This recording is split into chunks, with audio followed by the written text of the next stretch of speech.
from talking to that person, and he's going to go crazy when he realizes.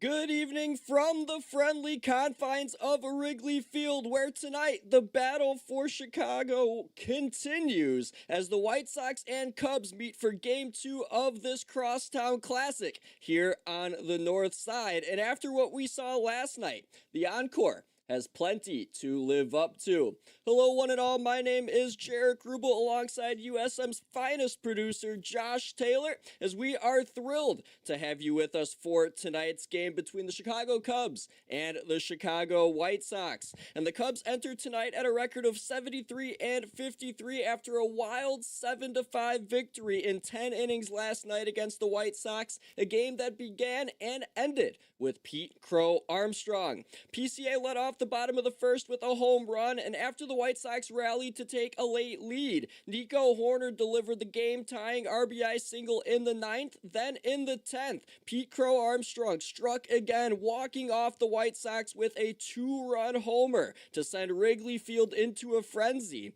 and give the Cubs the opening game of this three-game set.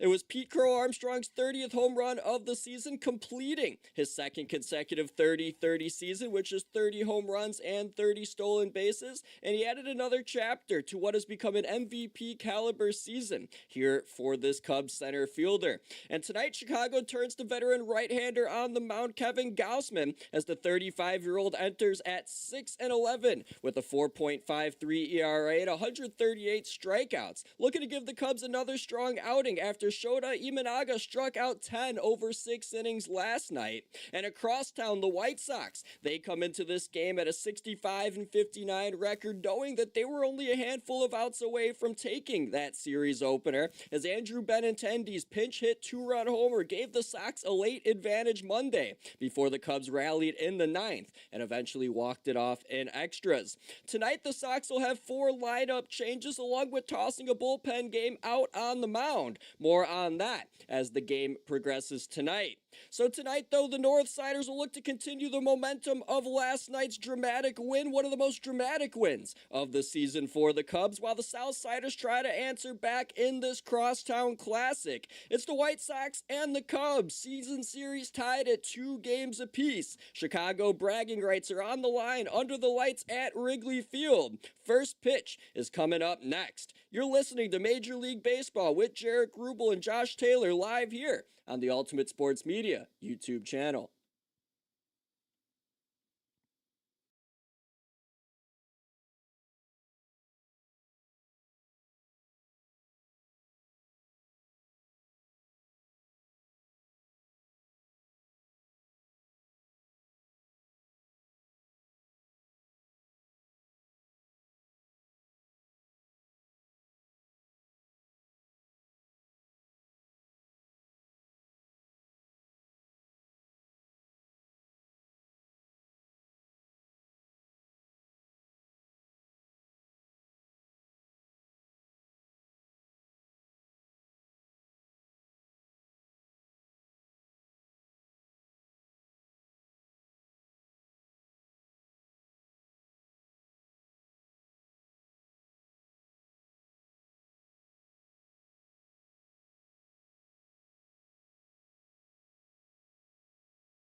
Welcome back into the MLB on USM. My name is Jaric Rubel alongside my producer Josh Taylor. So glad to have you with me here for the Crosstown Classic. Cubs and White Sox game number 2 set to begin here from Wrigley. And we'll take a look here at the Cubs starting pitcher as Kevin Gausman gets the ball tonight for the Cubs. The veteran right-hander coming in at 6-11 with a 4.53 ERA and 138 strikeouts on the season.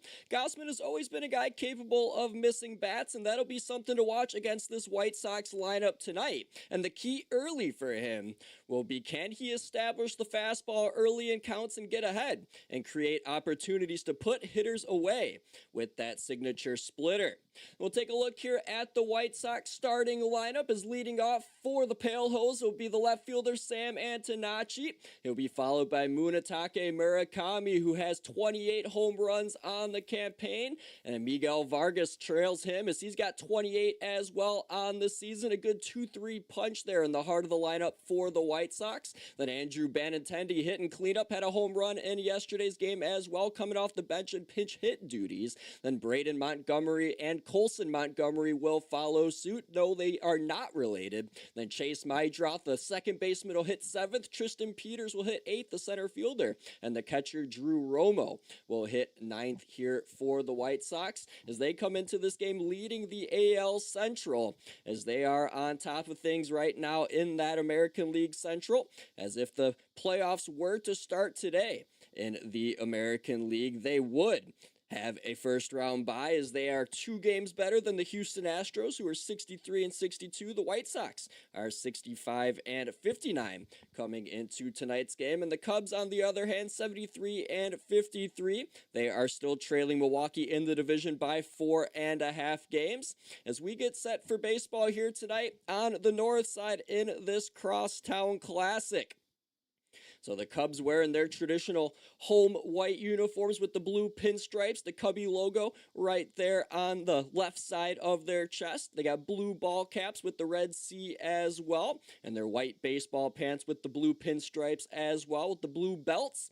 As Kevin Gausman here on the bump, it's his 5th career start at Wrigley Field, 2nd in starts and innings since the start of 2021, and he held opponents hitless with held opponents hitless with the splitter versus other teams. So Gausman, you got to look out for that splitter if you are in the opposing batter's box. So Sam Antonacci steps in here, the lefty donning the number 17. White Sox in their road gray uniforms with the cursive black Chicago lettering across the chest. The numbers right beneath the AGO on the left side in black, outlined in white. Gray pants with a nice black stripe down the right side as Gausman deals out of the windup and fires a first pitch strike at the knees right down the middle. So 0-1 the count here to Sam Antonacci. So Antonacci's quickly become an interesting young piece here in the White Sox organization. Left-handed hitter who can move around defensively. As now Gausman kicks and deals again, and that fastball right near the same spot, but it missed just low for the first ball of tonight's game. Count 1-1 here in the top of the first to Antonacci. Gausman again working out of the windup, kicks and deals, and that off-speed pitch, the splitter, down low again below the knees. The count moves to 2-1 now. And Gausman again works that splitter very often. We'll see if he could get White Sox hitters to swing over top of that split-fingered pitch as he fires in again with the fastball, and that's again at the knees, but it misses for a ball. Count now 3-1 here to the leadoff man, Antonacci. Behind the plate here for the Cubs tonight, Miguel Amaya, as he caught 9 innings in that game last night before Carson Kelly came in, and he went here with an ABS challenge as he's trying to see if this was in there for a strike, but it was not. As the call is confirmed, it is a ball. And it's a 3-1 count here to Antonacci as Gausman kicks and fires again, and that misses down low for ball 4. So a leadoff walk here to the White Sox hitter Sam Antonacci, as now he will be aboard here as we now see Munetake Murakami come to the plate hitting second. And in that game yesterday, He was walked 3 times as the Cubs essentially refused to let Murakami beat them as he reached base 3 times without recording a hit, and he scored on both of the White Sox home runs, Grichuk shot, and the Benintendi homer in that game 24 hours ago. Gausman now working out of the stretch, kicks and fires, and a split-fingered pitch misses outside up high for a ball, as now Gausman, after a first pitch strike to Antonacci, has thrown 5 straight balls out of the strike zone, as Murakami stands in here hitting .233 from the left-handed side of the dish. As now Gausman kicks and deals again out of the stretch, missing low yet again at the ankles. 2-0 the count here to Murakami. And this is kind of a situation here, if you're Gausman, you might just want to give him something to hit, let him put the ball in play, and just see what happens. Now Gausman again, glove at the belt, kicks, deals, and that's a fastball in there for a strike. It gets away from Amaya, but not running to second will be Antonacci, as he'll stay put at first. And now Amaya here will toss the ball right back to Gausman, who's had a hard time here with location in the early goings, as that pitch went off the tip of Amaya's glove. As now we get set here for the 2-1 here, runner on first, top of inning number 1. Jaric Rubel with you, first baseball stream in 3 years on USM. Gausman working out of the stretch again, fires towards home plate, and a fastball misses outside again. 3-1 the count now. So 7 balls and 2 strikes here to begin the game in the first 9 pitches for Kevin Gausman. Now he looks for the sign from Amaya, gets set. Amaya setting up on the outside of the plate. Gausman bouncing on the hill, working out of the stretch, fires towards home plate, missed again. A 4-pitch walk here to Murakami, and the White Sox have 2 players on already here in inning number 1. So that now will draw Miguel Vargas to the plate, just as dangerous of a threat as Murakami, both of them with 28 home runs, but Miguel Vargas has driven in 72 as he has 72 RBIs. That leads this White Sox team as just 1 ahead of Colson Montgomery, who has 71 RBIs this campaign. Now Vargas standing in here, the third baseman for Chicago, the White Sox. As now Gausman takes a look towards Antonacci, the runner at second, and he'll fire towards home plate, and he'll get a called strike here on the outside corner, down low at the knees, and the count 0-1 here to Vargas. So we've yet to see a ball put in play here, any kind, fair or foul, through the first 11 pitches of this first inning, as Gausman gets set again. Takes a look towards second, kicks and fires towards home, and a slider there misses way outside in the dirt as that ball stopped nicely by the backhand of Miguel Amaya. He gets a new one from the umpire and throws it back to Gausman. As Gausman here trying to work quickly here again with the pitch clock over these last couple of seasons. It's definitely something new here for a broadcaster like me. I haven't worked with the pitch clock yet. As now Gausman takes a look towards second, fires again, and it's hit towards short here, and it's fielded nicely by Horner. Thrown onto second, fired onto first, both out. And a double play here to begin the game for Chicago. Antonacci does advance to third on that, but the ball hit right to Nico Horner, scorched on the ground, and he was able to field that cleanly and throw it over to Ramirez, who's playing second. And then dished over to Michael Busch at first, as Nico Horner typically playing second at shortstop in the absence of Dansby Swanson. And then Pedro Ramirez playing Horner's usual position there at second. So now Benintendi's going to step in for the White Sox, and Gausman will throw a first pitch ball way outside to him. As again, a runner at third here, scoreless top of the first inning, 2 outs, Cubs and White Sox. White Sox at the dish as Benintendi watches a split finger fastball go right past him as he swings over top of it. And the count goes to 1-1 now.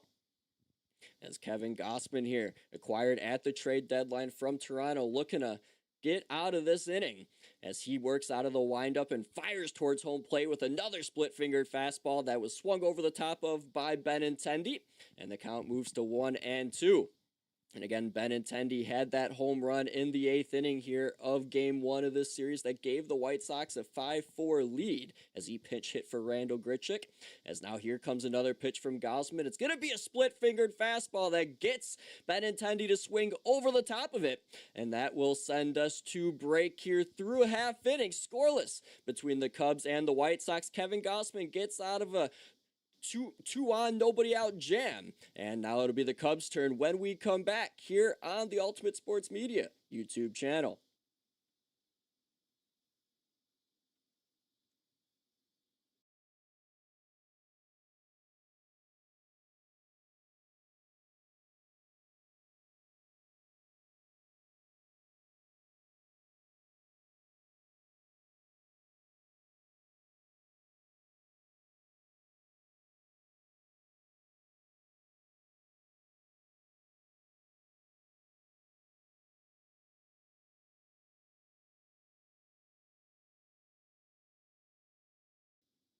JT, how we feeling? You around?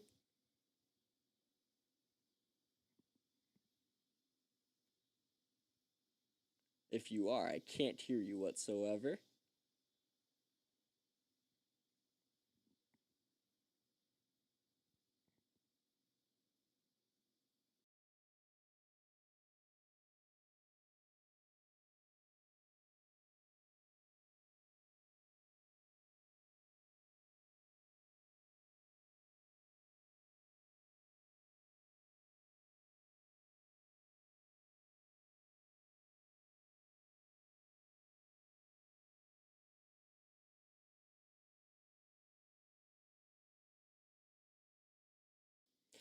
Welcome back to Wrigley Field, bottom of the first here. Cubs and a White Sox crosstown classic. Jaric Rubel with you alongside producer Josh Taylor on USM. So we take a look at the Cubs batting order. Leading off, it'll be Pete Crow Armstrong, per usual, the National League MVP candidate. Then he'll be followed by Seiya Suzuki, celebrating his 32nd birthday here today. Then Bregman hitting third, Bush fourth. And Nico Horner, who had 4 hits yesterday, hitting number 5 in the 5 hole here tonight.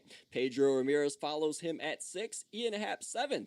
Miguel Amaya 8. And Michael Conforto will round out the Cubs lineup at number 9. They'll be opposed by Brian Hudson starting on the mound for the White Sox. He's a 6'8 left-hander. Usually works out of the bullpen, but it's getting his 6th start of the season today as the White Sox are working a bullpen game. He has a 3.14 ERA with 50 strikeouts, and he has a 3-4 record. The lengthy left-hander stands on the mound against PCA, and he fires a first pitch ball that goes outside. Now PCA here standing in with a leadoff home run yesterday, as he was the first player in over 15 years since 2010 to hit a leadoff home run and end the game on a walk-off home run, as well as the last person to do that was Chris Young back on August 7th, 2010. Then Ian Kinsler also did it on July 19th, 2009, as now PCA showing bunt as Hudson delivers towards home plate, and that off-speed pitch is inside, just in there for a strike as PCA pulled back. But that one clipped the inside part of the plate, and now the count here moves to 2-1. So Hudson, long lefty, fires again towards home, and PCA puts a charge into this one. That ball's hit in the air towards right. Looking up, he will not get it. Montgomery watches it go as PCA has hit another leadoff home run for the Cubs. He laughs as he rounds first base, and his 31st of the year as the Cubs up 1-0 early. So Pete Crow Armstrong putting on a show again early, as he was only the 6th player ever to hit a leadoff home run and a walk-off homer in the same game yesterday. And now he's starting right where he left off 24 hours ago with another leadoff blast. And now Pete Crow Armstrong continuing his MVP-like season as he has the Cubs off to a 1-0 lead early. As now Seiya Suzuki's going to stand in here for the Cubs and look at a first pitch strike at the knees. As again, Seiya Suzuki's celebrating his 32nd birthday here today. He also homered in the first inning yesterday, as now Hudson fires, and now Suzuki ropes one foul as he made hard contact on that, but it went just past where the old bullpen used to be here in Wrigley Field before they moved under the bleachers right on the left field side in foul territory. As now Hudson again working for the White Sox on the bump, fires, and an off-speed pitch clips the lower part of the plate as Suzuki strikes out looking. And the Cubs here with the 1-0 lead will have one away now as the White Sox are able to get that first punch out of the game for Hudson. So that'll bring up now Alex Bregman to the plate, as yesterday he had himself a solid performance for the Cubs as he was able to get 3 base knocks, including one that helped Horner deliver in the tying run in inning number 9 just a game ago. So he was the 2nd overall pick out of LSU in 2015. Count 1-0 to him, as now Hudson here fires in towards home for the White Sox and gets a called strike right down the middle as Bregman takes. As Bregman comes into this game hitting .255 on the campaign. Stands in here as Hudson delivers, and that one will be fouled off behind the first base dugout. So the count now moves to 1-2 to Alex Bregman. Now, PCA here still laughing about that home run in the Cubs dugout as he had a meeting with Barstool's White Sox Dave earlier today, and he knows how the White Sox fans view PCA, view himself, I should say, as Hudson here now fires and a little tapper's hit by Bregman over the hill towards the shortstop that'll be fielded by Mydroth and thrown over to first for out number 2, as it ended up being Chase Mydroth coming over from second to get that in front of the second base bag. And now there's 2 away here in inning number 1. White Sox defensively in this game, a line like this: Murakami at first, Mydroth at second, Colson Montgomery at shortstop, and at third base, Miguel Vargas. Left field, Sam Antonacci. Center field, Tristan Peters. And at right field, Braden Montgomery. And then, of course, behind the plate, Drew Romo, as he catches a pitch here from Hudson that goes outside to Michael Busch here, hitting cleanup tonight for the Chicago Cubs. Count 1-0 to the former Dodger left-hander. Now Hudson again firing with the quick pitch clock, and that one's clubbed by Busch. High right center field. That one's going to go. So the Cubs here with 2 first-inning home runs as Michael Busch now tags one. It's his 15th home run of the year, and the Cubs, just like yesterday, with 2 first-inning solo shots, lead it 2-0.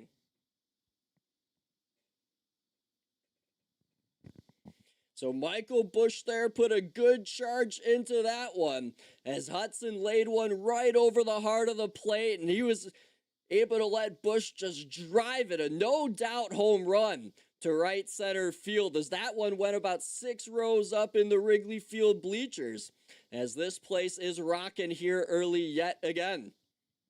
So Nico Hoerner standing in now, fresh off a 4-hit game, looks at a first pitch strike in there off speed by Brian Hudson, and it's 0-1 here now to Nico.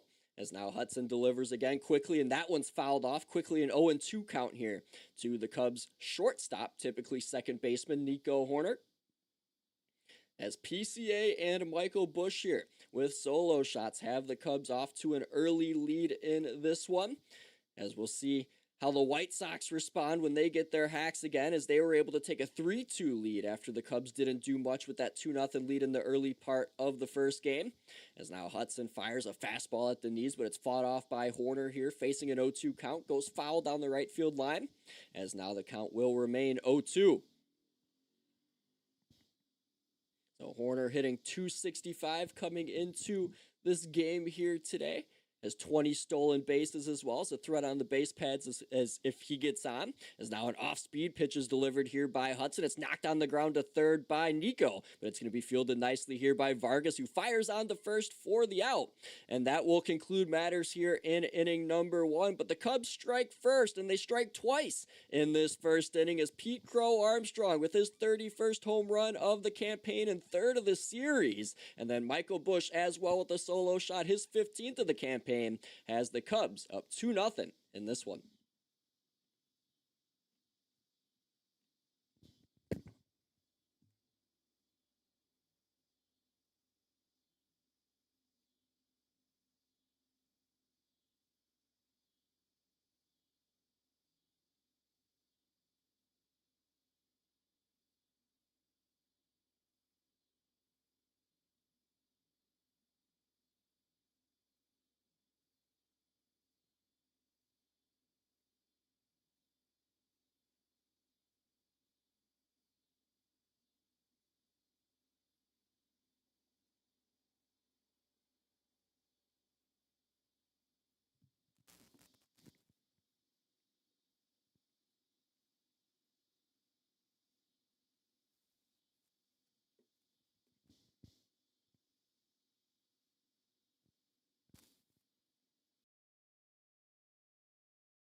2-0 Cubs as we get set to begin the second inning here from Wrigley Field. Jaric Rubel with you here live on the Ultimate Sports Media YouTube channel.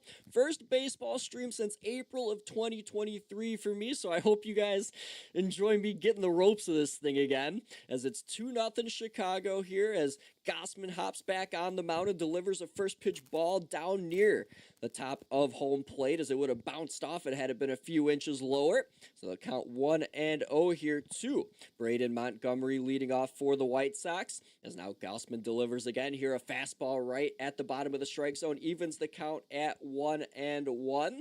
But PCA and Michael Busch going yard for the Cubs in inning number 1. Another 2-homer first inning for the Cubs, just like yesterday. As now Gausman fires another pitch, just missed at the knees. So it's 2-1 to Braden Montgomery. As Braden Montgomery watched both of those home runs fly over his head out in right field in inning number 1. As now he watches an off-speed pitch here get delivered to Gausman as he swings over the top, from Gausman I should say, as he swings over the top of that, as it'll be a 2-2 count here now. As Braden Montgomery was brought over from the Boston Red Sox as he was a part of that Garrett Crochet trade. So was Chase Mydroth as both of those guys came over from Boston.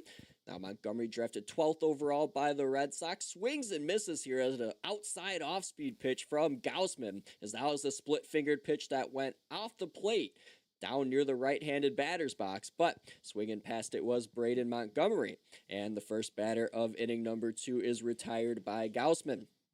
So coming back to the plate now for the White Sox is Colston Montgomery. He did not play in that first game of the series yesterday. He's hitting .212 with 26 home runs and 71 RBIs, as that is quite a bizarre-looking stat line. .212 average, but he's hitting for a ton of power. 26 homers, 71 RBIs. He drives in the runs, especially when the guys in front of him get on, which have not happened so far here in, well, at least in inning number 2. The first two guys got on in inning number 1 by walks here by Gausman, but did not do anything with it as Gausman was able to get out of it with a double play and a punch out. As now the count here is 1-1 to the White Sox shortstop Colston Montgomery. And now Gausman here delivering out of the windup again. Pitch up near the letter, swung on by Montgomery. It's floated in the air towards PCA out in center field as he moves towards the warning track and makes a nonchalant catch with his over his right shoulder with one hand. And that'll be 2 away now here for the White Sox in inning number 2. So now coming up to the plate for the White Sox will be Chase Mydroth. As I just mentioned, he was brought over in that trade as well with Braden Montgomery from Boston, as Garrett Crochet got sent the other way. So now you're starting to see pieces from these trades the White Sox made start to form here on the roster, as now Mydroth watches a first pitch strike here at the letters. A fastball gets past him looking, count 0-1. Now Gausman again working out of the windup for the Cubs, delivers an off-speed pitch that was bounced foul towards the Cubs dugout on the third base side, as now it'll be 0-2, the count to Chase Mydroth. So Gausman here trying to make quick work in inning number 2 after a slow inning number 1, as now he works out of the windup, kicks and fires, and a fastball's hit and swung into left field as it rolls on the ground into left, fielded by Ian Happ and thrown back in. But Mydroth's got himself a single here for the White Sox as they get a runner aboard here with 2 out. So now Tristan Peters will step in for the Pale Hose as he came in pitch hit duties a game ago on Monday, went 0 for 2 in that game against these Cubs, as now he stands in from the left-handed side of the plate, hitting .271 on the season with 7 home runs. As Gausman working out of the stretch now, fires a first pitch splitter. That'll go down and inside near the dirt. Be a 1-0 count now here to the White Sox center fielder. So these two teams here, both in first place in their respective divisions. Great environment here at Wrigley Field. Fans of both teams obviously in attendance, as it's the Crosstown Classic here in Chicago. Only one more game out of the 6 that these two teams will play against each other, unless they meet in the World Series, of course. It'll be tomorrow at 1:10 Central Time right here at Wrigley Field, as Tristan Peters has a 1-1 count Standing in at the dish against the Cubs, Kevin Gausman. Now Gausman working out of the stretch is going to fire a splitter that's inside, and it's hit high up in the air behind the bag at second, and it's going to plop behind Horner on the outfield grass. And it'll be a 2-out base knock here, back-to-back base knocks for both Mydroth and Tristan Peters. So the White Sox got something cooking here with 2 on and 2 out. That was a decent try by Nico, who's playing his offside here at shortstop, typically at second. Came up as a shortstop, though, for the Cubs, but was moving to his right, trying to move out towards shallow left field, but couldn't catch that pop fly on his backhand. And the White Sox have 2 on and 2 out for Drew Romo, the catcher. And Gausman delivers a first pitch that bounces in off the plate and hits Amaya's chest plate. And it'll be a 1-0 count here to Drew Romo, who's hitting a $135, but don't get it twisted as of late. He's got 2 home runs in his last 7 games, as he hasn't been playing too shabby. So don't evaluate all of it based on the huge sample size, as right now, since the All-Star break, it hasn't been too brutal here for the White Sox catcher. As he watches a 1-0 fastball, I should say splitter, got swung over the top of as he tried to crush that one into right center field. But he could not get his barrel on the baseball. And the count now moves to 1-1. White Sox manager Will Venable watching on. See what moves he makes throughout the game tonight. As now it looks like time was called here at home by Drew Romo, as it was granted to him. Now he takes his time here at the plate and digs in here for this 1-1 pitch. Again, 2 out, 2 on for the White Sox, as you can see on the scoreboard. Cubs lead this game 2-0 on home runs by PCA and Michael Busch. The 1-1 offering now to Romo, swung on a splitter that goes behind home plate as it's knocked foul, and that'll be a lucky souvenir for someone who bought tickets there behind home plate. Now Romo again looking at a 1-2 count now, as he's looking to try and at least cut this Cubs lead in half here with anything to the outfield that gets down. Gausman here working out of the stretch. Bob's on the mound. Looks towards second. Now fires towards home, and it's a splitter way outside. That's caught by Amaya, but not even bit by the hitter Romo, as the count now moves to 2-2.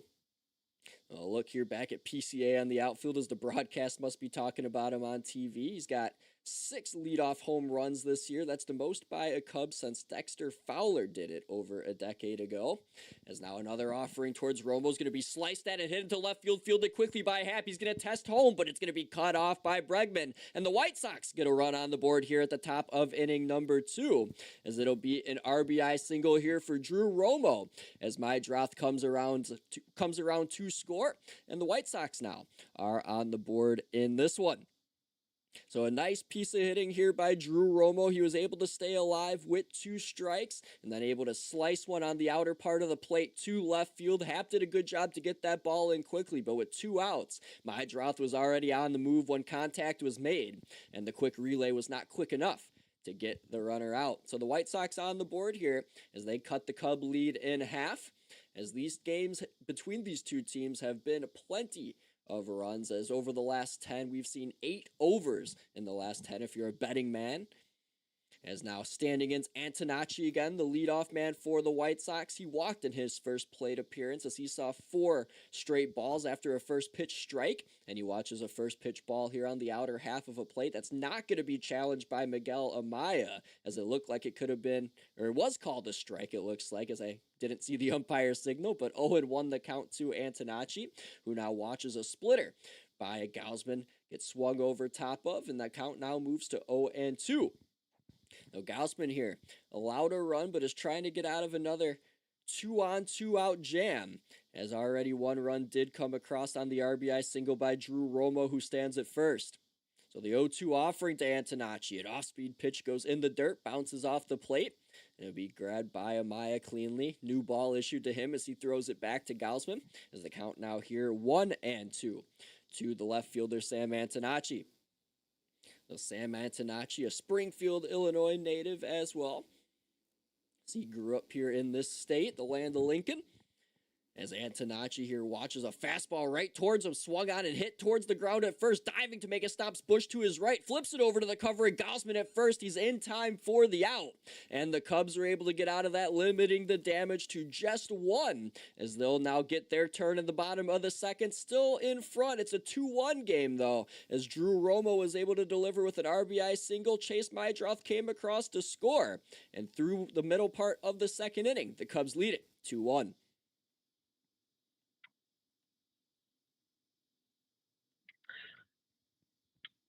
Okay, do you have me? Hello. Matthew Owens has joined us here now on the broadcast. Hello, Matthew. Yes, hello.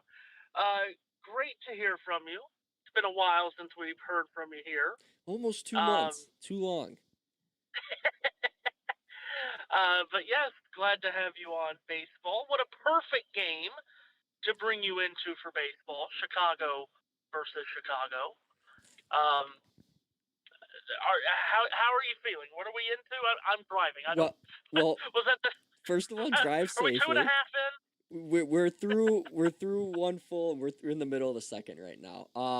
Thanks for having me, as always, here on the broadcast. It's always a pleasure to be on Ultimate Sports Media. And to answer your question on how it's been, you're not kidding. This pitch clock makes you like it's. I don't want to provide a broadcast that's not just balls and strikes and what's happening. I want to talk about stuff, but it does make it hard to squeeze stuff in. So for not calling a game in 3 years, it's definitely interesting how I'm trying to get the ebbs and flows of this. I know you told me your first game was the Cubs game as well. It was tough, the first one. You gotta get into it. Yes, it's very difficult to get the pacing down with the pitch clock if you've never had it. So yes, I'm sure. Yeah, I'm sure people were probably like, "Good God, please get this idiot off." Oh, JT right. was probably thinking too. JT's probably thinking, "Well, I got to hear this idiot do this sport again." Anyway.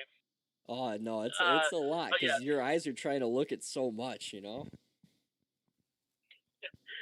glad to have you on. Oh, I'm happy to be here, and glad that Chicago is becoming like a baseball epicenter this year. Oh, it's perfect. Not many years where the Cubs and White Sox are both good at the same time. No, the buzz in the city has been great. I mean, the White Sox and the Cubs, both teams obviously in first place, as I've mentioned throughout the course of the broadcast tonight.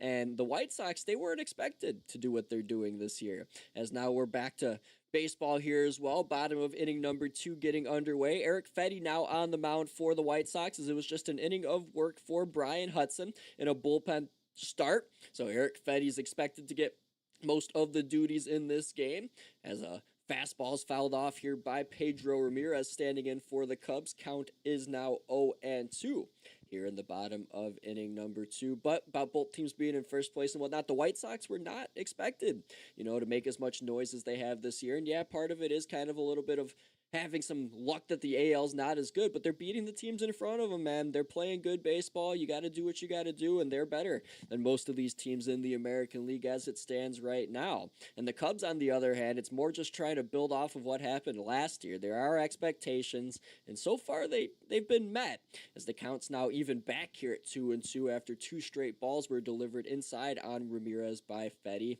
But overall, just in the city, it's nice to have the buzz around the baseball team. The Bears have excitement. Patrick Kane's back in Chicago with the Blackhawks, as now a fastball here is drilled by Ramirez back up the middle. It'll be a leadoff base hit for the Cubs, as they have the leadoff man on here in inning number 2. And speaking of the Blackhawks and Patrick Kane, Matt, if you're still here, he threw out the first pitch at Wrigley Field tonight, so it's nice to see 88 back in front of Chicago sports fans, getting a nice round of applause, as the fans are eager to see him back on the ice in Chicago. There's tickets going for over $1,000 for opening night at the United Center. Wow. Ian Happ standing in here now for the Cubs, hitting in the 7th hole, watches a first pitch slider get delivered in there from Eric Fetty for a strike, as the count now moves to 1-0, as we'll get numbers here on Eric Fetty in a moment, as we now watch him get set here working out of the stretch with Pedro Ramirez on first for the Cubs after the leadoff single back up the middle, As now a little slide step towards home plate was an off-speed pitch, 88 miles an hour, low and outside. That ends up making the count even now at 1-1. As we'll get Eric Fetty's numbers up here in a second. As overall his ERA this season's 4.51, not the greatest, as now a fastball's up and in here on Ian Happ. He had to turn out of the way. It almost hit him in the back of the right shoulder, but he was able to avoid contact being made there. The count now moves to 2-1. But Eric Fetty, this will now be his 110th inning of work, as he's given up 4.51 earned runs allowed, and he's given up 22 home runs on the year. He's got 77 strikeouts, though, as he was part of the Cubs organization at one point as well. Now count 3-1 here to Ian Happ. Bottom of the second inning, 1 on, no out, and a fastball is on the ground here as Happ's able to get one past the second baseman Mydroth into right, taking the turn and heading to third is Ramirez, and he'll be in there standing up, or as he chose to dive head first, it looked like, as the camera bounced back to him, thought he was going to go in there standing up, but a head first slide into third has runners at the corners now, as Ian Happ's able to get a base knock here, so 2 on and 2 out. Or 2 on and nobody out here, I should say, for the Cubs in the bottom of inning number 2. And again, thank you to everybody tuning in to the broadcast tonight. We'll have more baseball on the channel coming up on Friday as Matthew Owens has the Rays and the Orioles. That'll get underway at 7 Eastern. So now Miguel Amaya stands in. He's showing bunt right away. It's rolling down the third base line, but it's going to arch just foul before it got to the third base bag, as it is now grabbed by Vargas, who let it roll foul. So the count here 0-1 to the Cub catcher here, hitting in the 8th spot. 240 average overall for Amaya on the season. He's got 5 home runs and 22 RBIs. He's been battling injury the last couple of seasons as well for Chicago. As the count here is 0-1.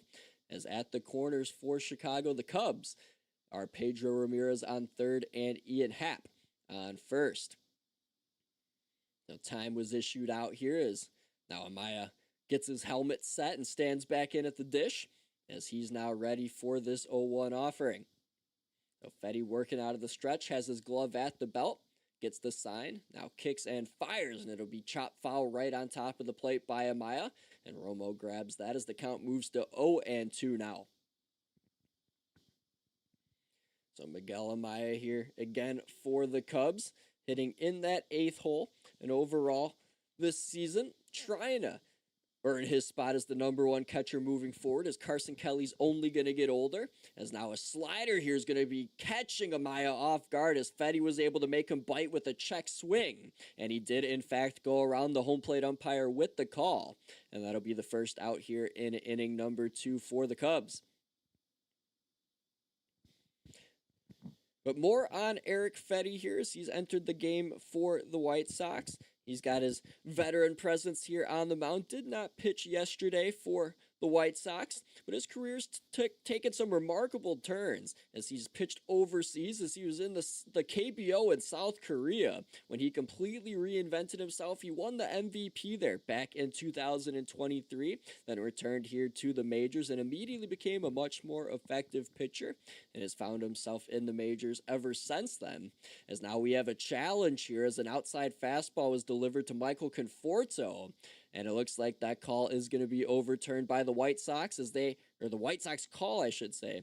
Challenge will be overturned, as I'm getting all this lingo back to me here calling baseball, but the count moves to 0-1 instead of 1-0 to Conforto, as now the ensuing pitch by Fetty goes up high to even the count at 1-1. Wasn't even close to the strike zone, as Conforto stands in, a ex-New York Met who beat the Chicago Cubs in the 2015 NLCS, stands in here now trying to win his first World Series with the team that he beat 11 years ago, as he got to that 2015 World Series with the Mets, but they succumbed to the Kansas City Royals, as the Royals earned their first World Championship in franchise history.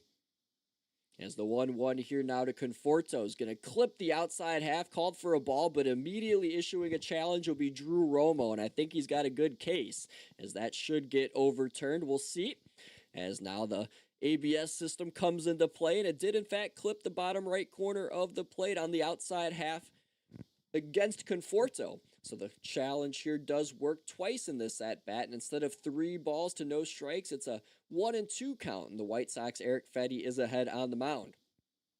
So Conforto now working from behind, trying to keep this inning alive here for the Cubs. Wants to avoid hitting into a double play with Ian Happ on first. We got Pedro Ramirez in scoring position on third. As now Fedde gets set, working out of the stretch for the White Sox, and fires a fastball up and in there against Conforto. It evens the count at 2-2.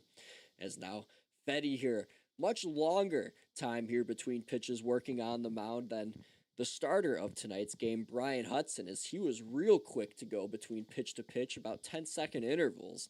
As now it's closer to 20 here from Fedde as he fires it again, and that fastball misses way outside. The count's now full here against Michael Conforto. Now PCA looming on deck, so a walk here would load the bases for PCA, who led off this game with a home run, to nobody's surprise, I guess you could say, as Conforto here watches a full count off-speed pitch that was delivered but knocked foul as it went just past the Cubs dugout, or I should say the White Sox dugout on the first base side, and knocked into right field off the bricks there on the right side. As now PCA, the cameras love to show the MVP on deck. Big moment already in this game, looking to add another if he gets to bat, if Conforto does not tap into a double play. As now here's Fedde with the 3-2 offering. Fires, and it's swung on and hit high in the air, just into the shallow right field grass where Mydroth will get underneath it, and he'll make a catch battle in the Wrigley lights, but it is out number 2 here for the White Sox. So runners still at the corners for the Cubs. Happ on first, Ramirez on third. And that'll bring back up PCA as some fans start to rise again. He had a standing ovation in the bottom half of the first inning. But now fans a little bit more accustomed to him at the plate here, as now in inning number 2 he will stand in. But first, a mound visit, as it'll be Drew Romo and Jaric Rubel having a conversation over what to do here with Pete Crow Armstrong, as I just realized the screen there was off, so pretty faces back here. Nice to see you all, everybody. As PCA here gets ready, he looks a little annoyed that the White Sox have called a mound visit, as he seems to kind of give them a what the heck kind of glance, but now everybody's back in their usual positions, and PCA set to dig in here for his second plate appearance of this game. Again, he homered back in inning number 1. It was a towering fly ball out to right field, as that went about 3 rows into right field bleachers, as we'll see what he has in store here in inning number 2. Now the first pitch to him is going to be a high fastball by Jaric Rubel that he swings through and misses. So it'll be strike number 1 here to Pete Crow Armstrong. And again, in this crosstown opener, he had 2 home runs to walk off in inning number 10, but he also had 4 hits total in the game. He was just a triple shy of the cycle, as now he watches a fastball just clipping the upper part of the plate inside. PCA doesn't like the call, but he doesn't challenge, as Fedde with great location there got it up just high enough to where he was able to record that important strike. So 0-2 here now to Pete Crow with 2 outs, and Fedde trying to punch him out and end the inning. So Fedde now gets set, working out of the stretch. Romo behind the plate, sets up down low. And the offering to PCA, it's going to be an off-speed pitch, tapped foul just towards the dugout on the first base side. As now the count still stays 0-2 here to the National League MVP candidate Pete Crow Armstrong, as both he and Ohtani again dueling 2 home run nights, as Ohtani at Coors Field out in Colorado hit 2 home runs himself in that blowout win 24 hours ago. As now PCA here following a timeout gets set again. Bat left just on his back shoulder. Now gets set as the pitch is delivered by Fedde, but it's going to bounce right in there for a ball. So the first ball of this at bat as the count moves to 1-2. So Fedde here just trying to punch out PCA, as anything here that gets through to the outfield will give the Cubs a multi-run lead again, as Ramirez would score easily from third. As now Fetty gets set. Romo sets up to the outside, but the offering here is way up and out as now the count's worked back to even to 2-2 now.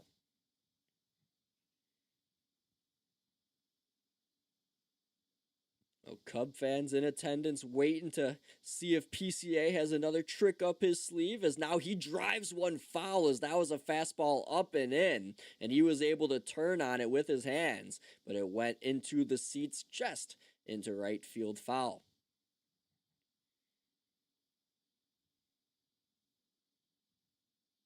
Again, coming up tomorrow on the network as well, Minnesota Lynx in action. They'll take on the Valkyries. WNBA action at 10 p.m. Eastern Time with Matthew Owens on the call. As the 2-2 to PCA, as Fetty pitches one high that PCA is able to tap foul, as he was able to get just enough of it to hit it to the screen in behind home plate.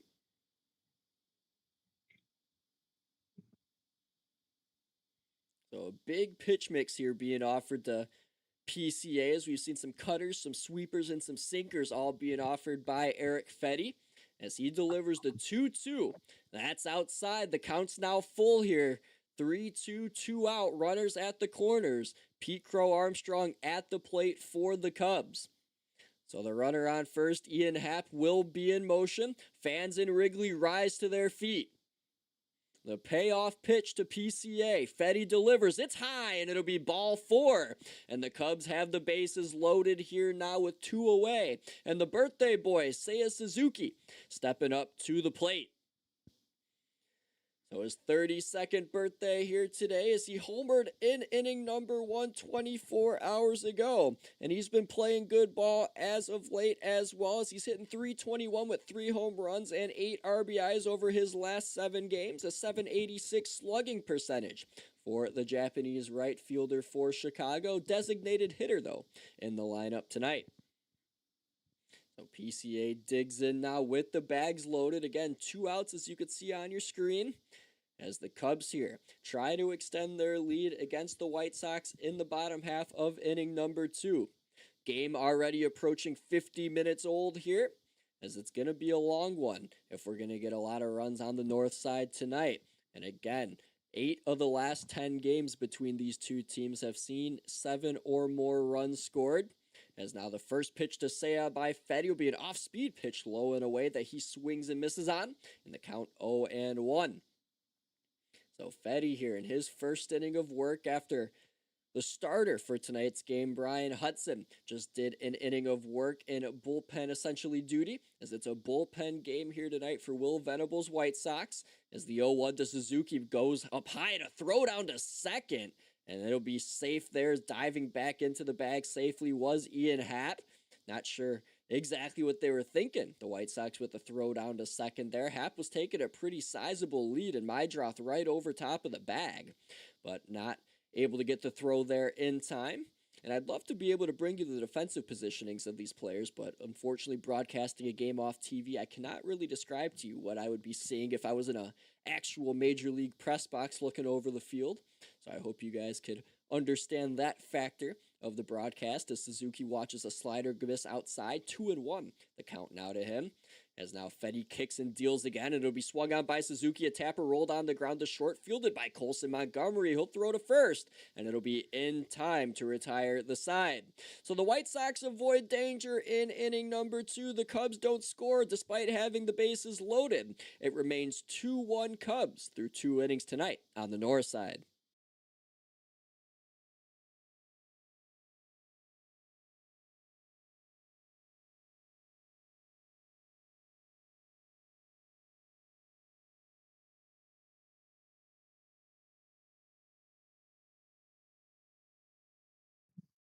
Okay, so hopefully you can hear me. I just went through an all-time dead zone. Yep, I could hear you. Oh, very good.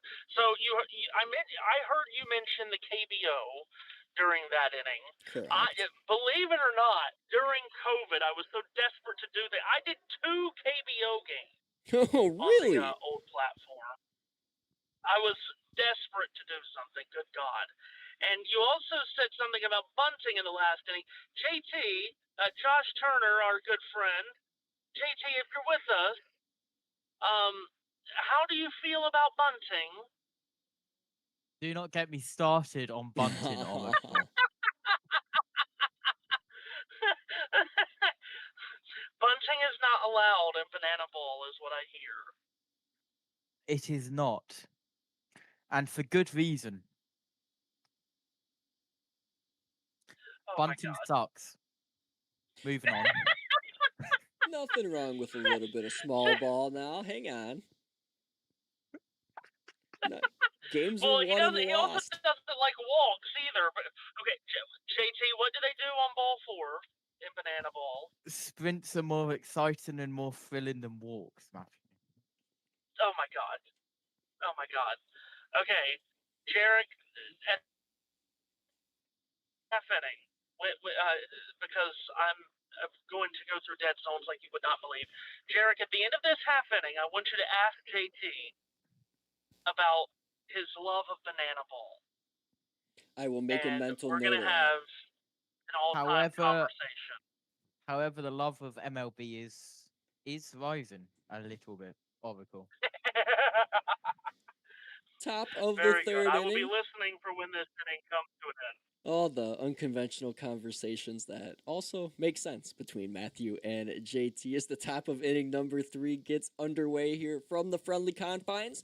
Jaric Rubel here with you on the call. First time you've heard from me in a couple of months. I'm shaking the rust out here as I'm starting to feel a little better about the whole play-by-play here on the diamond as I'm alongside Josh Turner and Matthew Owens as the Cubs lead it 2-1 here in the top of inning number 3, and Murakami quickly in an 0-2 hole here against Kevin Gausman, who throws a split-fingered fastball, but it bounces in the dirt, which will be the first ball of this at-bat to the power threat first baseman for the White Sox.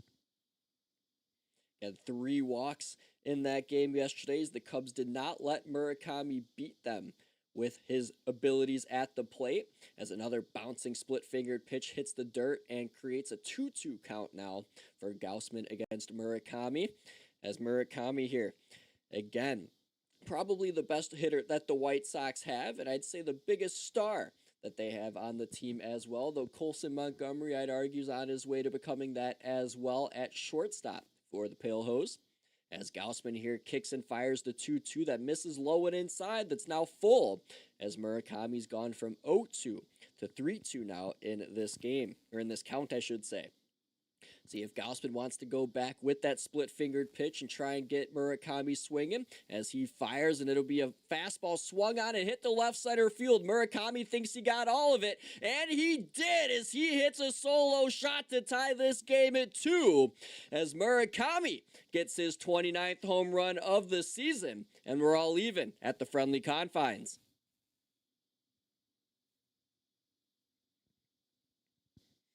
So Mune Murakami finally got a pitch to hit here against the Chicago Cubs, and he was able to put a charge into one here at Wrigley Field. Back in May, he had a 2-homer game against these Cubs, including a 428-foot launcher, and this time he sends one all the way up to the very top of the bleachers, just shy of the video board in left field. An absolute nuke for Murakami, and this game's even at 2. So Vargas now stands in here, count 0-1 to him following the solo shot by Murakami. And now an off-speed pitch is swung on and hit on a rope to third, but Bregman at the hot corner standing, able to glove it in front of his face to make the catch nonchalantly. And 1 away here in the game, or in the top half of inning number 3 tonight. So now standing it'll be Andrew Benintendi for the White Sox. As we have 1 away here in the top of inning number 3. The first pitch to the highest paid White Sox in history will be a fastball up near the letters called for strike number 1. As we've had 3 solo shots in this game already. We've had PCA, we've had Bush, and now Murakami for the White Sox. As this offering to Benintendi swung and chopped on the ground to first. A 2-bouncer will be gloved easily by Bush as he takes it over to first for the out. And just like that, 2 away here in inning number 3.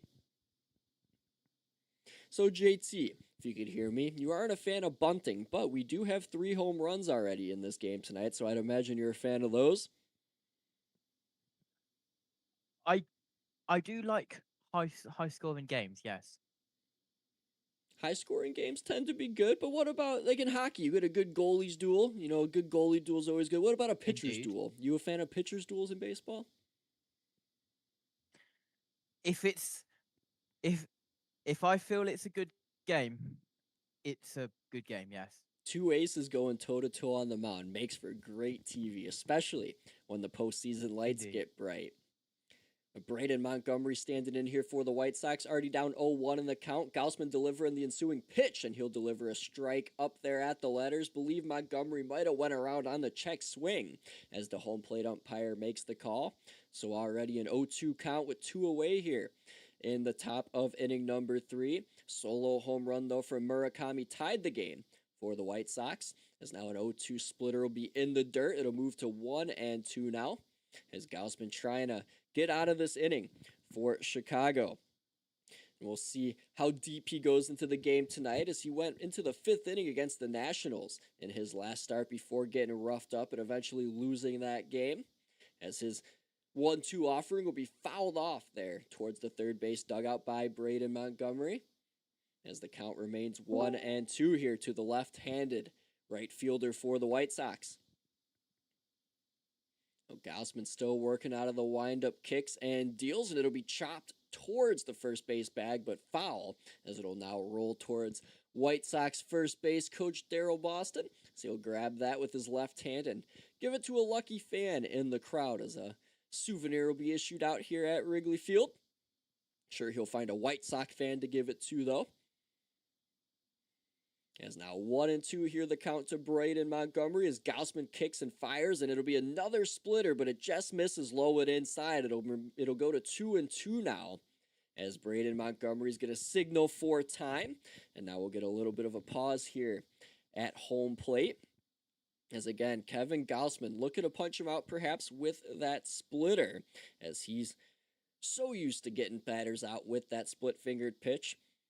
As we'll see what he's got cooking here. Looks like his grip is just that, but he fires one way outside, as that pitch missed all the way to the right-handed batter's box against the left-handed hitting Braden Montgomery. So the count's full now, 3-2 and 2 outs. Gaussman here with the payoff pitch to Braden Montgomery. It's an off-speed splitter right down the middle, but chopped foul by the right fielder for the White Sox. So we'll try the 3-2 yet again.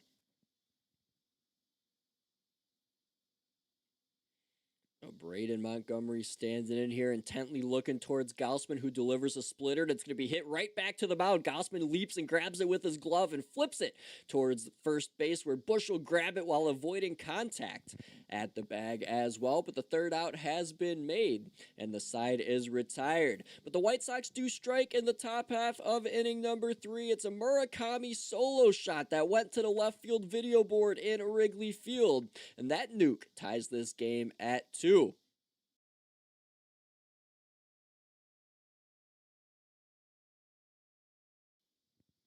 So you're listening to Major League Baseball live here on the Ultimate Sports Media YouTube channel with Jaric Rubel and Josh Turner. And Josh, I was asked to bring up by the lovely Matthew Owens, what is it about you and Banana Ball? What type of lovely connection do you two have with one another? Do MLB games get done in 2 hours? That's a no. They could. See, we were I just talking about pitchers I mean, duels. With the pitch clock, if we get a good pitchers I mean, duel, it could be a 90-minute game. is it always guaranteed to be limited to 2 hours though? No. No. The sport used to be Thank timeless till they tried to add some sort of clock to it, which I don't hate the pitch clock, but it's definitely quick here when you're trying to do play-by-play, trying to get used to it. But so I see your MLB felt lonely not having a shot clock, play clock. yeah, perhaps, or I think people and their dopamine receptors here in the grand age of the roaring 20s here. It's just people have short attention spans, and I think that's ultimately just the It's problem with too everything. long. Oh, just watch video, scroll, watch video. No, I don't I don't like that one. Scroll, scroll, scroll, Oh, scroll. it's Oh, so bad. just keep scrolling. Doom Once scrolling again, has I'd like to overtaken say, planet Earth. Yes, once Matthew. again, I would just like to say, I said this last week, Dodgers Red Sox World Series, there was an 18 inning game. I did Yup. it. Did I you? did that 18 inning game. Yes. Oh, I remember that. This will be a fun story as we're getting ready to I start would the have just bottom opted half here of inning number 3 as Bregman stands in for the Cubs. But with Matthew referring to that 18 inning game between the Red Sox and Dodgers in the World Series back in 2018, as a first pitch from Fetty towards Bregman will be outside on the lower part of the plate for ball, or called strike one. That should have been a challenge by Bregman, but did not use it. But I was coming home from Six Flags Great America, and it was Fright Fest as Bregman here swings at a pitch that goes right behind the bag at second, sky high. Moving in under it'll be the center fielder Tristan Peters, who makes the catch over his left shoulder, and Bregman will be retired for the first out here of the bottom half of inning number 3. But got there, went to Six Flags, did our thing, came home, and I saw the game was on, and I didn't see what inning it was in at first. It took me a couple seconds, of course, but I was like, oh, like the replay's on Fox? I was like, why is this on local TV? Like that should be like an FS1 thing. I'm like, oh wait, this is live. And then I ended up catching like the 13th, 14th, 15th, and so on. So yeah, I remember that game very well. I so badly wanted it to end. I have a question for you, Matthew, if you could hold for a second, as Bush swings through a Okay. powered fastball by Eric Fetty. So, which game was more antagonizing? I guess that might be the right word. Would it be that one, or was it having to call a 4 overtime loss to the Florida Panthers as a Carolina Hurricane fan back in 2023? As the 0-2 here towards Bush will be bounced in the dirt, but it'll be 1-2 now, the count towards the Cubs first baseman. No, you want to know what it was? It was me Please. calling Columbus and Tampa Bay in the bubble that went 5 overtimes. Oh man, that's a good answer. Yeah, we had the whole 7th period stretch and everything. Yeah, I was working the Chicago Dogs, actually, working camera that game. My internship with them. As a fastball here to Michael Bush goes way high at 92 miles an hour. The count now is 2-2 to the Cubs left-hander. But yeah, I was working camera on the first base side at the Chicago Dogs game that day, an independent baseball team out this way up near O'Hare Airport, and I remember seeing that game was in the 5th overtime. It was just like, holy crap. Couldn't watch any of it, but I'm glad you got to witness every moment of it. You might remember they were going to have Carolina and Boston after that game, and they had to move it to the next day because Columbus and Tampa went so long. That is what happened, as Michael Bush struck out swinging through a high heat fastball there, as Fetty was able to overpower him with some mid-90s heat. And that'll be the second out here of this inning, as Nico Horner now will stand in for the Cubs. But it's crazy how much random stuff you could just think about with little things, Matt. And of course, these lengthy games. We had an extra inning game last night between the Cubs and the White Sox. That game could have, went 14 or beyond, as we still get plenty of those in baseball. We saw last year the Tigers and Mariners play that marathon game 5 of the ALDS. So speaking of JT and the pitch clock, some of these games, I mean, you want under 2 hours, you might get 5 hours for some of them. Yeah, no, thank you. I mean, at least you have the privilege to step away if you need to. I mean, at least people like us, we got to stay here locked in. There's no intermission. If you got to use the bathroom, you got to sprint. Yeah, come right back to it. As Horner here now has a 2-1 count, as Fetty was able to get first strike of the at-bat on that last pitch, and now fires again towards home plate as Nico will take a hack at it, but it bounces twice towards the shortstop Montgomery. Fields on his backhand, throws over to first for the 3rd out of the inning. As the Cubs go down empty-handed here in the bottom half of inning number 3, it remains tied at 2. Here on Ultimate Sports Media YouTube channel. Crosstown Classic here live on the channel with Jaric Rubel, Matthew Owens, and Josh Turner. Glad you're hanging out with us here on the channel as we're trying to get our algorithm back, per se, Matt. As I've noticed through the views here, we're starting to get some of it back after our channel took a bit of a mishap, but the NASCAR looked to be doing good. The baseball's starting to pick up the view counts per stream, so it's nice to see everything starting to work its way back into By the way, the homes of people. you said ALDS a moment ago. Last week we had to cover with JT. I think he was taken aback when I said NLCS.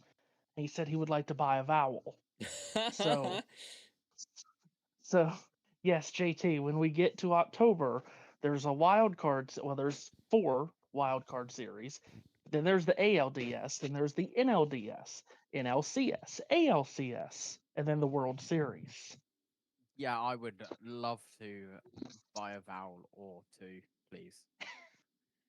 That'll be $250. And 4, you said, right? That's a yes, little the bit wild. greedy. Yes. That's a little bit greedy, is it not? And the wild card series are best of 3. The division series is best of 5. The LCS and the World Series are best of 7. Stick to And one what's format. different from It's the a garbage NBA? system. A garbage system. What's different too about it from the NBA and the NHL is they do 2-3-2 in terms of home field advantage. So the first 2 Yes. games will go to the team with home field. Then the next 3 will belong to the team that doesn't have home field, and then games 6 and 7 will belong to the team with home field. So it's a bit different instead of alternating 5, 6, and 7 like the other leagues. Matthew DMs. There was also a time where the NBA's first round was best of 5, and it was far more entertaining. I do remember that. My dad always says the NBA's got to go back to best of 5. Or Oh my God, the NBA playoffs just take forever because, I mean, it's best of 7 series, and there's always like 3 days between each game.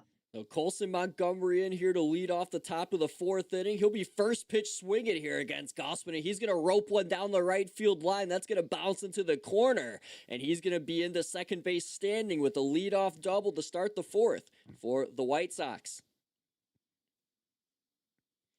So a good piece of hitting there, jumping all over Gausman on the first pitch he saw as he drilled that fastball right into the right field corner. And the White Sox already have a man in scoring position with nobody out, looking to take the lead here in the top of the 4th. Now Chase Mydroth will stand in. The second baseman standing a bit away from the plate in the right-handed batter's box, looking to show bunt, and he ends up popping one up, but it's going to go out of play, as that'll move the count to 0-1. As Mydroth stands in here with a single in the first, 1-for-1 tonight, came around to score as well on Drew Romo's RBI single. Gausman here working out of the stretch with a runner on second, count 0-1 with nobody out to Mydroth. As the fastball by Gausman's going to miss low and away at 94 miles an hour. The count moves to 1-1 now. As we'll get the face cam back on the screen, starting to get my reps back into it. Got to remember some bells and whistles of this whole OBS thing. As Mydroth here looking at a 1-1 from Gausman. It'll be an off-speed pitch in the dirt and away. It was a check swing that was appealed down to first, but it was ruled that Mydroth did not go. So the count is 2-1. If you're new to the channel here at Ultimate Sports Media, make sure to hit subscribe and hit like on the stream as well. We thank you all very much for your contributions. Be live tomorrow for some UEFA Champions League and some WNBA as Seth Eves and Matthew Owens will be on the call for those games. Seth for the UEFA game and Matthew for the WNBA game, as Mydroth chops the 2-1 offering foul. So the count's now even at 2 balls and 2 strikes. Now Gausman with that cherry red glove up against his left armpit, waiting for the sign, gets it. Now works out of the stretch with that glove pinned up against his chest, fires towards home plate. It'll be swung on and tapped towards third, and charging in towards it is Bregman, and he'll fire towards first, and Bush will catch it for the out. As Alex Bregman there took a little glance towards second as well, but he had to charge that little tapping ball that came towards shortstop almost, as he had to cut off Horner, and he was able to charge and make that throw while on the run to get the first out of the top of the 4th. So a runner still. You guys enjoy. I'm just gonna step away for a moment, as I am now home, thank God, and I'll check back in with you guys a little later. Looking forward to it. That's Matthew Owens, everybody. He'll be back in the broadcast here in a couple of innings, as now Tristan Peters stands in for the White Sox and swings and misses at a first pitch splitter that he was able to swing over the top of. Gausman got him the hack. So 0-1 here to Peters. Runner on second base, as it will be Colson Montgomery, who had that leadoff double, standing on the bag in scoring position. Gausman takes a look at him, now delivers out of the stretch, and Peters takes a whack at that, and that's swung into the right center gap. Coming around to score will be Montgomery with ease, and Peters will be in the second here with an RBI double. That gives the White Sox a 3-2 lead. So just like yesterday, the Cubs jump up to a 2-0 lead with 2 solo shots in inning number 1, and the White Sox claw their way back. They did it on one swing a game ago with Randall Grichuk's 3-run homer, but they did it in bits and pieces here tonight. Drew Romo an RBI single, Murakami with a solo home run, and now Tristan Peters here with an RBI double that scores Colson Montgomery, and the White Sox here now own the lead on the road. Drew Romo stands in here with that RBI single already to his name. First pitch low and inside from Gausman will be a ball. So 1-0 the count now to the White Sox catcher. So Romo standing in here looking to make it a 2-hit night as he's starting to swing the bat a bit better. But Gausman gets him to swing over top of that split-fingered pitch there. And the count now moves to 0-1. And that split finger has looked great from Gausman tonight, most of it at the knees or lower. And these White Sox hitters have bit at most of them, as he's done a good job here after that first inning where his command was a bit off, just by a hair or two. As now the runner's off on this pitch towards second, or I should say back to second, as it looked like the center fielder Peters was headed towards third. Again, I only get to see what the telecast shows me, so I don't get to see what the broadcasters would in the stadium. But Peters looking like he was going to take off to third, and Amaya popped right up for a throw down to second, and it hit Peters right on his right hip as he was diving headfirst back into the bag. And he was in there safely and did not elect to run to third, as he would have been gunned down. Romo stands in here with a 2-1 count. Gausman fires a split finger pitch that he swings over top of again. And the count's now back to even at 2-2. So Peters standing in at second again, just one away. The White Sox now with the lead after Peters' RBI double scored Colson Montgomery, who led off the top of this inning with a double himself. So live here from a beautiful Wrigley Field, Jaric Rubel on a USM with Josh Turner. Matthew Owens chiming in and out of the broadcast as well. Beautiful night here in Chicago. Temperatures in the mid-70s as Gausman fired a splitter that bounced off the plate and hit Amaya in the chest plate. Count now moves to 3-2 to Romo. But it's a beautiful night here at the ballpark in Wrigley. Wind blowing out. Ivy looking nice and green out there in the outfield. The rooftops are packed to capacity as well for this crosstown series between two first-place Chicago clubs. The 3-2 now to Romo from Gausman. It'll be a slider that he swings and misses on. Romo fans on the off-speed pitch. He'll be down on strikes. And now it is a 1-2 night for Romo. And 2 outs here now in the top half of inning number 4. As that'll turn the lineup card over for the White Sox. And Sam Antonacci will step back in now for the Pale Hose. Now, Antonacci led off this game with a base on balls, did not score in the top half of inning number 1 as the White Sox had 2 on and nobody out. As now Gausman here looking like he's going to be checking on his thumb, and now Craig's hustling out. Craig Counsell, the manager of the Chicago Cubs, is hustling out to the mound here as Kevin Gausman playing with his left thumb is... Oh, I think he dislocated that thumb entirely, as it's completely bent. If you could see my thumb on screen, it is completely just crunched up sideways.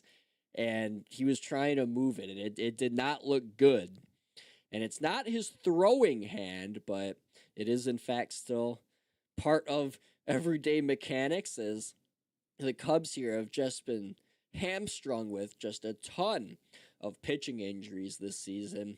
And Gausman here, in just his 3rd start in a Cub uniform, appears to have dislocated his left thumb, or perhaps broke it.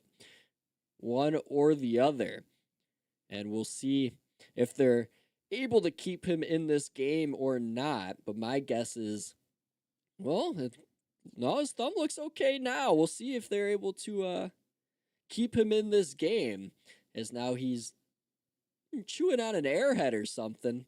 They get I don't know what exactly they're giving him to snack on or consume, but Gaussman here being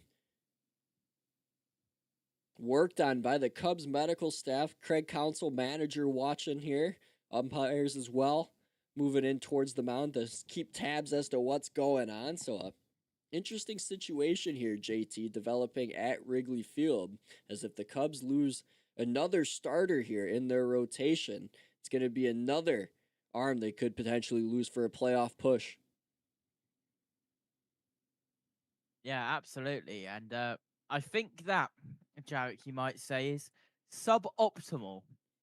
100% suboptimal here for the Chicago club, but it looks like the good news is going to be Gaussman's appearing like he's going to stay in the game, as he's now going to get a few warm-up pitches. And again, the injury was to his non-throwing hand, as Gaussman throws with his right hand. He threw a fastball warm-up pitch in there for 91, so a little bit lower on the velo that time, as he's typically around 94 with his fastball. So we'll see what this next warm-up pitch entails, as he throws the splitter that time, or perhaps not the splitter, might have been another fastball, but still at 91. And he talks things over here with the Cub medical staff, and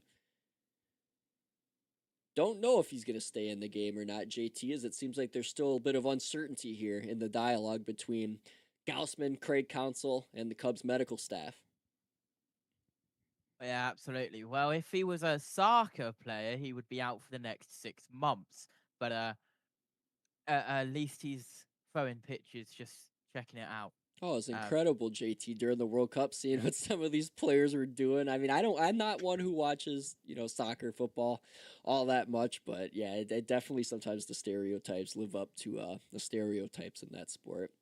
And unlike that sport, well, indeed, it looks like Gaussman's tough enough to stay in. So the Cubs starting pitcher's going to hang in there and stay in this ball game after having what looked like just a brutal, like dislocated thumb. If you could see me on the face cam here, it was, I mean, you could probably find a picture online. It was at a 90-degree angle. Yeah, it was gross. But he's got his hand back in that cherry red glove of his, and he's ready to try and finish off the top of this 4th inning. 2 out, a runner on second, as Sam Antonacci stands in. Here's Tristan Peters is the runner on second. And the first pitch towards Antonacci is a split-fingered pitch in the dirt, as it'll be a ball here, 1-0. And we haven't seen yet on the telecast if Craig Counsell's gotten any arms up in the Chicago bullpen. But through 4 innings here just about, it could be about time where Craig Counsell thinks about using his bullpen if Gaussman's thumb could be an issue. And the 0-1 here towards Antonacci will be a splitter that he swings over the top of. Gaussman, good split-fingered pitch there to even this count back up at 1. As I see the listener count here climbing on stream. If you're new to the stream, make sure to hit the like button and subscribe. Don't think that's just a promotion. I'm just trying to welcome you all to the Ultimate Sports Media YouTube channel. Seems like I'm starting to get my bearings a little bit more here on the diamond, as I've only done hockey for the last 3 years, but baseball here is a sport that I love, and I'm going to try some football as well in the NFL season, as Gaussman gets a fastball in there at 93 miles an hour at the knees for strike 2.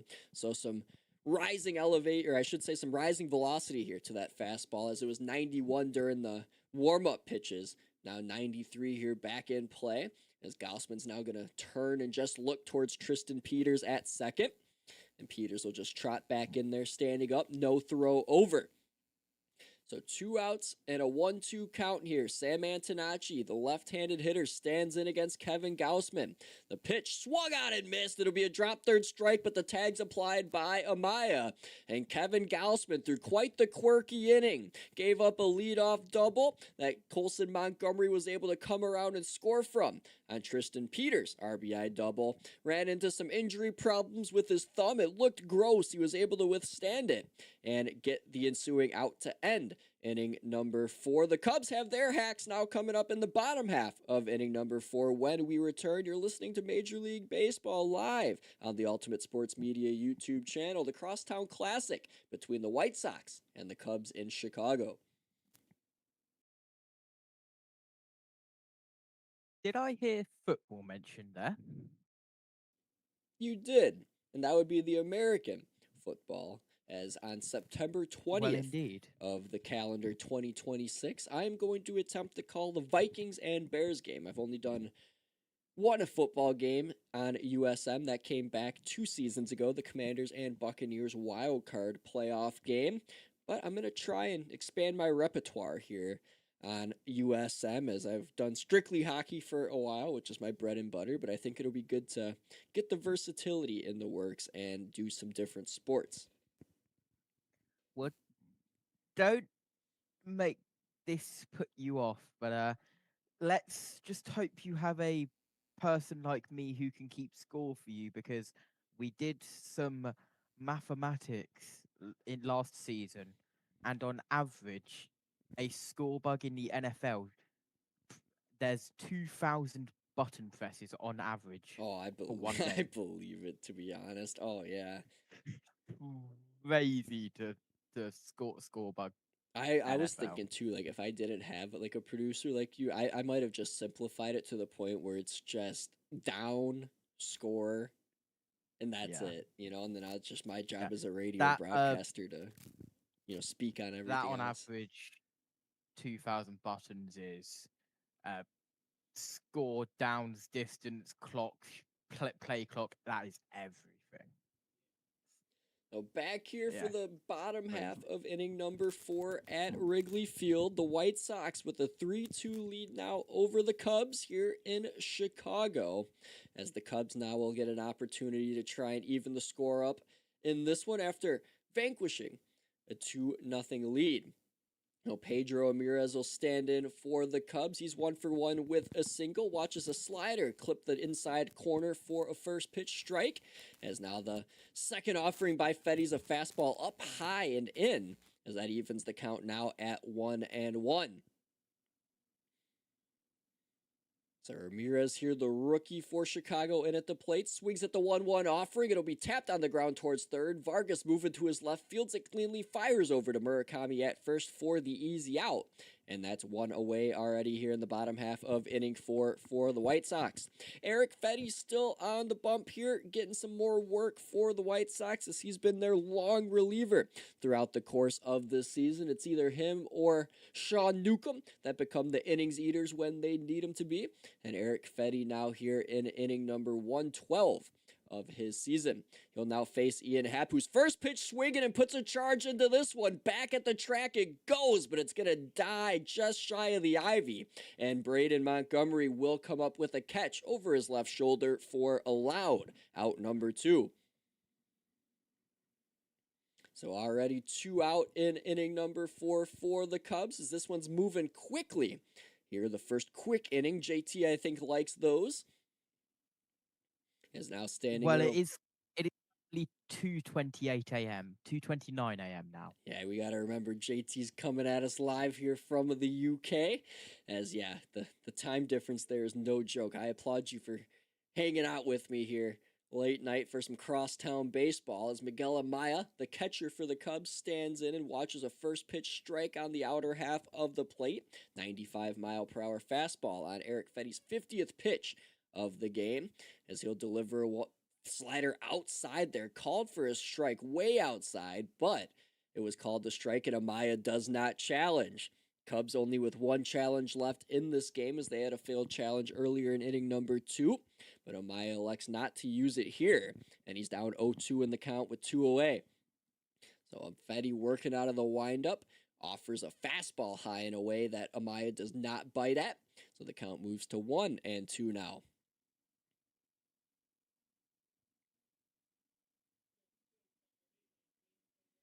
So 1-2 the count to Amaya, as Fetty working again, pitches one low and in the dirt, evens the count at 2-2.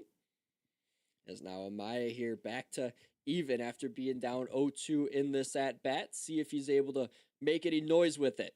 Fetty delivers, and that pitch is going to be swung on and missed. A fastball on the outer half of the plate. Amaya misses, and Fetty's able to get out of this inning 1-2-3.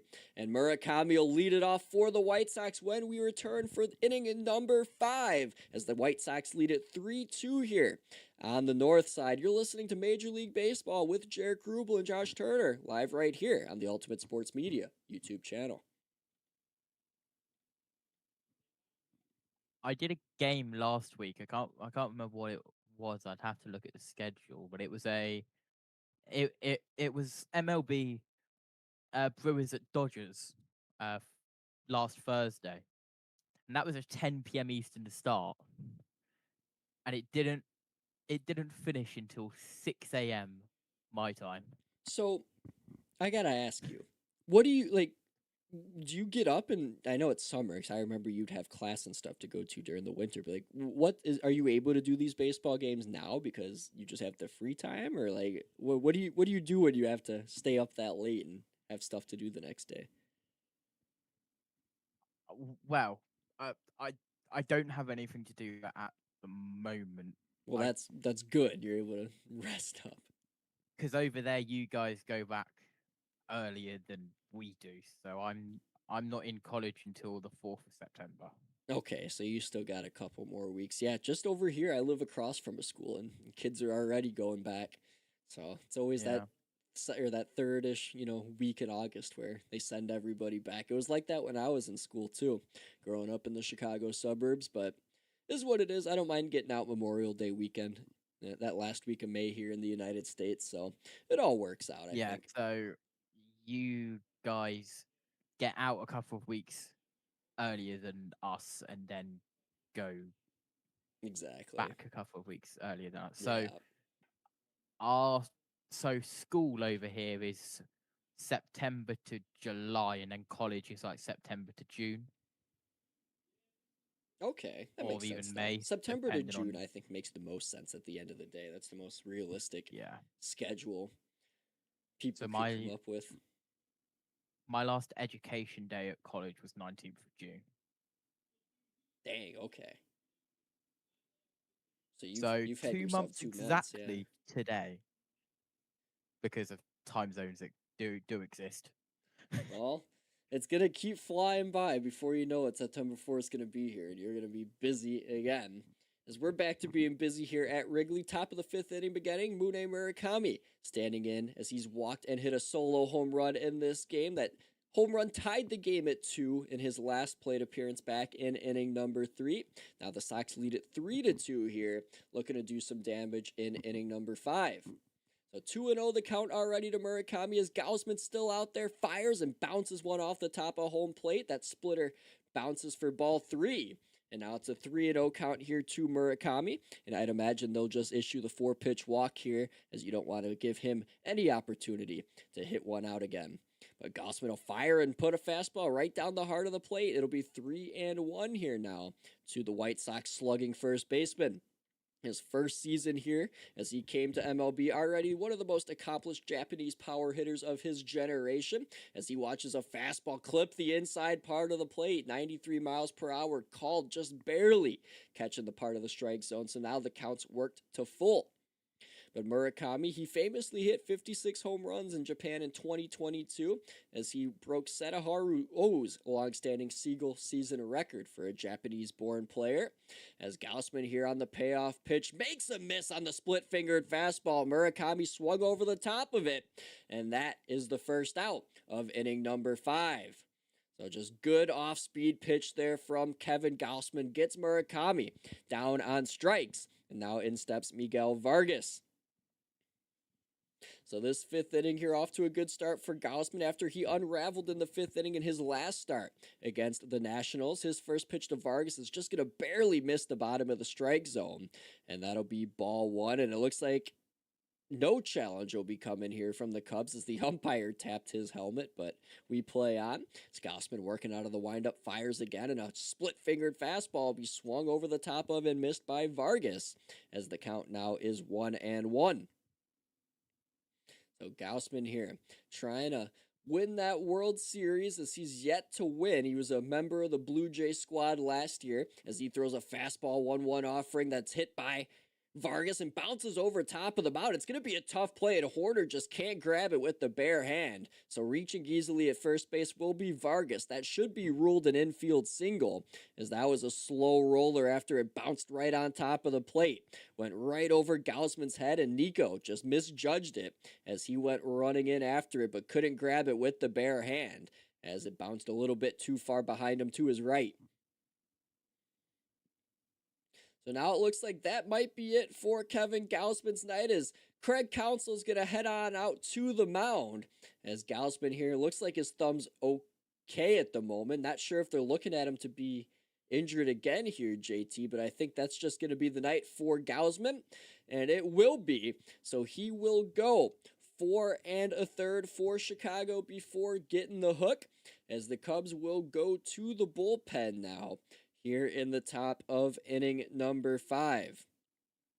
So the box score here tonight for Kevin Gausman: 4 1/3, 7 hits, 3 earned runs, walked 2, and struck out 5, as he allowed the home run as well to Murakami, as it'll be a pitching change here for the Cubs. And we'll see who they go with to bring in, as I have not seen anybody warming up in the bullpen for Chicago. But when we come back, we'll see who Craig Counsell opts with, as I think it might just be on short notice, this call to the pen. So back in a moment here, top of inning number 5. White Sox with runner on first, 1 out, and a 3-2 lead.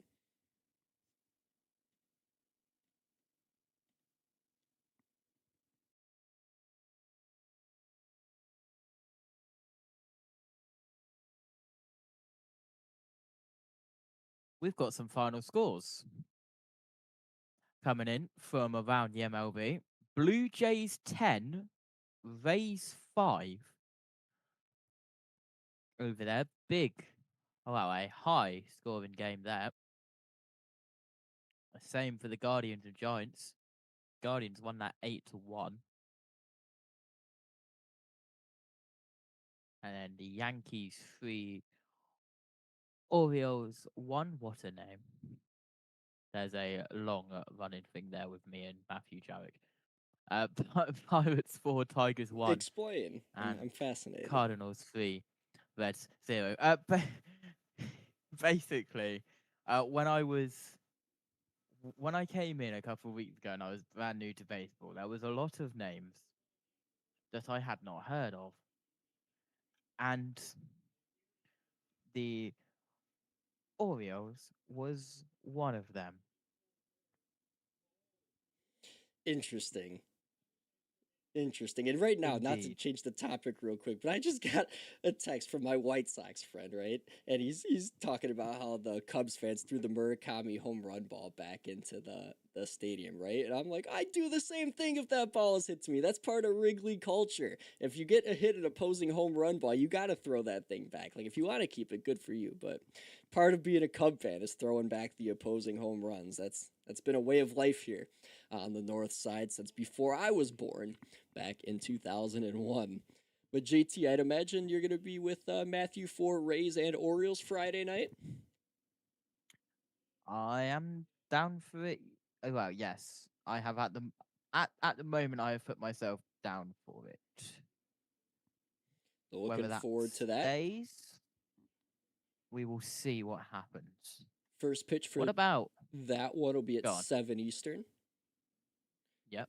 As it looks like we still have no word yet as to who's coming in to pitch for the Cubs, as right now we're getting a look here at an outfield conversation between Conforto, Happ, and PCA.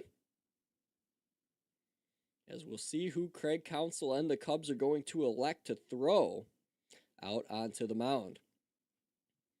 So again, as Just quickly, what about this first score, Jaric? And you should cover your ears for this one after conversations we had pre-broadcast. Brewers 9, Mariners nothing. Yeah, and that's something that's happened all season, not just these big Brewer offensive blowout wins, but when the Cubs win, the Brewers tend to win too. There is 2 weeks ago, a stretch where the Cubs were on a heater. They swept the Dodgers. They beat the Blue Jays. They beat the Royals 2 out of 3. They had a good winning streak going, and the Brewers just didn't lose. So despite the Cubs playing as good of ball as they did against good clubs, they did not really gain a whole lot of ground in that NL Central race against the Milwaukee Brewers. They're currently 4.5 games back of their I-94 rival as they met in the NLDS last year. There's no vowels in that. Remember that, JT. As the Brewers got the better of them in 5 games. As a Cub fan, my heart wasn't broke. I know it was understandable, but when the Brewers held that L flag up, it definitely hit me in my feels a little bit. So it's just like I like to be neutral, and people think you'll rub it in if they win, but not me personally. But I don't know. The L flag just felt like a little cheap for an organization that's never won anything. You know what I'm saying? But it's all part of the fun in sports. It's all rivalry fun. If it gets toxic, it gets toxic. But the other Sox are playing. They lead the Diamondbacks top of 8th, 9-4. But I believe we have got confirmation of the pitching change, Jaric. We do. Javier Assad will come in now for the Chicago Cubs. Recalled yesterday from AAA Iowa. He now has a 3.59 ERA with 53 strikeouts on the season. This will now be his 81st inning of work, as his first pitch will be in the dirt inside against Andrew Benintendi for the White Sox, as the count is 1-0 against the Chicago White Sox designated hitter. Homered again in yesterday's ball game as he watches the 1-0 clip the outside half of the plate. A fastball's in there for strike one. The count now even at 1-1. As Andrew Benintendi this season overall in the home run department has 13 long balls. He's third on this White Sox team in RBIs with 62. As he has a runner on first here looking to drive him in.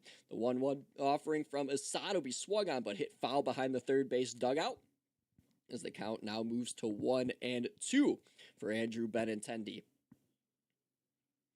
Now Benintendi rocking the red batting gloves for the White Sox, despite the all gray and black uniform.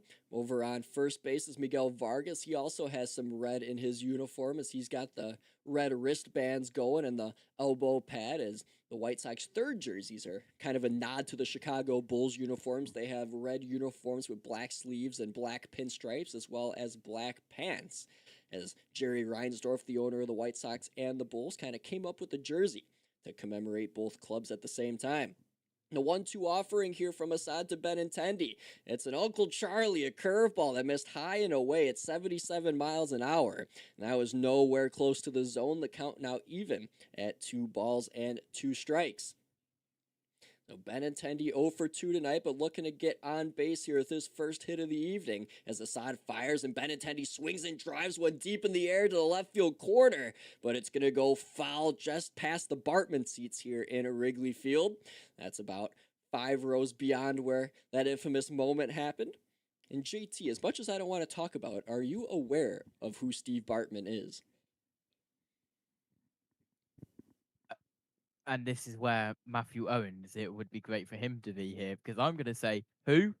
Assad with a throwback over to first, Vargas back in safely. All right.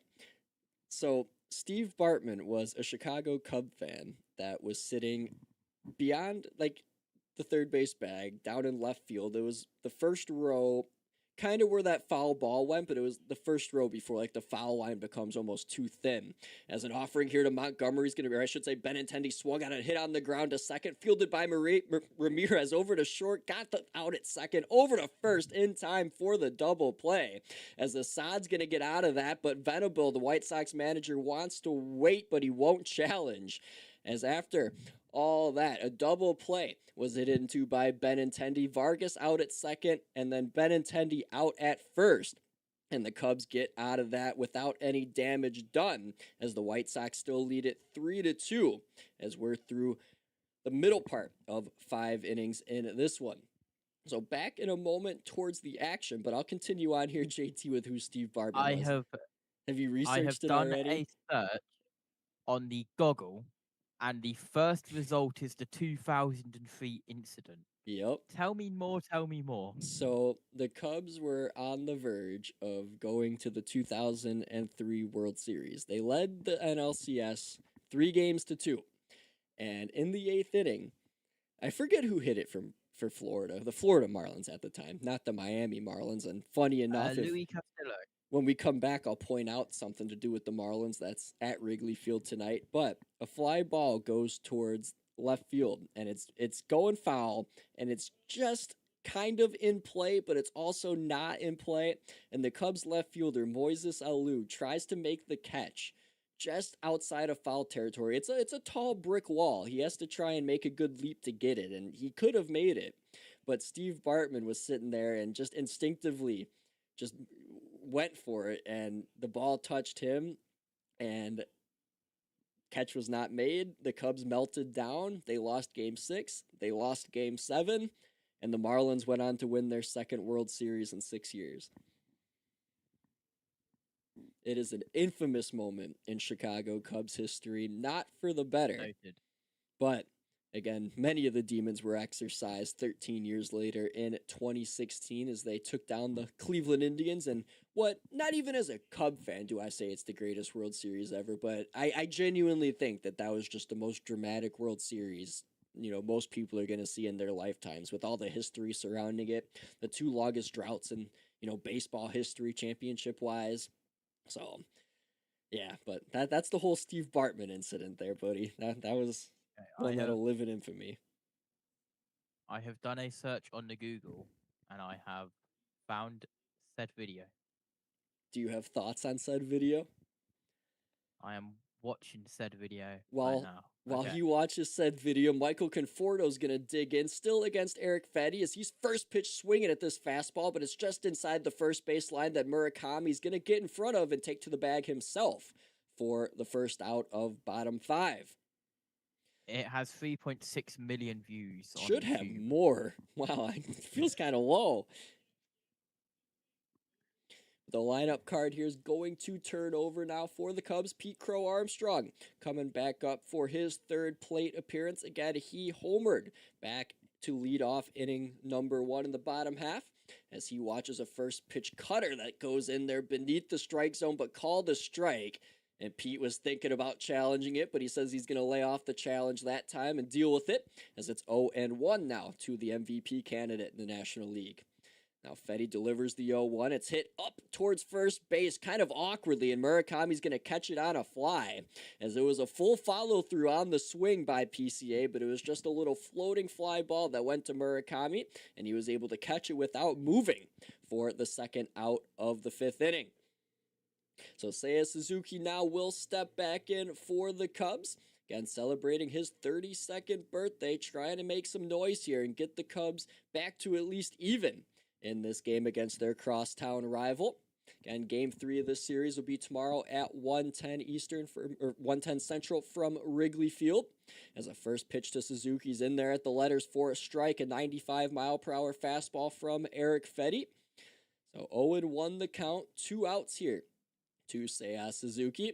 As the next pitch is beneath the knees, it'll be an off-speed pitch called the ball. So the count now even at 1-1. So Suzuki, a multiple-time Gold Glove winner and batting champion in Japan before signing with Chicago now almost 5 years ago. He's in the final year of his contract as he watches a high strike get called here, as now he's going to use his ABS challenge Suzuki is, and he's going to win this challenge, as it was in fact a high strike that was called. That's now overturned, and it's a ball that makes the count 2-1. So now Suzuki ahead in the count here, as Fedde working out of the windup kicks and fires, and Suzuki fouls that one off. An off-speed pitch there got knocked in behind home plate, as a fan will get that one for a souvenir to take home. As Fedde here is working the curveball a lot in this at-bat versus Suzuki, as Suzuki got under that one and hit it behind him.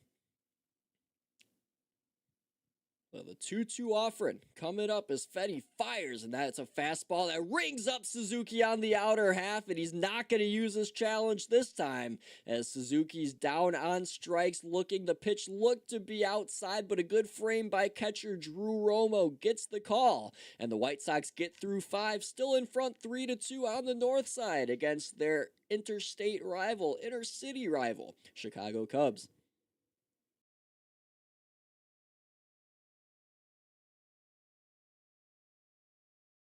So, JT, we've reached the halfway point. We're almost 2 hours in to this broadcast. I think we're going a little bit just over the average 2.5 hour time. That's about how long hockey games take as well. So I think we're on par here to end within the next 75 minutes or so, pending extra innings.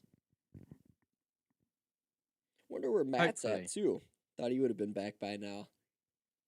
He is somewhere over the rainbow in Walnut Cove, somewhere. I never realized how close that place was to a festival I went to back in Virginia. And I didn't really know Matt too well in like 21, 22, but if I knew him as well as I did now, it'd been fun to meet up with him when I went down there. Because it was maybe like an hour away from where he's at. I was close, yeah. but unfortunately Well, did not make that work. here's a funny thing.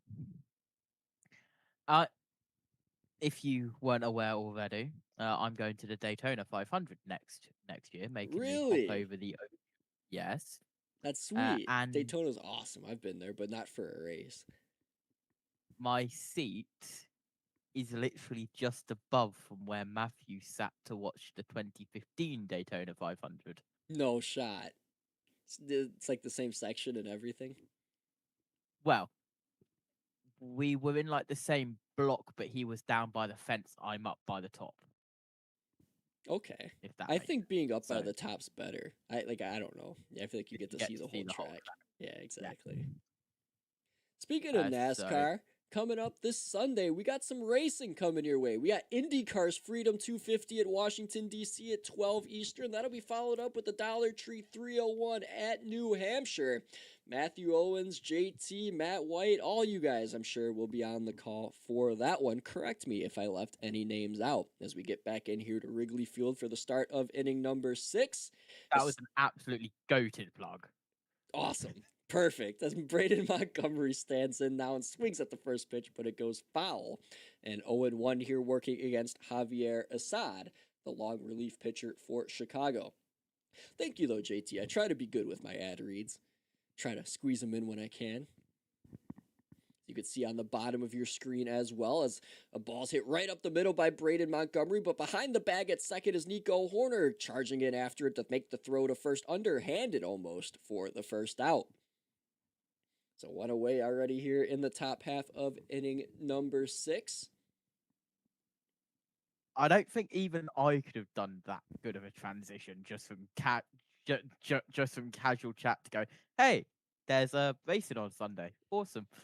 I genuinely think I get this from listening to, since we're doing a Chicago broadcast, Chicago native Eddie Olczyk.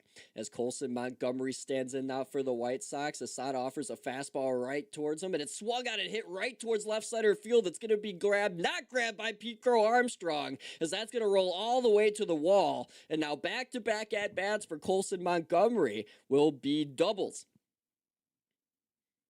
So 2 doubles in this game for Colson Montgomery. This one might be given a single with an error to Pete Crow Armstrong in center as he tried to glove it one-handed, but it just went right under his right-handed mitt and right to the wall. So a runner in scoring position. The ruling is a single and E8. Little pat on the back for me. Haven't done this in a while. That was accurate. Shout out broadcaster Jaric Rubel.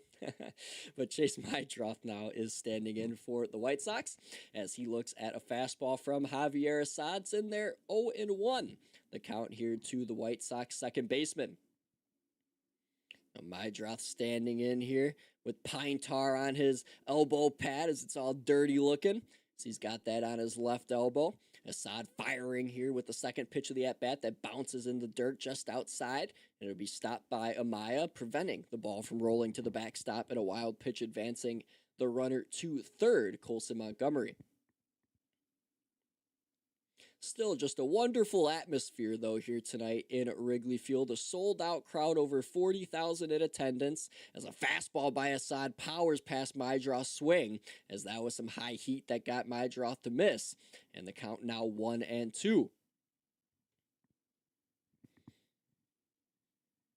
Chase Mydroth, a contact hitter, young and disciplined at the plate. We'll see what he does here with 2 strikes and 1 out, a runner at second. Assad working out of the stretch. High knee kick and fires towards home plate, and it'll be swung out at a chopper. Hit towards Ramirez at second. He'll field it cleanly and fire over to first for the out. 2 away here in the top of the 6th. The runner advances over to third as Montgomery now stands 90 feet away from home plate. And again, more sports coming up on Sunday as well. It's not just racing on USM. Manchester's taking on Bournemouth. Is that how you say it there, JT? We got some English Premier League going on. Man City and Bournemouth at 9 a.m. Eastern, and Newcastle and Liverpool. Close enough. Close enough. At 11:30 Eastern time. I believe the voices on that will be Seth Eves on the early game, Matthew Owens on the middle game at 9 a.m. and 11:30 before the I don't know what Matthew's on. I should really color code my notes here as I got the black and white printer, but somebody will be calling that game at some point on Sunday. Manchester City, Bournemouth, County, Seth, Newcastle, Liverpool to be confirmed. Freedom 250 to be confirmed. Dollar Tree 301 is Owens and crew. Okay, perfect. There you have it. Matthew Owens confirmed on the NASCAR race from New Hampshire. Sure, my aunt will love to know that it's sponsored by Dollar Tree. She cannot get enough of shopping at that store. I don't know what it is about middle-aged women and the Dollar Tree, JT, but they love it.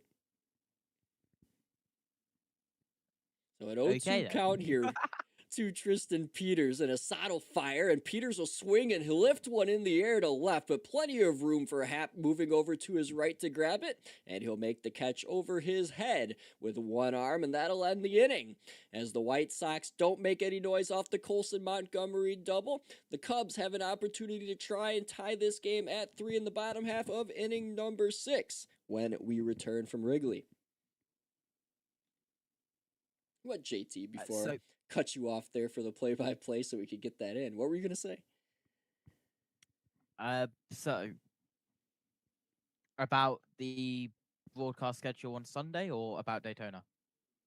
Either or. The broadcast schedule on Sunday, I think, makes more sense. You said we have Dollar Tree at New Hampshire with Matthew Owens, and Seth is confirmed for the Man City game, correct? Yep, and then Newcastle, Liverpool is to be confirmed if it's on or not, and then Freedom 250 has not got a broadcaster assigned to it yet. Gotcha. So that is Sunday. Again, on the bottom of our screen here, I could kind of put myself back on. You could see the upcoming NASCAR schedule.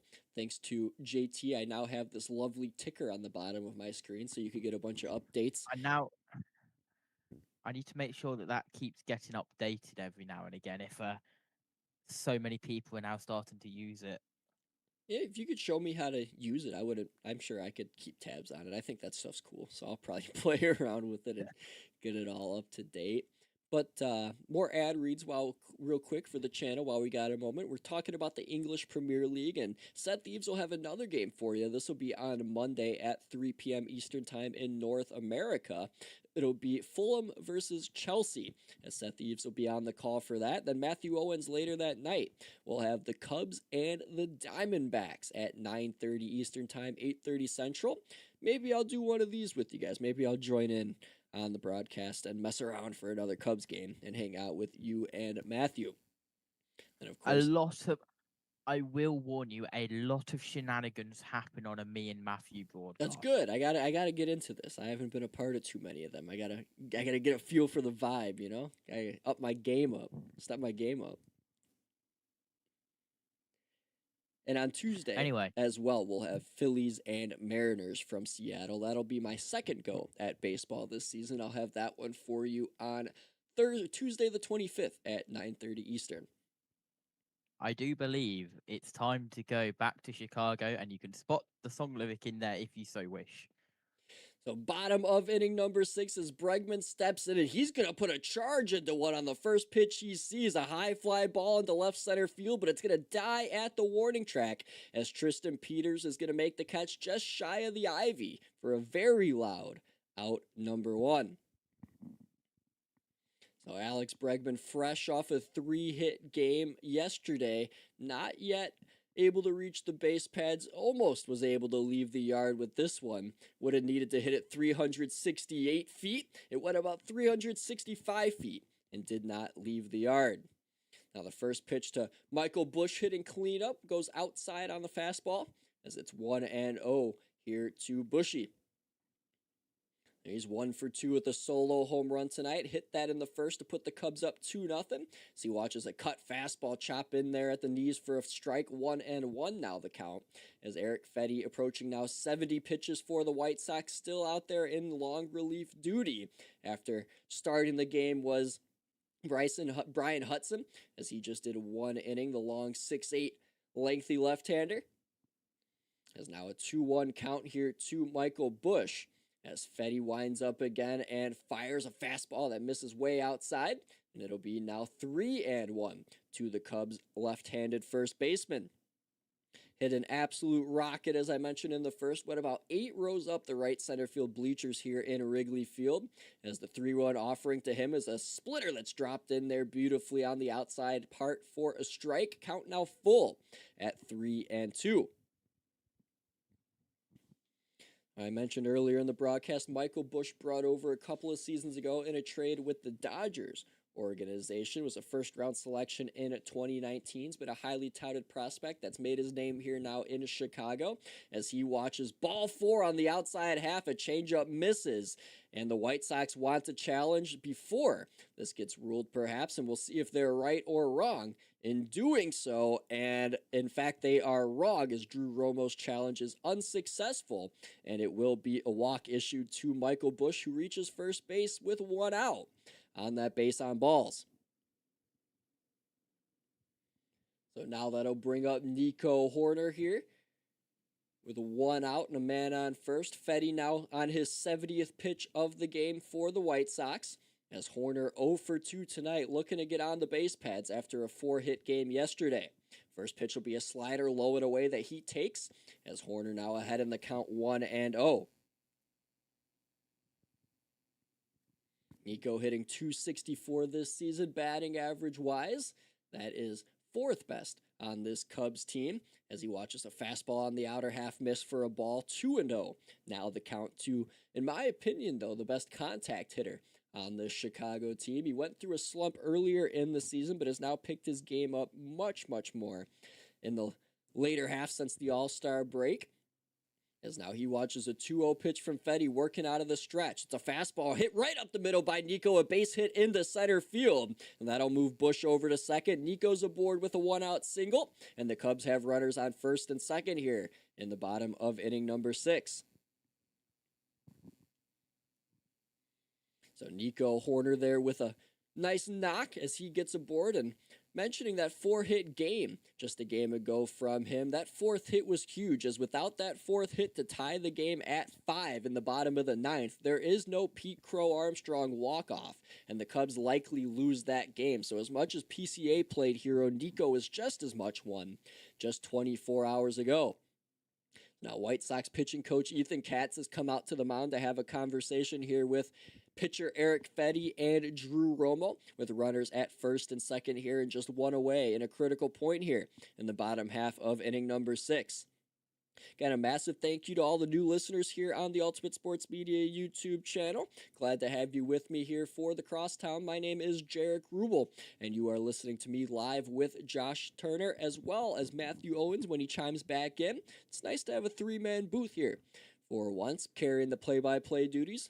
Matt kind of just hanging out, JT producing here behind the scenes, all the score bug things you see on the screen, that's all him. So shout out JT for helping me out.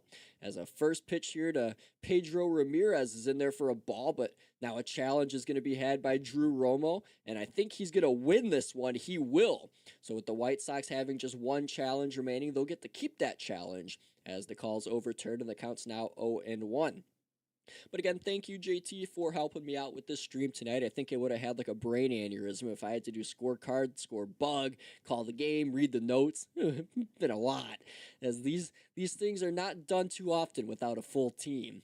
As Pedro Ramirez watches a pitch here in the dirt for ball 1.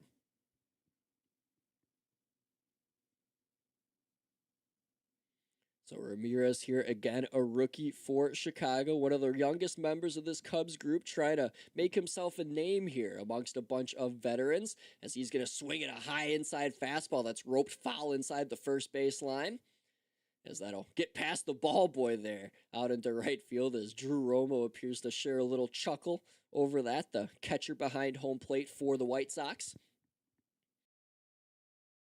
Today with an MLB high 205 challenges, but an MLB low 47% success rate. Shout out Marquee Sports Network in Chicago for that little nugget. As the White Sox here with 3 challenges, they've been successful with 2 of them. They failed 1 so far in this game. As the 1-2 offering to Ramirez as the off-speed pitch way outside, almost behind the right-handed batter's box, and the count now moves to 2-2. So some signs this inning perhaps of Eric Fetty being worn down, as he's over 76 pitches now in this, and he's in his 5th inning of work. As he watches back towards second, works out of the stretch and fires towards home, and that pitch is inside, almost hitting Ramirez in on the hands, but he was able to back out of the box in time as the count's now full, 3-2. So we'll see with runners like Bush and Nico on first and second if perhaps they want to try a steal situation here, even though there's only 1 out and not 2 outs with the count being full. As the full count offering towards Ramirez as a slider swung on and missed by Ramirez. Fetty gets the punch out, a big strike out there that Fetty's able to get. As Ramirez is down on strikes, and there's 2 away now in the bottom half of inning number 6. White Sox still controlling the lead 3-2. As now coming to the plate for Chicago will be Ian Happ. Now before that happens, another mound visit here as it looks like Venable's going to go to the bullpen here again tonight as Eric Fetty indeed has been gassed. That was the last batter he'll face, and the White Sox will go to the pen. We'll get word on who comes into the game when we return. Sox still up 3-2 here in the bottom of the 6th, trying to get 1 more out against the Cubs to send it to the 7th.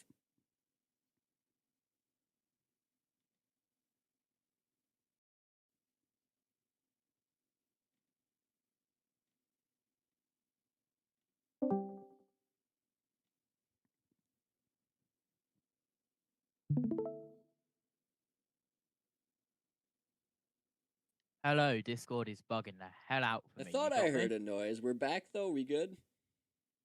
Yeah. For some reason, for that past half inning, you were robot on my side, but it seems like we are good. Anyway, Discord shenanigans hopefully over for now. I can't see your screen anymore, but I'm assuming your stream's still the same to where we don't have to like fix the timing of the game. Yeah, I have re-enabled it all on Discord, so you should be able to redo it all. Okay. More final scores coming in. Red Sox and Diamondbacks. Red Sox win 9-4. Bottom of the 9th, Padres lead the Mets 5-2.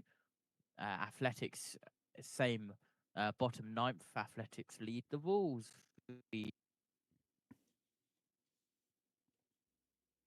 4-1. Bottom of the 7th currently, Brewers 12, Mariners 0. And that will get a massive sigh from a bunch of Incredibly Northside high faithful scoring here. game. As it looks like Huascar Brazoban is going to be the new pitcher taking over here for the White Sox. Right-handed pitcher, did not pitch last night against the Cubs in the outing, as he spent years bouncing through professional baseball, including time outside affiliated ball. Now finally made his MLB debut at 32 years old, as overall he has become considerably more important to this White Sox team with the situation they are in with a bullpen kind of outing than normal. So he's in to face Ian Happ, and he throws a first pitch fastball at 90 miles an hour that swings and misses. Ian Happ does, and strike 1 already. So 2 outs, runners on first and second. Happ digging in at the plate as the next pitch is inside and almost hit the foot there of Ian Happ, but a good stop by catcher Drew Romo to prevent that ball from getting behind to the backstop, as the count now goes to 1-1. So Huascar Brazoban coming into this game with an ERA of 5.14. He's allowed just 1 home run, and now through just 7 innings of work, so he's not seen a whole lot of time here on the mound for the White Sox this season, as he now threw another one outside for a 2-1 count, as now he looks to get set back again on the hill for the White Sox. Gets set in the stretch, now fires in another fastball way outside, 96 miles per hour for a ball, count 3-1, as the signal's given by Drew Romo for Brazoban to just calm down a bit, as he's throwing a little bit too erratic. The 3-1 offering swung on by Happ, hit in the air. It's deep, but not deep enough. As just shy of the warning track, the center fielder Tristan Peters moves over to his left to make the catch, just next to his right field mate Braden Montgomery, and that will be the third out of the inning. So the White Sox hang on to this 3-2 lead against the Cubs as we head to the bottom 3 innings, the later half of this game. 3-2 White Sox over their Northside rivals.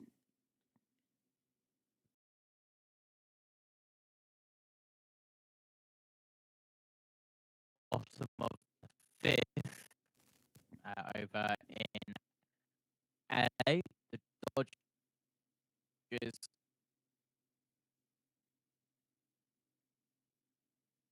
against the Rockies. Dodgers 0, and then in the mid seventh, Angels lead the Astros 3-0. As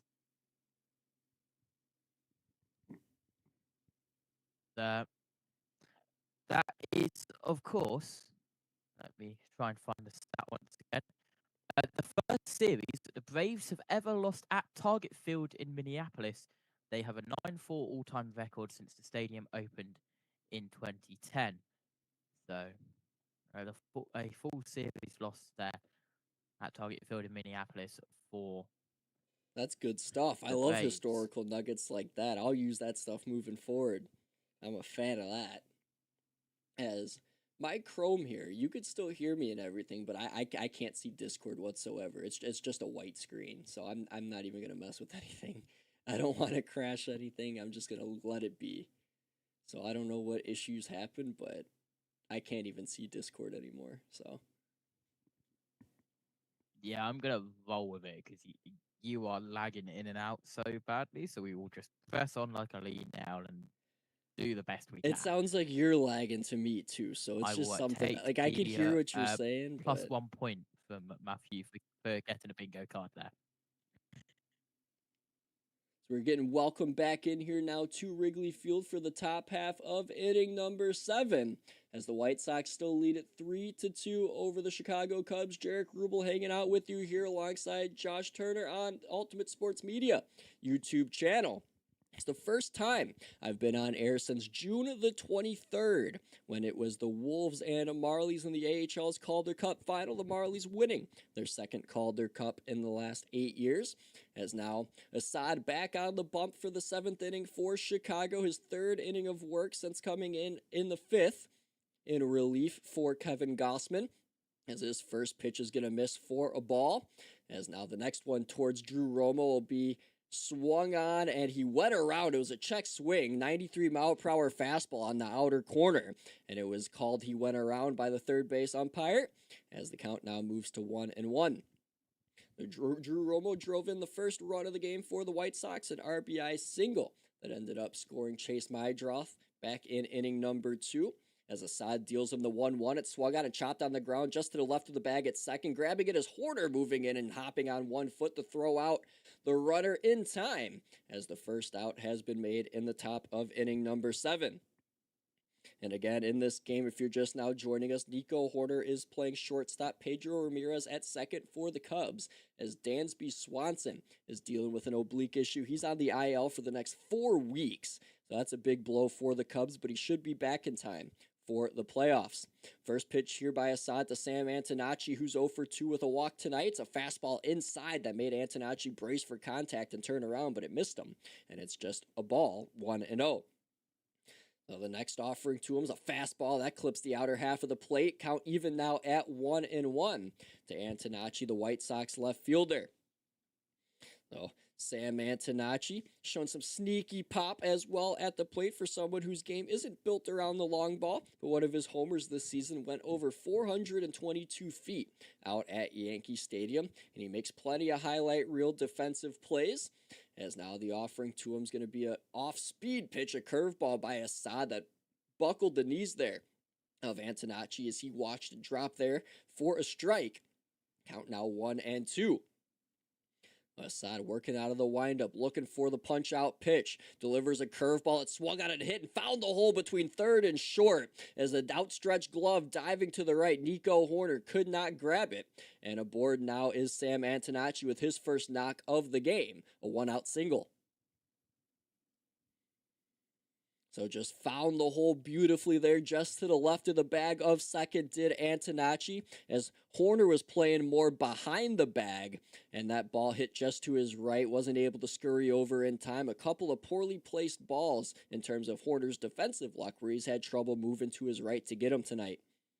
So now Murakami stands in, had the solo home run back in inning number 4, which gave the White Sox, or tied the game at 2 for the White Sox. Also has a walk here tonight. Now the White Sox have a 3-2 lead in the 7th, as Murakami looks for his second hit of the game. 0-1 the count to the first baseman, as Assad fires a fastball high and away that misses out near the right-handed batter's box. And that'll be a ball. 1-1 will be the count. So Murakami watching is taking a lead off of first as Antonacci. We'll see if he's on the move, as Assad takes a look over his shoulder, kicks and deals, and it's going to be a fastball up and in, but it's just off the plate, and that'll be a ball. 2-1 to the left-handed hitting Murakami.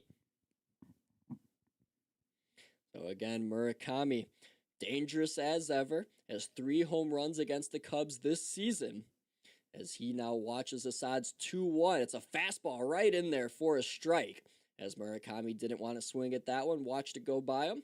It's now 2-2 is the count.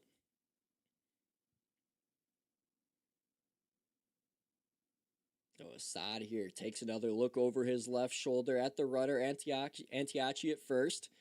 And a time is going to be called here now by Murakami, as he signals for a time. He's granted.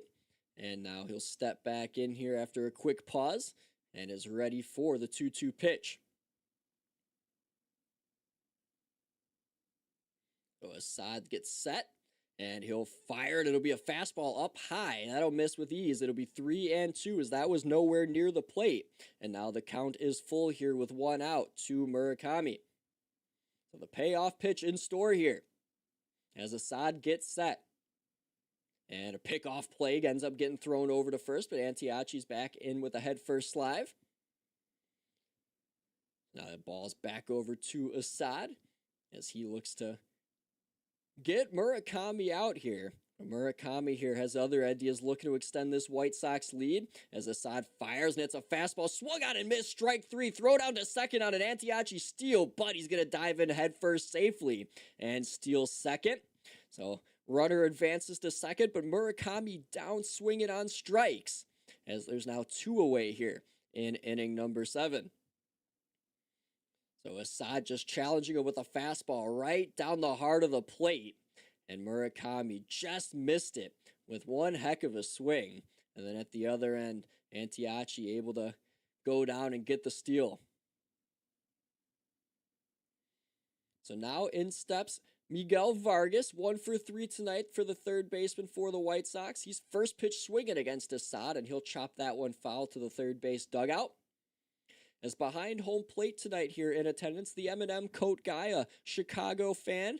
That is the White Sox, of course, as he typically would sit with a guy named Jim Annixter, a guy who would wear a green hoodie and a pink hat behind home plate at the Cubs games. Unfortunately, Jim passed away earlier this year. Lifelong Cub fan, always wore the gear behind home plate.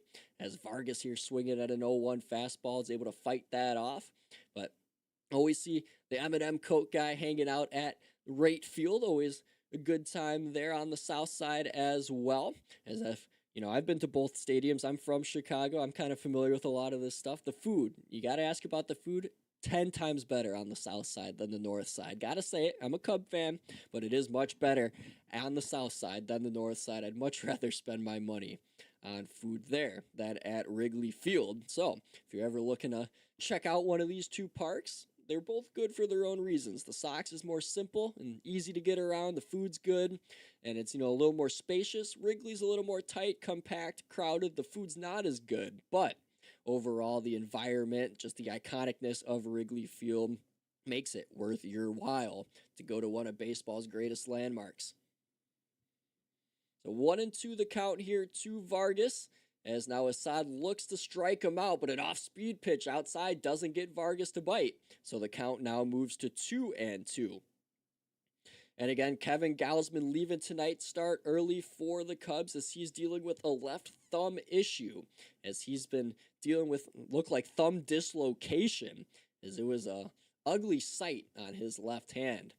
And a 2-2 here from Assad to Vargas will be swung on and hit in the air to right center field, but playable for the right fielder. Conforto move it over to his right, and he'll make the catch. And that will end matters here in the top of the 7th. It's stretch time here at Wrigley. Make sure to stand up, get this 7th inning stretch going, as it is powered here by YouTube. Subscribe to the Ultimate Sports Media YouTube channel. That's youtube.com, Ultimate Sports Media. And singing the 7th inning stretch here in attendance at Wrigley Field, Hockey Hall of Famer Chris Chelios in attendance with his son tonight, as well as Blackhawk Patrick Kane. So a lot of the Blackhawk and Detroit Red Wing, quote-unquote, legends in attendance here for this crosstown series, as Chelios here rocking the number 19 Troy Murray jersey, as Troy Murray, a color commentator and a longtime centerman for the Chicago Blackhawks, unfortunately passed away earlier this year after a long, courageous bout with cancer. Thinking about you, Muzz, and your family as always, as Chelly leads the stretch here at Wrigley, JT. If JT's even here. Don't know if he went away or not, or if my Discord has crashed entirely, which might have been what happened. So we're going to see if we can fix this real quick while the 7th inning stretch is going on at Wrigley Field. So let's see if we can hop back in here with JT, commentary box. And where are we at here? JT, you there? Hello, Jaric. That was a perfect time for you to rejoin. Let's go. I noticed just as soon as I got through my little 7th inning stretch spiel that my app crashed. So I'm glad everything's back to normal. That if that went on air, that needs to be clipped the hell up right now. I didn't hear anything you were saying, so Okay. I didn't hear a word. It was more Matthew than me, but okay. Oh, Matt's here? Matt, what up? I am here. Hello. What an interesting inning. I didn't realize that all happened, but I think I handled it pretty well. I don't think anyone would have noticed if I didn't say anything. Oh, dear.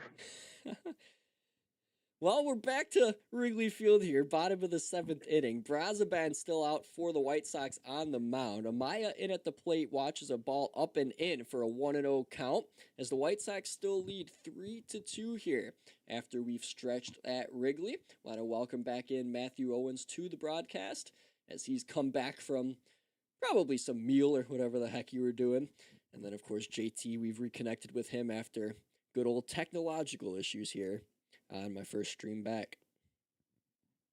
But a 3-0 count here to Amaya, as Brazoban's had command issues since coming in for Fetty on the south side of things. And it'll be a 4-pitch walk here to begin inning number 7 for the Cubs, as they get their leadoff man on, that dreaded leadoff walk. That's something to keep an eye on here, as now the White Sox are already going to get work in the bullpen going, as Grant Taylor's up and moving.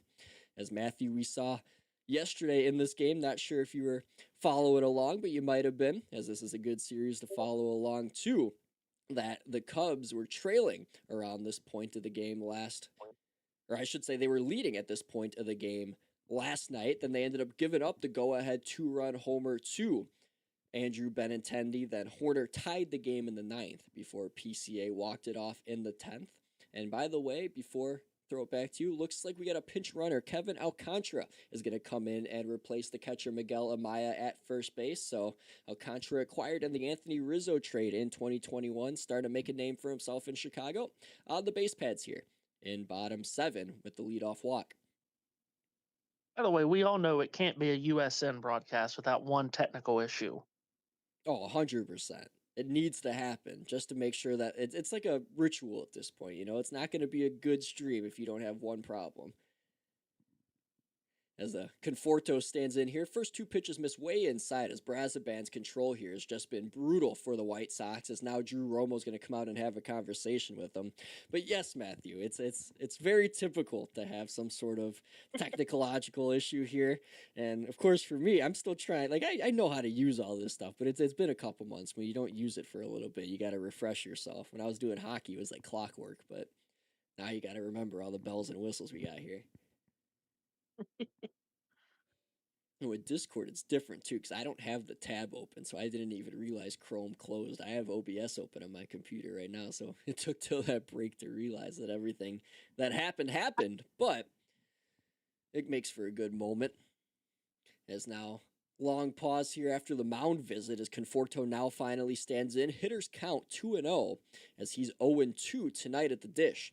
And the pitch is going to be a fastball, 96 miles per hour, right down the heart of the plate. Watched for a strike as the count now 2-1 to Conforto. Brazaban getting set again, working out of the stretch. Fastball bounces in before the plate, caught there by Romo as he knocked it down, but the count moves to 3-1. And you got to think here, Matt and JT, with Taylor already up and moving in the bullpen, if Brazaban gives up 2 walks here back-to-back to lead off the 7th, you got to think that Will Venable's going to go ahead and make an immediate move. So the 3-1 to Conforto. I would agree with that. Misses inside. It'll be ball 4. So another walk here issued out by Brazaban, and that indeed will be it. Here comes Will Venable out to the mound, and he'll make the move to the righty, Grant Taylor, as a call to the pen here at Wrigley once again for the White Sox, as they're trying to hold on to this 3-2 advantage. Bottom 7, 2 on, no out against the Cubbies on the north side. Has JT done an out-of-town scoreboard yet? He's done a couple. He's doing good at it. I've done many. Oh, Yes. very good. It seems And like did I the hear owner of this correctly? company is trying to make Hold on, sure. sorry. 16-0 now, the Brewers. Brewers are absolutely dog walking the Mariners. Oh my God! Which, by the way, Mariners Now- on USM next Tuesday, hosting the Phillies at 9:30 p.m. Eastern. Now, did I hear correctly? Go on. Did I hear correctly No. that we were talking about Steve Bartman? Yes, and I was trying to familiarize JT with the incident, as there was a foul ball hit about 5 rows back, and I had to bring it up. Well, you didn't have to. I was -5 for the record. Thank you. It's the Good God. educational part of the broadcast. We're teaching history here. There's a Give reason that I me chose- my lanyard and everything. Give me my teaching credentials. We're putting on a social studies class here. There's a reason that I chose geography over history, but okay. So, has Steve ever been discovered in the 23 years So- since then? Yes, he has, and they gave him a World Series ring after 2016. Hmm. But he does not want to come out in public. It is what it is. I mean, you can't really blame a guy for being public enemy number 1 for 2 decades, almost 2 decades, and staying in hiding. I don't know. It's a weird situation to be in. They gave him a World Series ring, and he's happy the curse is over. But no, I have not. There were heard too people much. trying to kill that man. Yeah. No, he genuinely needed a police escort out of Wrigley Field on that night in 2003. He hid. They got him out of there. Like, they were throwing stuff at him in the stands there. Yeah, it was bad. It was not pretty. It's now 18. You would have thought, JT, that a bunch of people from Philly ended up making the move over to Chicago and all became Cubs fans for that series. But no, that's exactly how it went here on the north side. It got pretty grotesque. Well, indeed, it sounds like it. It's now 19 Brewers. Brewers are just pouring it on. Meanwhile, back here in Chicago, Grant Taylor's on for the White Sox, facing Pete Crow Armstrong, who has the opportunity to tie this game or give the Cubs the lead with just 1 swing, with nobody out and 2 on here in the bottom of the 7th, down 3-2. And an 0-1 fastball will be down and away there. That'll miss for a ball. 1-1 now the count. Is Grant Taylor the new pitcher again for the White Sox? 2.11 ERA, 81 strikeouts on the year in 64 innings of work. He's given up 4 home runs as well this season as he challenges PCA with a fastball that clips the inside part of the plate, and Pete grimaces at the call of that one, though he knows it's a strike. 1-2, the count moves to. So PCA trying to deliver another MVP moment. Already has gone 30-30, has 31 home runs and 31 steals on the season as he stands in here against Grant Taylor. The count 1-2. Taylor delivers, bounces one off home plate. It gets away, but not too far away as it went towards the left, or I should say the third base line towards the dugout, but Romo was able to get there in time to make sure Alcantara doesn't get over to third base. Again, the pinch runner that took over for Miguel Amaya, and that'll mean Carson Kelly will then join the game here after this inning ends for the Cubs behind the plate. The 2-2 to PCA. It'll be swung on and chopped foul. 2-2 remains. What was that, JT? It's now 22 Brewers. Where are these runs coming from? I feel like they're getting like 3-run home runs in seconds. This is just 19, now it's 22. What the heck happened? Probably rallies if I had to guess, but 2-2 here to Pete Crow, and Taylor overpowers him with a 98-mile-per-hour high heat as he got him with the fastball way out of the zone, but Pete Crow swung and missed ferociously as he got under that. Now there's 2 away in the inning. Or I should say 1 away in the inning, my apologies. 9-run 8th inning.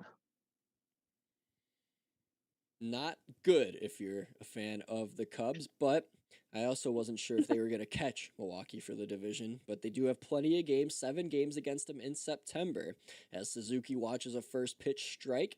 And one of those games, Matthew, will have right here on USM. It'll be a Labor Day matinee, Cubs at Brewers, first pitch 1:10 Central Time. Looking forward to that. Yeah, that'll be good. I think it's in Milwaukee. That'll be a good series right around Labor Day.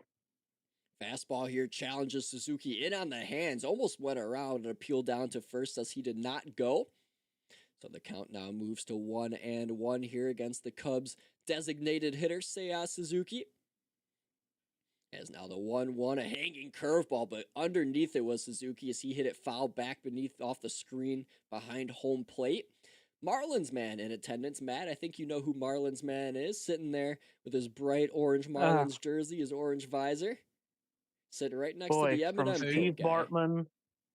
from Steve Bartman to the Marlins. Look how we have come full circle. And that's the payoff I forgot to get to earlier. I told JT, I said, there's somebody that has to do with the Marlins in attendance here tonight, and I just didn't get to it for a couple innings. But yeah, Marlins man behind home plate, sitting next to the White Sox fan himself, the M&M coat guy. And of course, missing is the late, great Jim Annixter, green shirt, pink hat guy. Part of the crowd here that would always show up at Wrigley Field. As Suzuki is now sent down on strikes here, swinging as Taylor got him missing with the off-speed stuff down in the dirt. Slider low it away. Yeah, it's still one of the most amazing things, I think, in all of sports. The Florida/Miami Marlins have 2 World Series championships, and they have still never won their division. Insane stuff, right? And those 2 World Series championships came in their first 2 playoff appearances. And then they never made the playoffs until like 2020. They went a long time without making the playoffs. And that was the COVID year. They won a round. They beat the Cubs in the wild card round. And then they flamed out to the Braves in the NLDS. And then, of course, a couple seasons ago, losing to the Phillies. I thought Miami could have had a run that year because I was like, the Panthers did it as a wild card. The Heat did it as a wild card. But it ended up being the Diamondbacks as the wild card going to the World Series in 2023. 0-2 to Bregman. Missed down low with the fastball. It'll go to 1-2. Again, 2 on, 2 out here, bottom of the 7th. Cubs trailing by a run here against the White Sox at Wrigley Field. Jaric Rubel with you alongside Matthew Owens and Josh Turner. Glad you're with us on a Tuesday night on USM. Grant Taylor gets set. Delivers for the White Sox. Bregman clubs one. That gets down into left. That's going to get around and bring home Alcantara. And the Cubs have tied this game here at 3 in the bottom of inning number 7. So Alex Bregman comes through with an RBI single, gets this Wrigley crowd on its feet as we're back to square here. now at the crosstown. So a Good slider. piece of hitting. Exact. Just gonna say that, Matthew. Great piece of hitting there by Bregman. Caught the slider right over the plate. Was able to just mash it right into left. And the relay not quick enough with 2 outs for the left fielder Antiochi to get it in time. Much similar to that Drew Romo RBI back in inning number 2. Hap got it with 2 outs. Couldn't get it in time. As with 2 outs, the runners are already moving from second. So now Bush will stand in. And he'll look at a ball 1-0, low it inside, but a challenge here is coming from Drew Romo, and I think he's going to get it, and he will. It'll be overturned for a strike. So Drew Romo here with 3 successful challenges here in this game. So the White Sox still have that lone challenge remaining. Bush standing in here fresh off a walk, has a solo home run in the first as he swings at a pitch and drives one towards the second baseman, diving to make the stops. Mydra to his right, gets to his feet, makes the throw to first in time, and he gets the loud third out. What a play there by the second baseman, Mydra, as he makes a highlight reel stop on the infield to get the third out. So the Cubs do tie it at 3 thanks to Bregman's RBI single that scores Alcantara. But we're tied here at 3 through 7. And we'll see who comes out on top tonight in Game 2 of the Crosstown Classic. No word, JT, if we have to go past 12 innings, if there's like a shootout or a home run derby graphic to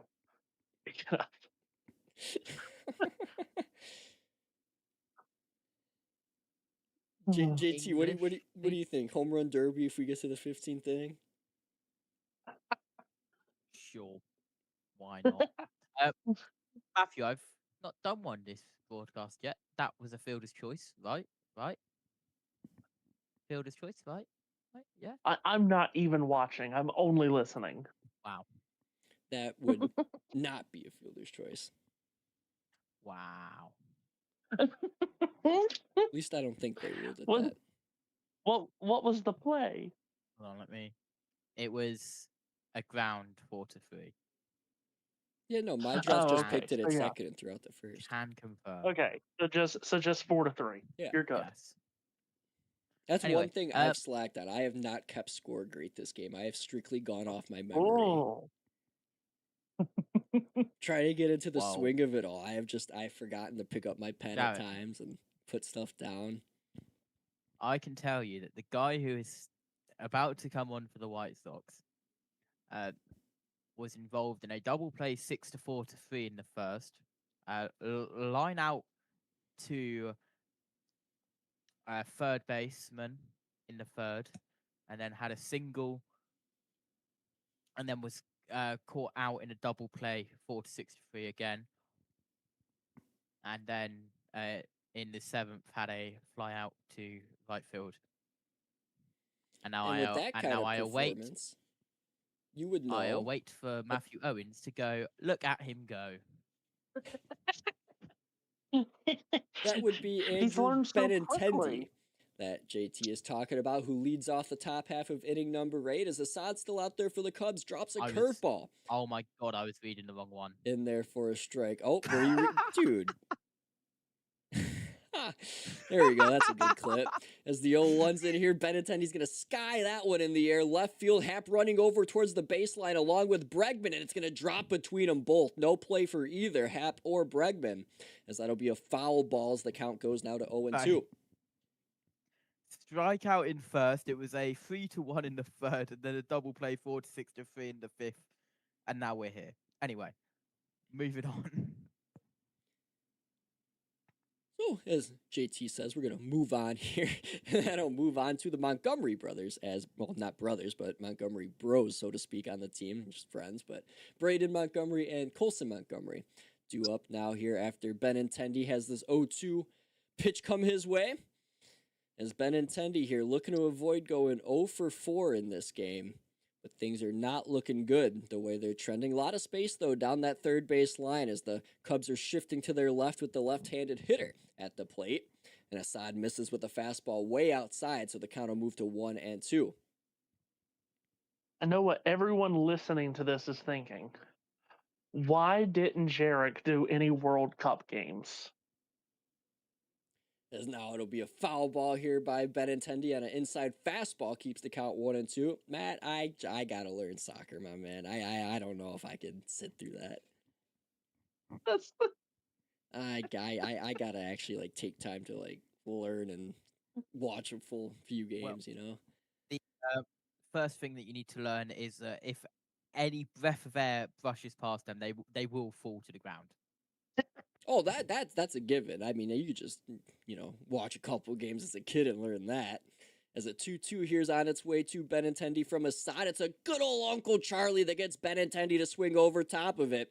And a strikeout there on the curveball as Assad gets the first out of the inning on the great off-speed pitch. okay. Here's one that came up last week, whatever it was. Because I knew JT was going to send me a message. If I am calling an at bat, Jaric, and I say a swing and a nubber, do you know what I'm talking about? It hit off like the nub of the bat, like the inside part of the bat. That's what I would think.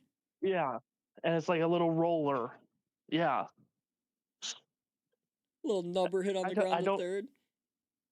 Yeah, there you go. So yeah, JT had to.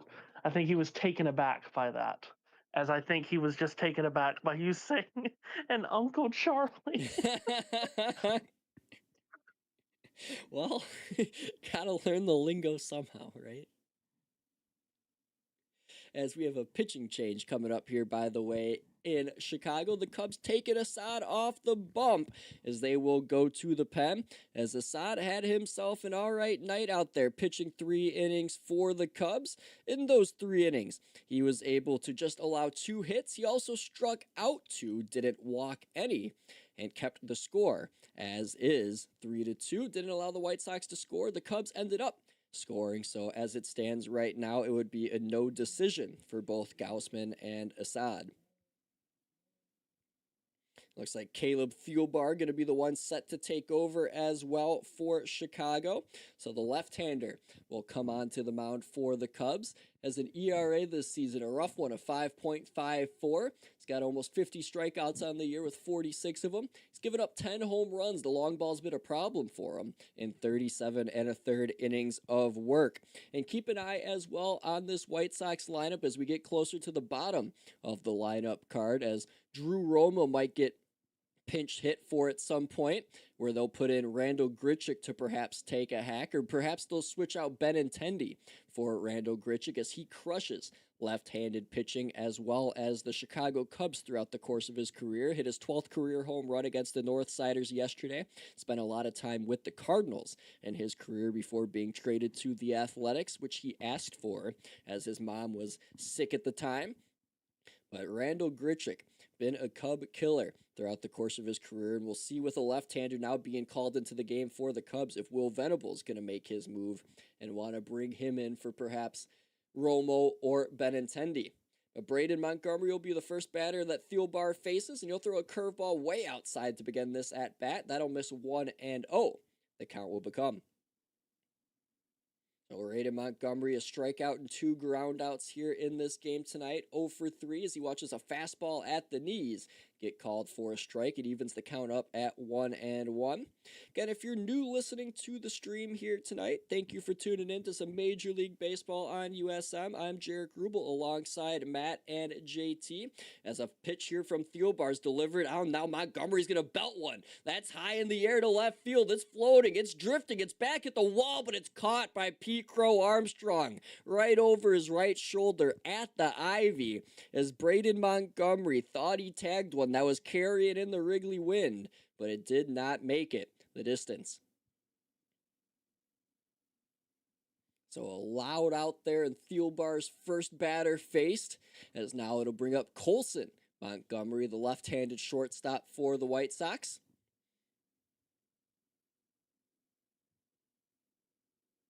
As the first pitch offering from Thielbar is going to be a fastball swung on, hit high in the air to right field, but that'll go way foul, as that one had a lot of trajectory on it as well. I think if there was a roof over that part of Wrigley Field, it would have landed on the roof of the stadium, but instead was down in the crowd for a lucky fan to take home.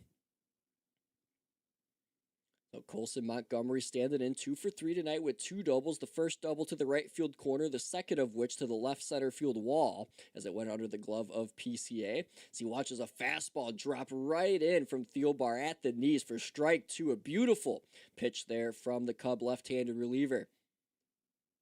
So 0-2 and 2 outs now. Colson Montgomery at the plate. Big pitch here coming for Caleb Thielbar. He gets set. The left-hander kicks and fires, and it's a slider way outside. That'll be a ball, so the count now 1-2 to the White Sox shortstop. And Montgomery did not play in the game yesterday. Acuna got the start at shortstop over him. As the offering 1-2 is a curveball, that'll be taken by Colson, and it'll move the count now to 2-2 as he's starting to work his way back in it. Luis Angel Acuna started at shortstop yesterday, and Colson returned to the lineup today in a big way with 2 doubles. He was a first-round selection of the White Sox in 2021, taken 22nd overall out of South Ridge High School in Indiana. The 2-2 sent his way. It's a curveball hit on the ground to first, unable to pick at his bush. It gets past him into right field, and reaching to first safely will be Colson Montgomery with his 3rd hit of the game for the White Sox. So just a bouncing ball hit right to Bush, and he was already falling down on his right knee trying to make this stop, and it almost hit him in the face. It went between his left cheek and his left-handed catching glove, as just a bad read there off the rip by Bush allows that ball to get past him, and Montgomery's got his 3rd hit of this game tonight for the White Sox. So from Colston Montgomery to Chase Mydroth as the second baseman stands in and faces a curveball from Thielbar that drops in there in the near corner for a strike on the inside part of the plate. Count now 0-1. Mydroth in this game 1 for 3, single and came around to score on Drew Romo's RBI single, as now he swings at the second offering and fouls this one off down to the right field seats. So 0-2 the count here now to Mydroth quickly with 2 away here in the top of the 8th. Score tied at 3-3 as you could see on the screen above my head. Here, Cubs and White Sox. The 0-2 offering's a curveball. Swung out and bounced on the ground to third. Charging after it's Bregman. Fielding it, throwing it over to first in time for the out. As he's able to make that throw across the diamond in time from corner to corner to end the top of inning number 8.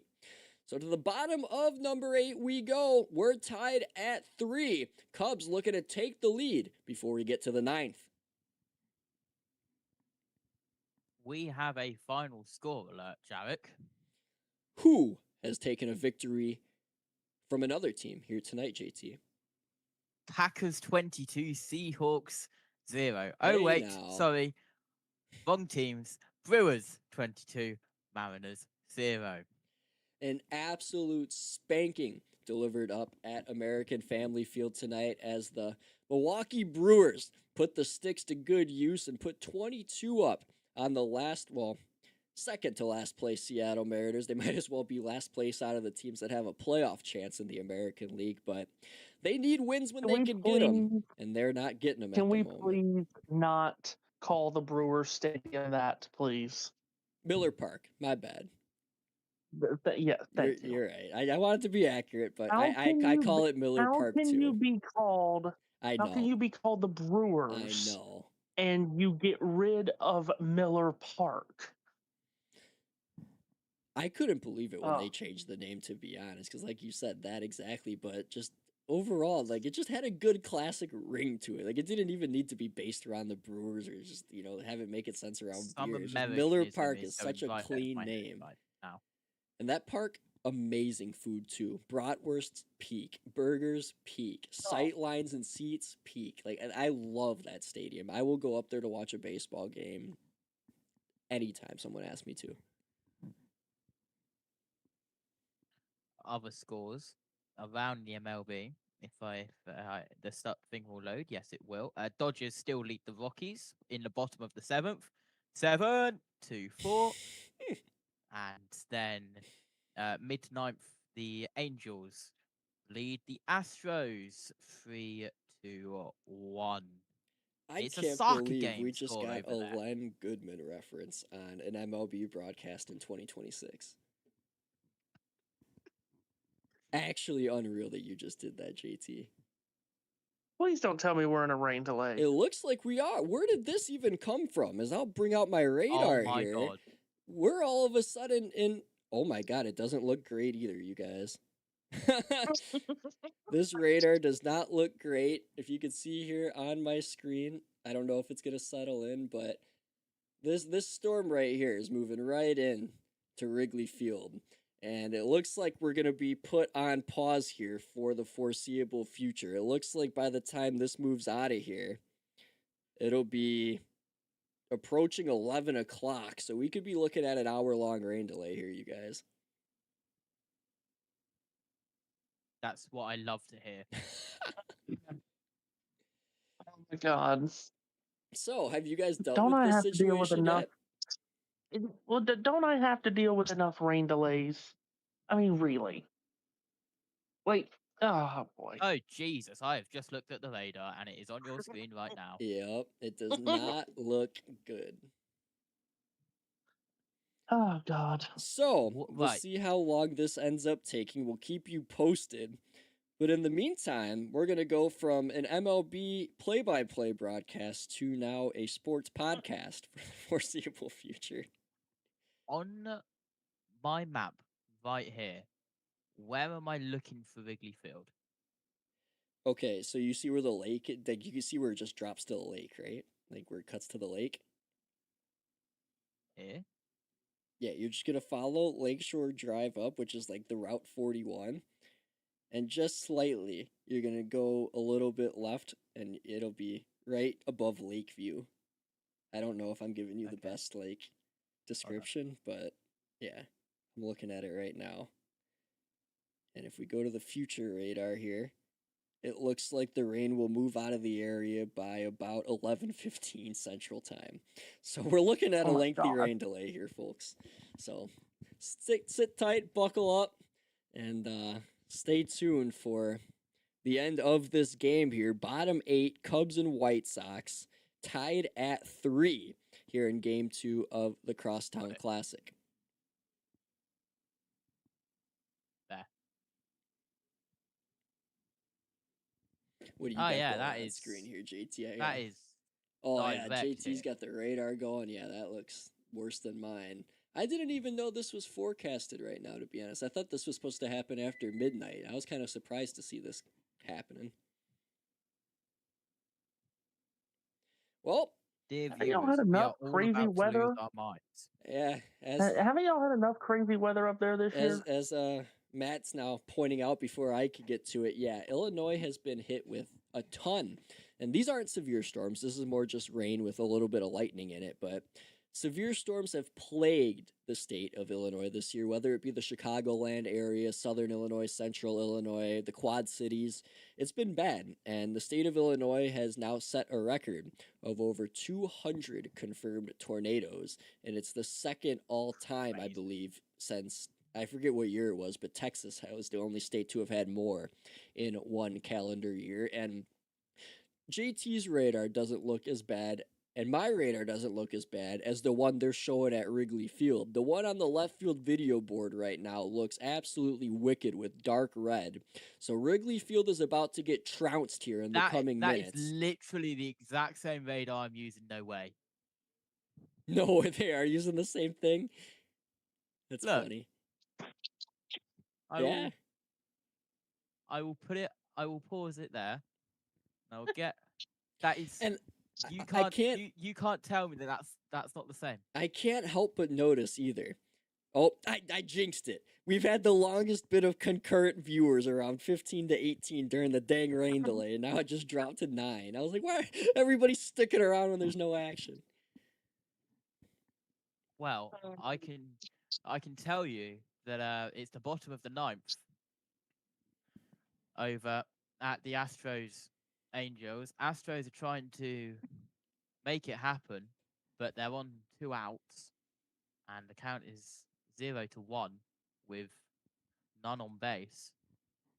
So looking likely over there, but we'll keep you updated. Matthew is now going crazy because I'm doing play-by-play on baseball. I was gonna say, I think you two for the moment need to talk it out during the stream while I take my first bathroom break, and I might get myself a little bit of food while we're in probably an hour-long delay here. But I will be back to socialize with you guys in 2 to 3 minutes. So bear with me. Awesome. That's It is okay. 0-2, 2 outs, final strike.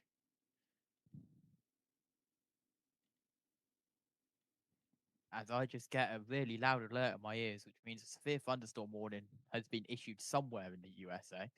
And that is a swing and a miss. Final score, Angels 3, Astros 1. That Incredible, is a incredible to see big so far. loss. That's a big loss for the Astros in that wild AL West. Thank you for the added context. So that drops them to 63-63 on the season, and their lead on Texas now in the division just 1 game. So that's a big loss for Houston as we try to figure out who's going to get out of this AL West.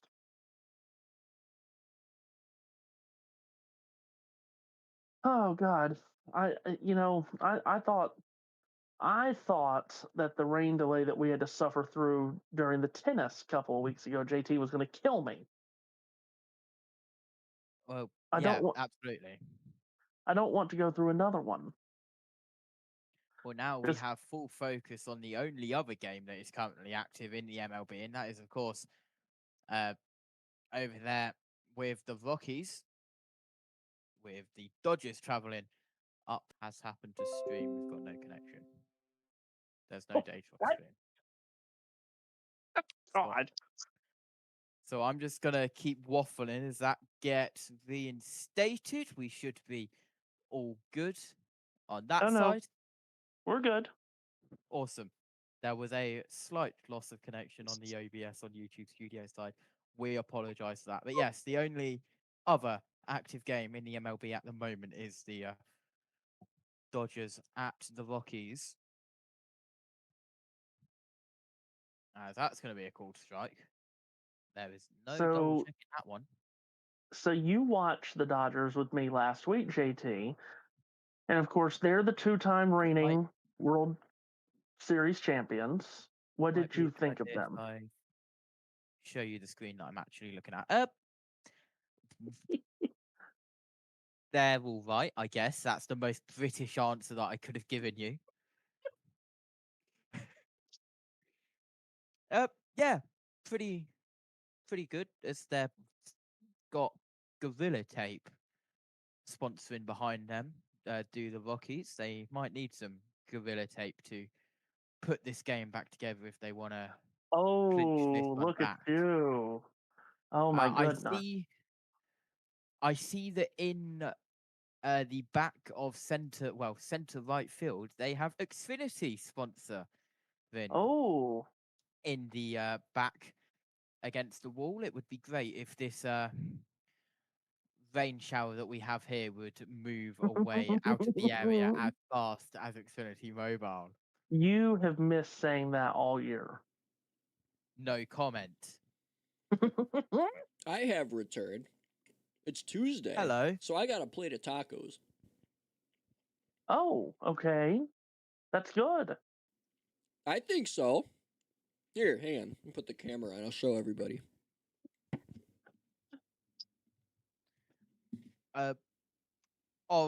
Oracle, after those two absolutely diabolical puns, we have halved our viewership. Of course we have. Fine. You know why it's fine is because YouTube has changed their policies to where to get a view, you only had to be tuned in for 1 second instead of 30. Well, indeed, but that only comes into effect on the 24th, I believe. Oh, so see, I didn't know that part. Of course. Okay, whatever. But that's a shame. We are welcome back in viewer base after those absolutely embarrassment of puns from JT. So it's interesting. We were talking about the Dodgers. Everybody's talking about, the Dodgers are killing the sport, this, that, and the other. But, ever since they got Scooble and, Who? the baseball world exploded in a uh, volcanic reaction, they've been quite mediocre. I would love to have a camera at Wrigley Field right now because they Would are, you? yeah, they are about to be hit with white intensity rain, which is Oh, more intense than red, great. like horrendous downpour. That's great. So I look out, am people wondering. in Wrigley Field. I am wondering if perhaps they decide to play out the rest of this game tomorrow before the because this looks like we could be in for a bit of a lengthy delay here. Does that mean that we will have a part 2 broadcast tomorrow to Maybe. close out this game? I'm fine. I'm going to a concert tomorrow night, but I'll be fine during the day. That'd be interesting. What concert? It's a metal band called Five Finger Death Punch. My dad and I are going. Incredible name. What a name. Now, see, here's where Jaric and JT will really bond is over music. Yeah, I love just going to concerts, heavy music. It's my bread and butter. But there is a little bit of a difference, Matthew. Oh, is there? Jaric likes completely different music to what I like. Yeah, but you go to concerts. You just went to one. I did indeed just go to one at the end of last month, yes. Who'd you see? Was it at the O2? No, it was at Wembley. Oh, it was at Wembley, of course. You didn't want to go to like yes. Brixton or some of the smaller rooms? Alley Pally's not small, but it concerns me that you know about O2 Academy Brixton. I love music, bro. I pay attention to tour flyers and everything. Isn't the House of Vans in London too, or whatever? Like that weird, like basement looking place. House of Vans, like the shoe. Apparently, the place is permanently closed, but okay. Oh, that might be too OG then. Yep. I never had heard of that place. Dog. Say hi. Hello, dog. There's a dog? What the dog doing? Oh, I see the dog. Hold on, Matthew. Hold the phone. I am holding the phone, indeed. Well, yes. Is that a Ryan Blaney flag I see on the wall? No, it absolutely is not. You cannot say that my broadcast studio has a Ryan Blaney championship flag. No, you are misreading that, obviously. That is the biggest W I think has ever come out of you. Anyway. I'm never able to turn my camera around on these things to Charlie. Say hi to the people, Charlie. What up, Chuck? And you see what he spends his time doing is chewing holes into the bedding. Incredible. Like, I mean, just look at this. All in a day's work. What? Hold on. And then, of course, here's the new edition, and I don't have that either. Oh, look at that. That's sweet. Incredible. And now the camera gets turned off, so we don't get to see it. For the viewers at home that might not know what Matthew's showing us, it's a Stanley Cup champion Carolina Hurricanes puck. No. Now he's got Brandon Bussey's helmet glowing. I can't confirm that I have any of that. You are being outed by the people at this current moment. No, when I move, I'm gonna have such a better background behind me. I'm gonna get a bunch of memorabilia, maybe put some jerseys up behind me. My background is about to become sick. I've got stuff coming from NASCAR. I've got stuff coming from spaceflight. I've got stuff coming from everywhere. Oh God, this is what we have been relegated to Hold on. talking about. I am, As guys. I would like you to know that I am currently talking to you from under my desk as I try and plug something in.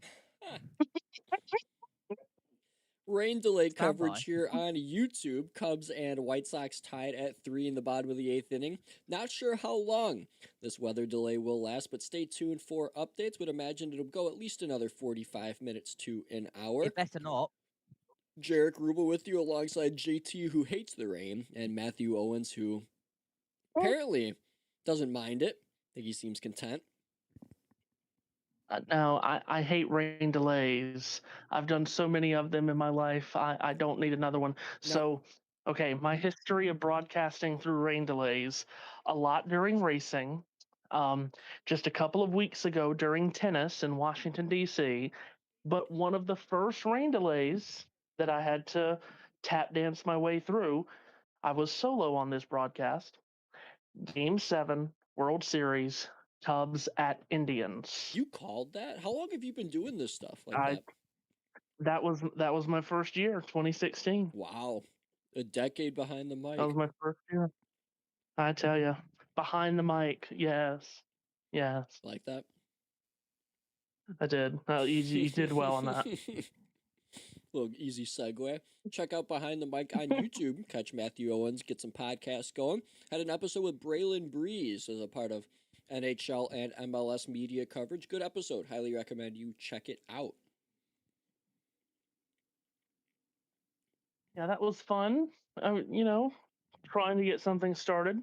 See, what the public is not ready for is when the episodes are only me going solo, and then I break down play by play. Like I take clips from an NFL game. No, I This would is what the play by play totally guy be did into watching wrong. that. Here's what I Educational. would have done in that scenario. And again, Oh, our dear. upcoming schedule here on USM. Matthew Owens will have some games coming up for you this week as he will be around for the Dollar Tree 301 at New Hampshire this Sunday at 3 Eastern. He'll have Cubs and Diamondbacks for you at 9:30 Eastern on Monday. And there will also be some WNBA action sprinkled in as well as tomorrow. He will have Lynx and Valkyries, and on Thursday next week, the Valkyries are in action again, this time at the Liberty. Matthew Owens putting those vocal cords to good work, celebrating 10 years here on USM. Yes, Hello. I've done a lot of WNBA this season. They don't make it easy on themselves, do they? How so? Might not be a conversation Seems like there's a lot of we topics. need to have. It's like, oh, JT, here we go. What Hello. do you have for us? Oh, there he is. Hello. We got more dog action. He is like absolutely flat out snoozing in the other room. He is like completely out. He's still alive, of course, but he's like completely not with it. He's so tired. Dogs are doing dog things. Well, indeed. Rockies have clawed back one run, actually. It's now 7-5. In the bottom of the 8th, they have runners on first and second.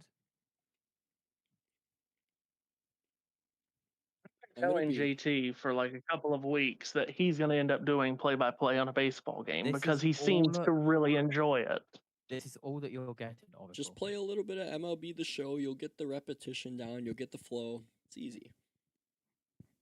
That one's gone foul. Counts at 1-1.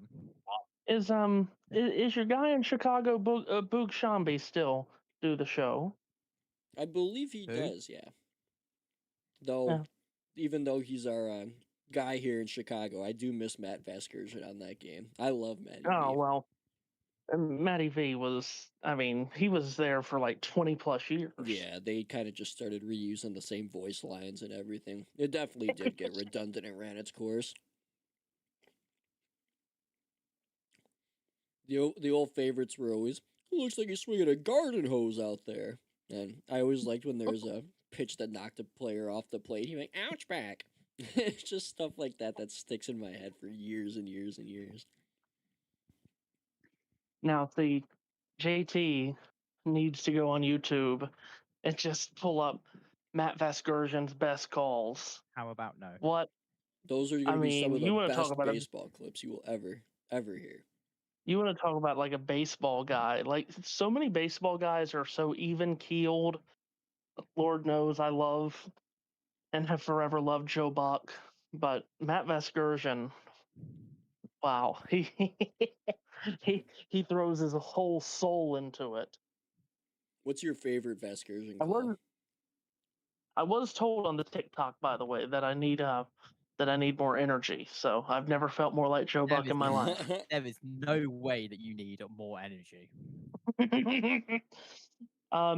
Favorite Matt Vasgersian call.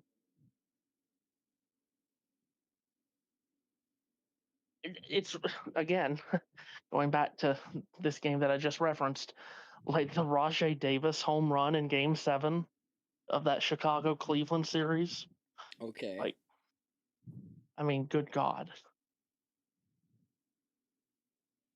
See, that's one that I really wish I had. I wish I had. I know it would sound terrible, and I'm talking about the quality of the audio and my audio, but I wish I had that recording of me doing that game. I really do. That would have been one to keep for the ages, no doubt. Yeah.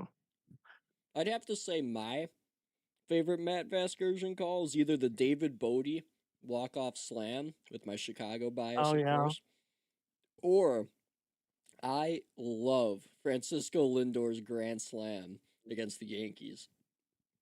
Yeah, that one was really good. The emotion that comes out is just so authentic.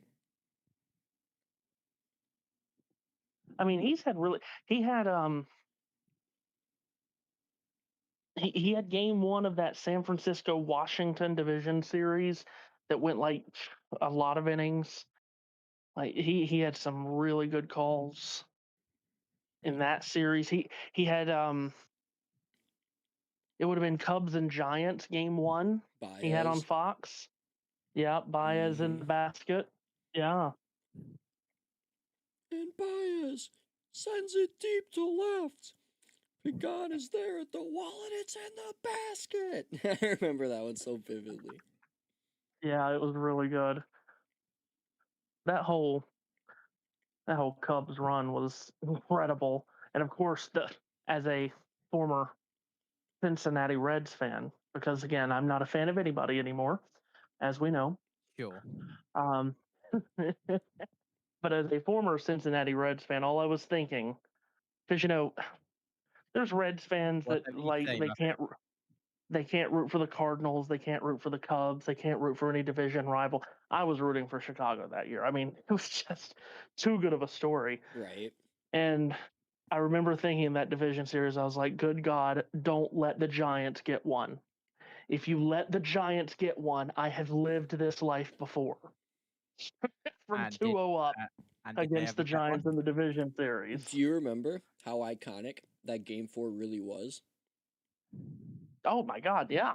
Because crazy. If the Cubs don't make that comeback and Joe Madden does not outmanage Bruce Bochy the way he does late in that game, they go back to Wrigley Field to face playoff Madison Bumgarner. And I don't know if that would have boded well for Chicago in that game. So that comeback in Game 4 is very reminiscent to the Blackhawks, I think, beating Nashville in Game 5 of 2010 with that shorthanded goal on the 5-minute major Hossa took, and then he wins it in overtime. It was just, without those games, I don't know if you get the championship. Yeah, and I mean, the Giants had that run where they were just... Listen, that division series in 2012 against Cincinnati, good God. I mean, that was not fun to be on No, that side of. no. That was the last time till And last year that they made the playoffs too, right? Oh, besides the wild card year uh, against Pittsburgh. well, we made it last year. That's what I was saying. Before last year, it was that Cueto game, Oh, right? before last year. Yes, that's right. Yeah. Wow. Cincinnati. That that's an organization. I don't know. They should just always find a Oh way my God. to Well, be relevant, man. Like, listen, they have an ownership group that does not care about winning. They're one of the ownership groups that's really destroying baseball, not the Dodgers. They have an ownership group that only cares about wanting to be able to say to all of their rich friends that I own a baseball team. They mhm. do not care if they win. And they'll just cry and whine about not having any money anytime they can. Really, the problem is they just don't care. And the fans of Cincinnati deserve Yeah, they an do. ownership group. It's the oldest baseball team, Hmm. the oldest professional baseball team out there, and they have an ownership group that just does not care. They could not be bothered to care. And So it sucks too because they have such a core right now that could really be built around to have success, and it just feels like it's gonna dwindle out and all of a sudden kind of be like the 2020s White Sox. Early in the 2020s, they get this core, get a playoff berth, get swept out, never really, see anything with it again. yeah, and that's why I had to quit. I just had to quit caring about the Reds because if they can't be bothered to care, why should I? Right. So no, I could not. I could not go on with that. That's just ridiculous. That's how a lot of White Sox fans were here in Chicago. You see the empty stadium and everything and think they don't care, but they're just not paying money to watch a bad product. They want to see the team, like the ownership and the general manager put the effort in to build a winner. And now, that they're in first place, the fans are showing up, but if to do then just be, fair weather about it and show up when they're good. They actually care. And you cannot expect people to continue to come out for 81 Mhm. games a year, home games a year, when you're nickel and diming them every chance you get on parking and food and tickets And in like, this city, good let me tell lord, you, enough already. they tax everything in Chicago. Hmm. You get an Yeah, entertainment it's just tax just for doing something fun. Like, yeah. So no, I can't. I could not carry on caring about Cincinnati. would you even Just broadcast a Reds game? quickly. I did. I've done a few, not many because they haven't been good, but I have done a few. Well, actually, we were talking about last time they made the playoffs before last year. They actually did make it in 2020, that, stupid year. Yeah, And I did the technically two they games did. against Atlanta. I forgot they made it that COVID year. Yeah. That's right, they In did. that very weird division that they were in.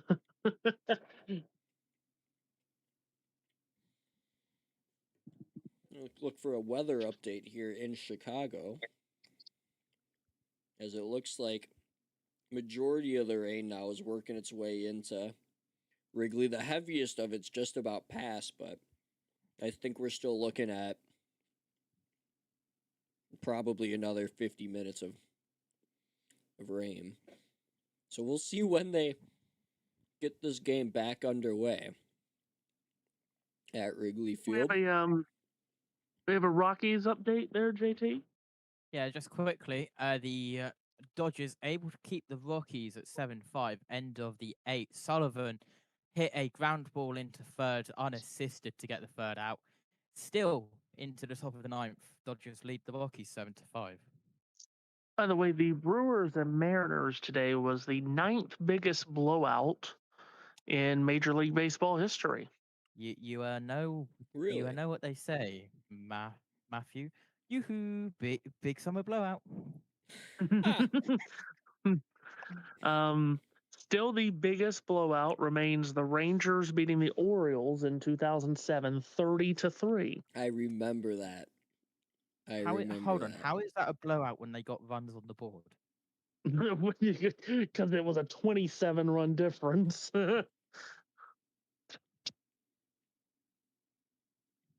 Anyway, moving on.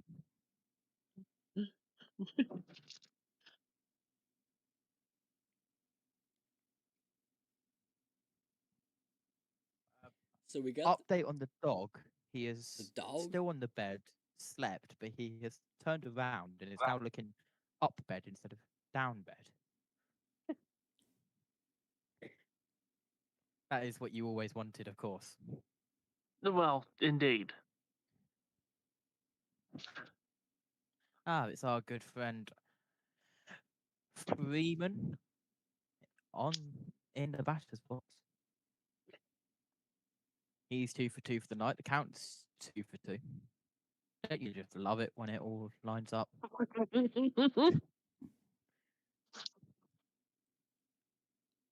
That's going to be high for ball 3. All I know is I need this rain delay to end soon, whether they postpone it to tomorrow or what, because, oh my God, I'm so tired. I know, and there's only so much we can talk about.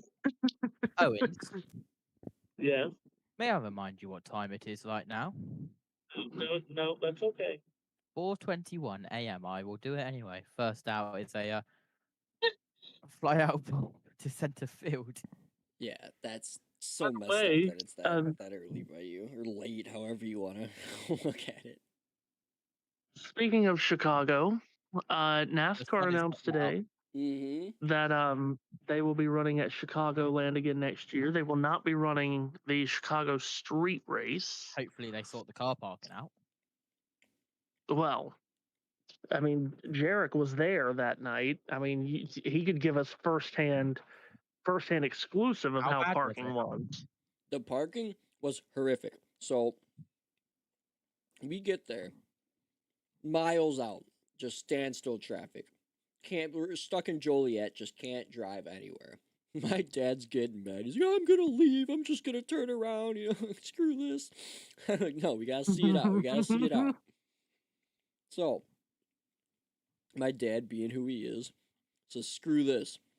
Cuts up the side of the road. We pull into a gas station. Just be like, we gotta pee or whatever. Like, what are people gonna say? We get ice, use the bathroom, yada, yada, yada. We pass probably 100 cars. Then we get out, turn right, because we pulled out of the other side of the gas station to get where we want to go. And we start moving, and we pull into the parking lot. Parking lot's not moving. They're just trying to guide people in. It's a single file where, these lots are full, so they're driving us further back and further back. We're at like lot 5 or lot F, whatever it is at this point.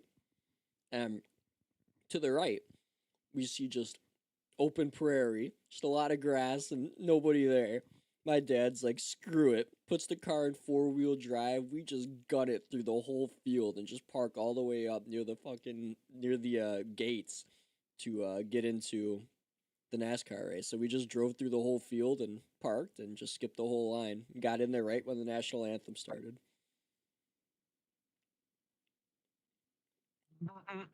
Hear it. Are you guys watching the Cubs? Did you guys have the telecast on at all?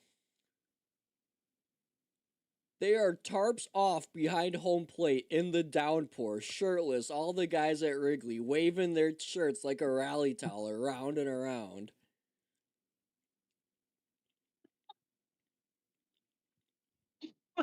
So they are, and now we go back to this event is in a weather delay. That was an incredible cutback. Thank you, MLB TV. Moving on to out to the top of the ninth, still 7-5. Dodgers advantage.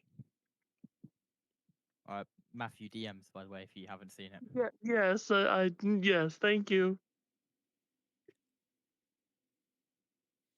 So it looks like the rain at Wrigley is lightening up a little bit. So we're now up to almost 40 minutes here or so, and 30 minutes-ish in this delay. Oh my God. We got more people watching, though, for some reason. It was the NASCAR story. News spreads fast around here.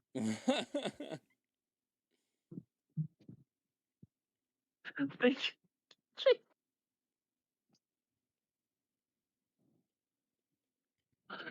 Oh my god.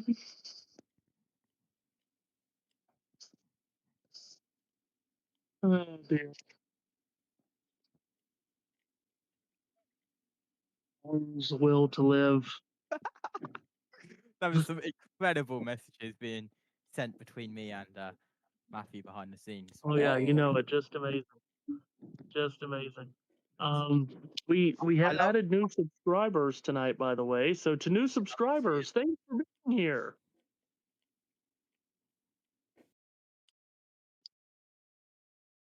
that popped out and caught by shortstop on the dirt.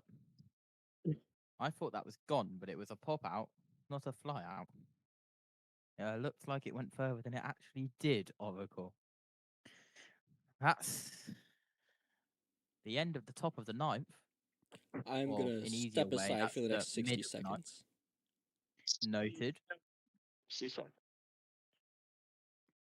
I love you too dearly, but I will be going to bed if we reach midnight and we're still not playing. Oracle, you cannot leave me this way. It is 4:26 a.m. I have and to I be am back at sick work of in the this. morning. Well, I have editing to do in the afternoon whenever I wake up.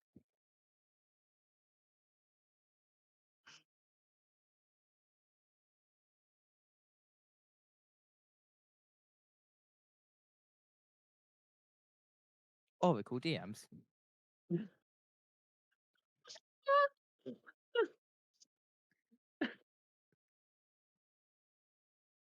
As Oh god.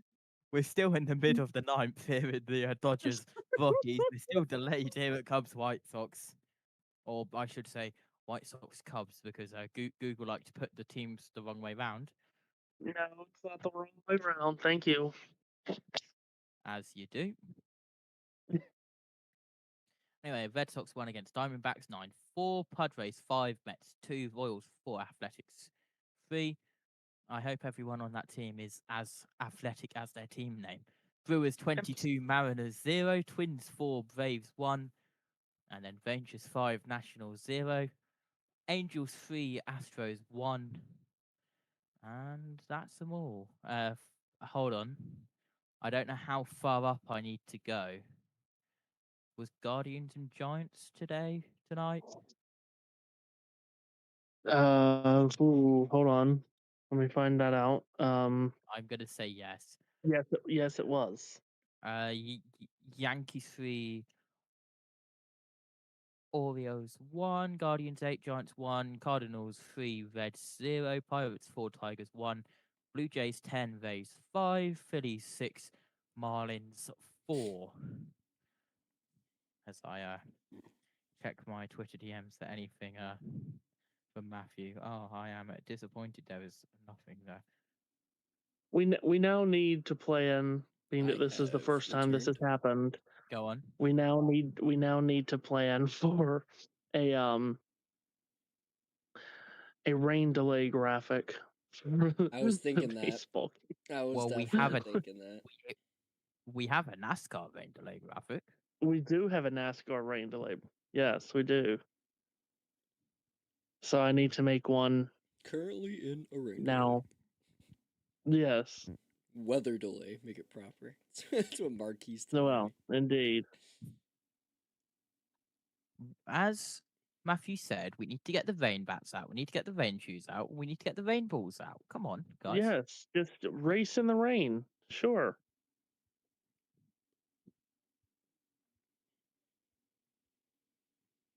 That incredible silence that followed that confirms that me and Matthew are indeed correct. If we could do it in the Chicago streets, we can do it in the Chicago stadiums. Come on. Well, indeed, I concur. Bottom of the ninth, the Rockies' last chance. That ball was low in the dirt. Counts 1-2. None on base. None out. And for the bottom of the ninth of Dodgers Rockies, here's JT. Thank you, Matthew. Johnston currently in the box. He's 0 for 1 for the night. Scott on the mound. That is flown up deep left center. And that'll be comfortably caught by the left fielder for the first out. Wow. Incredible. You thought you would never see the day. Never see the day. Or never see the night. I should probably, right? I don't know why I'm doing this, but I should probably get the scorebook up just so I can see what has happened. Anyway, McCarthy's 1 for 4 to the batter's box. Now, and that's a swing and a miss. Count is 0 to 1. I'm even going to mute my mic so we can enjoy this in all of its glory. No, just sure. 4 and 3 on the pitch clock. That is swung and a line drive down right field. That has gone to the back fielder. Finally gets there, thrown, and that's going to be a double. And a little shimmy on second base there.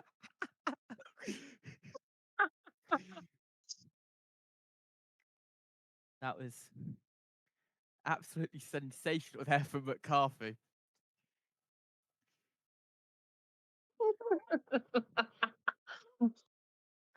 Oh, this is amazing. JT's crushing it right now.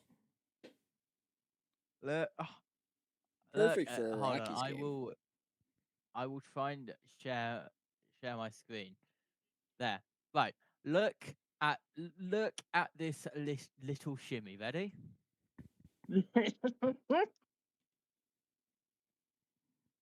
What was this?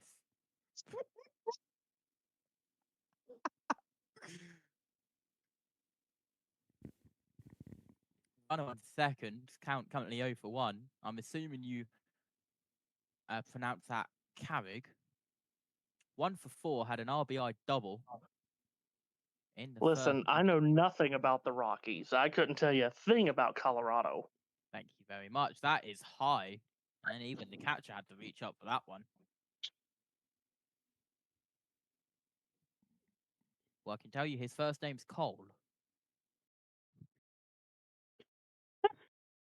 Count is 1 for 1, bottom of the ninth. 1 out, 1 on second. That's a hard swing and a miss. Counts 1 to 2. Absolutely sensational here. On deck is Willie Castro. What a name. Willie Castro, former Chicago Cub from a season ago. Thank you for that. That was high, but swung on and put foul behind. Count 1 and 2. Matthew is absolutely loving this. I'm absolutely loving it. I can tell you it's 86 degrees Fahrenheit, cloudy, 3 mile per hour winds right to left field. 86 is pretty warm for Denver, have to say.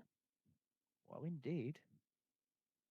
That one is low inside on the bottom right corner of the box. 2 for 2, the count. Probably the only baseball announcers that he's ever listened to is Jaric and me. And listen to him. Listen to it. He's so good. Fun fact about this weather system moving through Chicago right now. It actually impacted the Milwaukee Brewers game, though it didn't, cause a stoppage. It did cause tornado warnings in Milwaukee County, and people had to take shelter in the area as those storms were very severe just about an hour or two ago. There was a broadcast that I score kept, I should say, that wasn't a USM broadcast, and I did have the announcer on full volume. Oh, very good. Well, what game was that? I will have to look in my stats history and tell you. Now, the Dodgers have had trouble with their bullpen closing out games, JT, so we'll see if they have more trouble here. We shall see. Count 2 for 2. That was sent for the box, swung out, and foul behind. The fans behind looking, trying to catch it. No fan court foul balls here.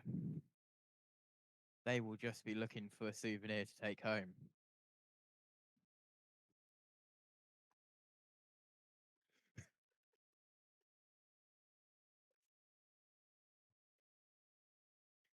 That's going to be swung Ooh, on ground ball to third. Well caught by the third baseman. Throw over to first, and that is in time for the second out.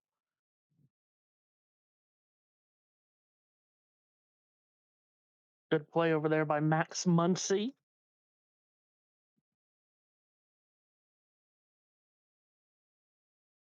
That's why they call it the hot corner.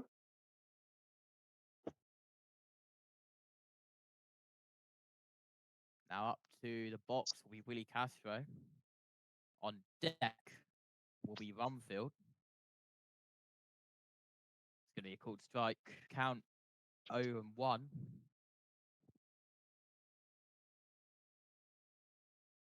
Willie Castro had a fielder's choice 6-5-4-6 in the first. Look at that, Matthew. Then had a walk. As that is a ground ball out to left field. Will be caught up. McCarthy is going round to third. And he is safe. And the Rockies make it 6. Just now looking league wide, not a single game in the Pacific time zone tonight, huh? All earlier starts, so the Cubs will be the last game standing here if the Rockies can't get this done. Well, McCarthy came home. And Castro to first. That'll put Rumfield up in the box. The score is currently Rockies 6, Dodgers 7. Don't laugh, Matthew, in the bottom of the thank you, ninth. JT. 2 out. And a runner on first as the dog is barking at something at Some more 4:37 Dodger drama. in the morning. Late inning Dodger drama. They do this a lot. Late inning drama indeed. And the Dodgers, as you mentioned, had trouble bringing it home, and they're having trouble here. 2 for 4 for TJ Rumfield, double, single, RBI, and a run in this game.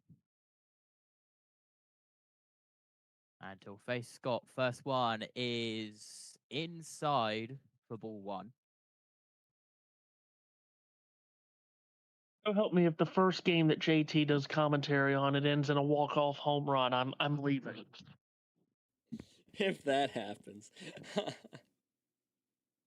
And that is gone high into left field, just out of the dirt. And that is caught. Final score, Dodgers 7, Rockies 6. Oh, you know who caught that, JT, is your boy, Mookie Betts. What a name. Mookie. That is the first and last time that I'll call baseball in this channel. I don't think it'll no, be it won't last. be. It won't be. It'll. I bet you right, it happens by the end of August. Let me go into my stats. Right. Okay. It was the Brewers at Padres game. I think I listened to the San Diego broadcast. San Diego's got good Listen to guys. Don Orsillo. You got to hear Don Orsillo, the former voice of the Red Sox, now with the Padres. I will have to go back in our DMs to track it down. Hold on. It was either Don Orsillo for the Padres or Brian Anderson for the Brewers. Either one's really good. Here.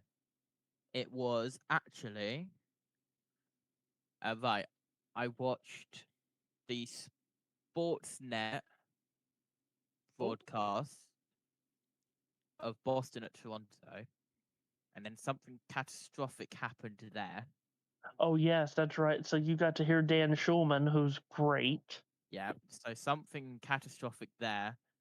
In other words, I lost count of the pitches and gave up and changed to the Milwaukee at San Diego game. And that was, of course, The one where you had that massive rules check going to New York because the scoreboard was wrong in the stadium. That was a catastrophic game. The Blue Jays scoreboard. Wait, no, this is still at the Boston at Toronto game. The Blue Jays scoreboard said 2 outs and there was 1 out. So Red Sox thought they had 2 outs, but they only had 1. One player came home, so they're debating whether it's a run or not since there was a double play, but then people didn't tag up or what. I don't even. I need the bleep button for this. No. What was that? And the That umpire. was the bleep button. And the umpire literally said, after calling New York and getting it all straightened out, the runner is going to score. It took Come on, like. give us the bleep button one more time. Come on.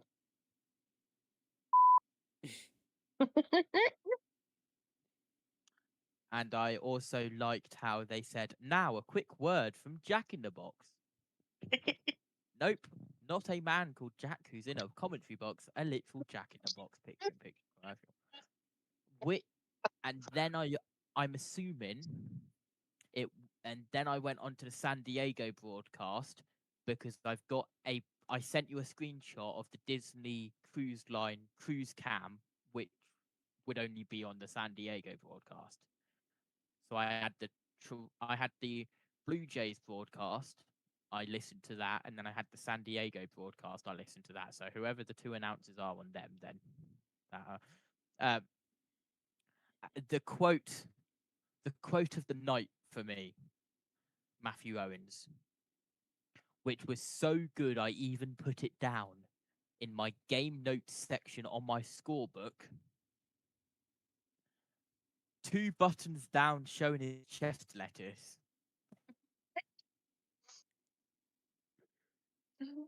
Oh, jeez. Anyway, now what? Yeah, we should tell people again that we're still in a weather delay in Chicago, and perhaps that means I should press this button? Maybe? Oh, I don't hear What it. Is there a noise? No? Maybe not? I don't hear What it. button did you press? Oh, okay, never mind. What button did you even press? I tried to press the weather update button, but it hasn't worked. Oh? It's now time for your JB Motorsports weather update with JT. You mean that one? That one. That one. The Well, hotkey was this is crazy. I never thought that Jessica Ball would feature on USM, but here we are. Rain has lightened, but it's still there. If anyone wants We need to know. make we need to make a USN soundboard now. You know that's what we have to do now.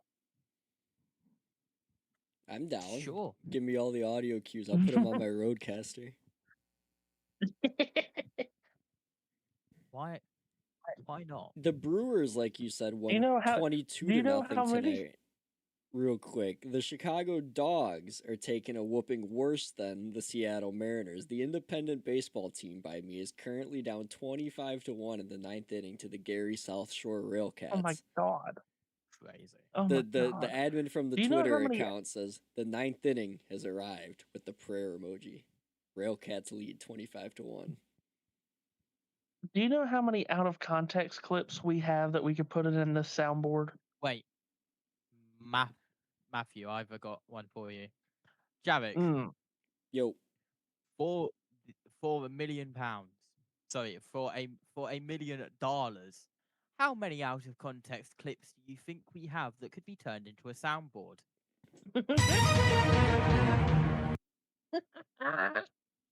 I'm gonna go with an hour and 7 minutes worth.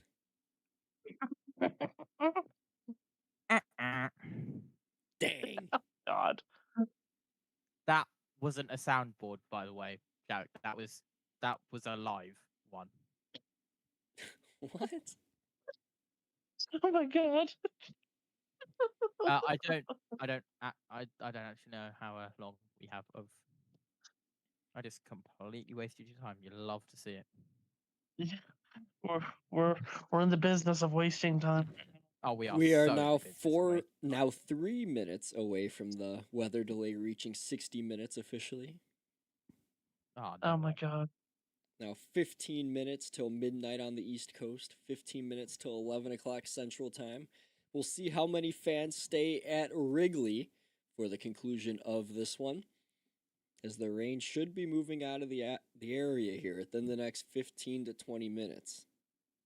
But if the field's wet, they're Well, still going to have to take the tarp off and try and prepare it and all that fun stuff as well. I'm gonna say the most American thing right now, and you can clip this if you so want for the soundboard, Matthew Owens. You said that we're about to hit an hour rain delay, Jarek, right? Correct. Oh, sweet baby Jesus. Oh, that's horrible. It's 4:45 a.m. I want to go to bed. Yeah, I Oh can't say I god. blame you there. I would try and come up with something creative. Nah, I'd be thinking about the pillow Look, myself. it is still dark. Oh my god, you can see the reflection of all of my screens. Look at that setup. if you if you can see, it is still dark out there.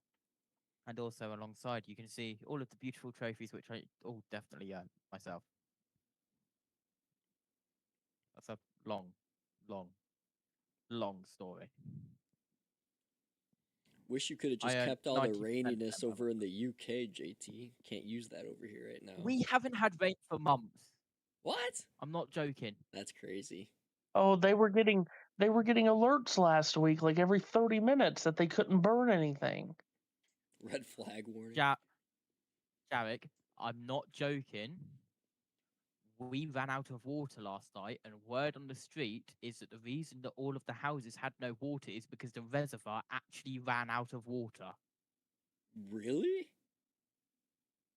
We had no water last night. Well, hold on. Not as in last night, Eastern time. As in like sink water and stuff, right?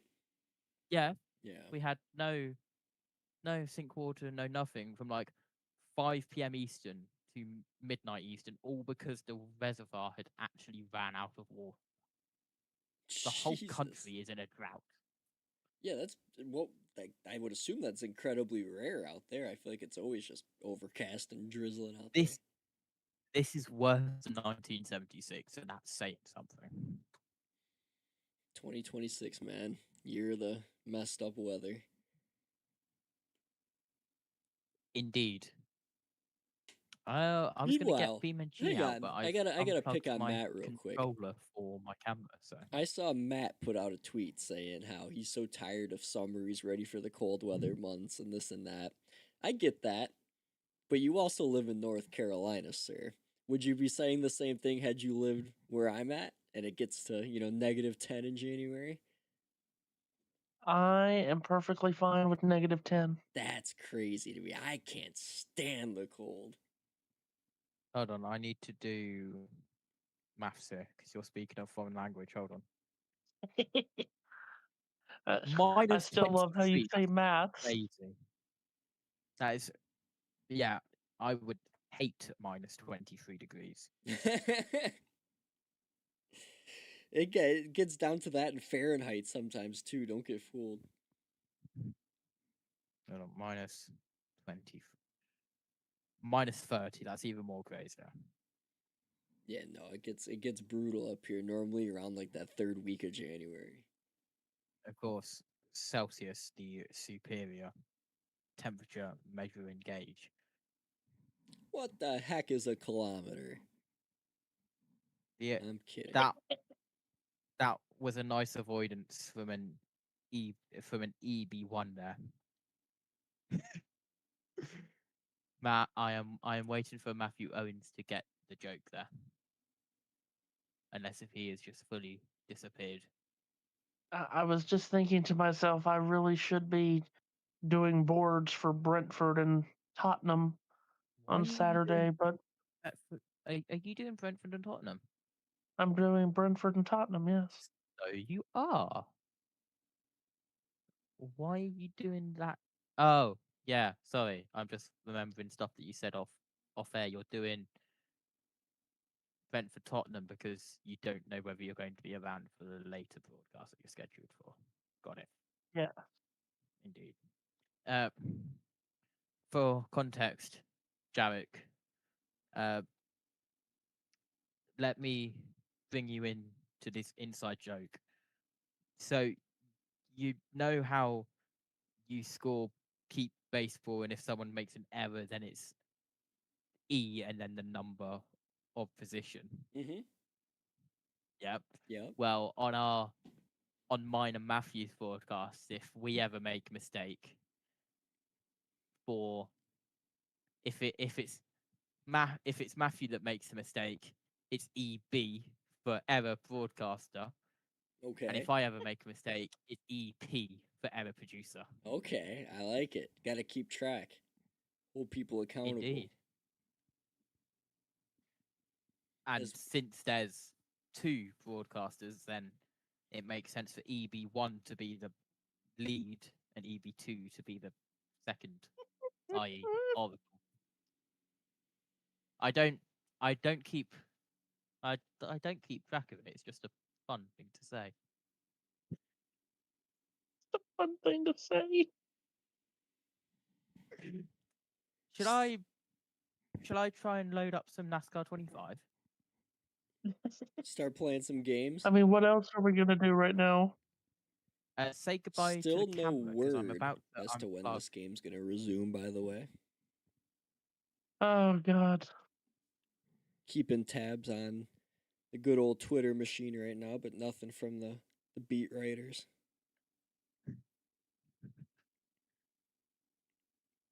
PSA, I would like everyone to know that I'm currently under my desk again.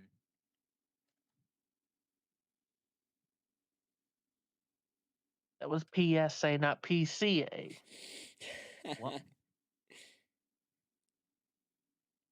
As I'm just English? seeing a tweet right now, first career home run for Pete Crow Armstrong on April 4th, 2024. Fun fact, that was the same day that Caleb Williams was drafted by the Bears. Now those two are good buds. I can't plug this USB in and it's annoying me. Oh, never mind. It is in. What do you think the Bears are gonna do this year, Jaric? It's tough for me because I think that they are a really good team and I think that they should have all the hype behind them and I think that the hype is warranted. But at the same time, they have the toughest strength of schedule. 9 straight seasons, the team with the toughest strength of schedule has not won a playoff game. And if you go and apply that with what happened last year, the Bears really did not beat a whole lot of good talent, so to speak. They definitely got lucky with most of their wins, and I say that as a Bears fan. They lost twice to Jared Goff. They lost to Jordan Love. They lost to Brock Purdy in that shootout, and they lost to. Trying to think of who else it was. I could go find the thing I put together. But point being is they beat a bunch of backups and it was a bunch of one score games and just like come from behind wins where they had to pull it out in the fourth quarter. And my thought is I don't know if they're going to do that this year with the toughest strength of schedule against a bunch of like actual starting quarterbacks, not backups and guys playing injured. So I'm cautiously optimistic. I'm going to give them 9 to 10 wins. But I think it might be tough to live up to the hype this year. Oracle. Yes. Pick a track, any track. Any track. Any track. It can be hell or it can be good. Dover. I do feel like we have to go Chicago tonight, right? Oh. The road course, right? Yeah, it has to be. Yeah. Okay. But yeah, I'm gonna end up Bears lost to JJ, flat out turn one. lost to Goff twice, lost to Love, lost to Purdy, lost to Stafford. Realistically, could have went 0-6 in their own division last year. They beat Dak Prescott in a Flus revenge game. Matt Eberflus, the head coach of the Bears that went to Dallas. They beat Geno Smith and the Raiders on a blocked field goal. They beat an injured Jaden Daniels on a walk-off field goal after having a bye week beforehand. They beat Spencer Rattler at home by only 12. They beat Flacco while giving up 42. They beat Russell Wilson in comeback fashion because Jackson Dart got concussed. They beat JJ McCarthy on a walk-off field goal thanks to a big Duvernay return in the final 30 seconds. They beat Mason Rudolph. They beat Jalen Hurts, which is a good win. They beat Malik Willis in overtime. They beat Shador Sanders. And they beat Love in the playoffs. And that team didn't have Parsons or Tucker Kraft or whoever else the Packers were missing. So it's like, when you do look at it from that perspective and then apply it to the toughest strength of schedule this year, it might be a little humble reality for the in over their head Bears fans. No, I agree. I just don't think I don't know what the right word per se is, but it's like the team's there. I don't think the team's in a bad spot per se, but it's just the schedule at hand with the season. Like it's not a good combination for this year. Yeah. I'm assuming you guys can see that, Yep, I'm watching. Yes.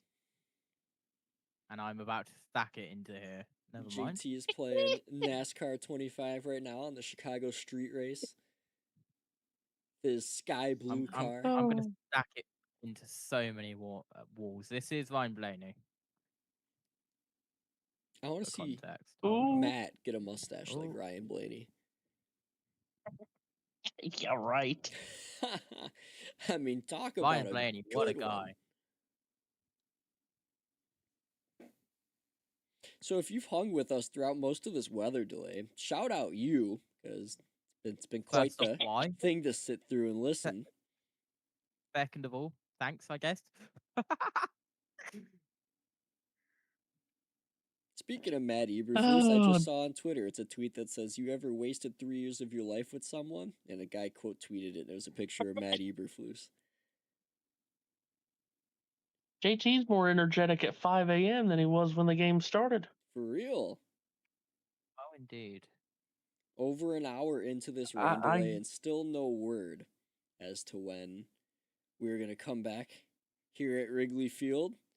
So I check Twitter once again, see if there's anything new. Oh, dive bomb. That was close. Of course, Ooh. I don't want to do anything bad to the number 8 on 8/18. Well, indeed.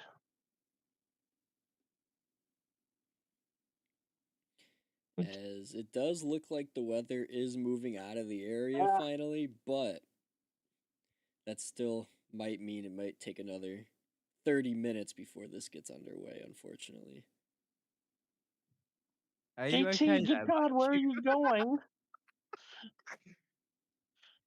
JT started in Chicago. He's going to end up in Lincoln.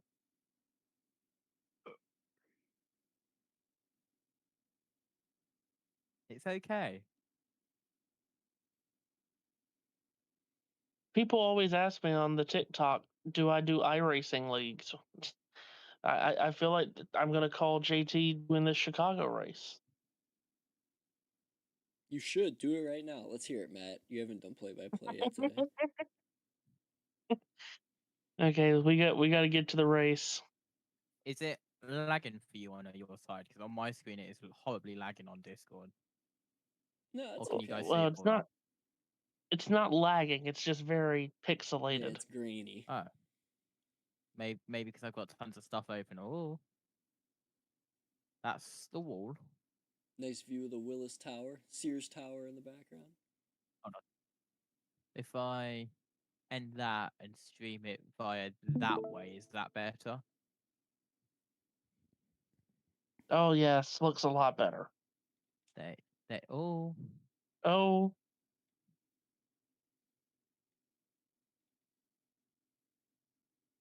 Just a little tap of the wall on the way in. yeah, sure. You can see why me doing career mode is an absolute car crash.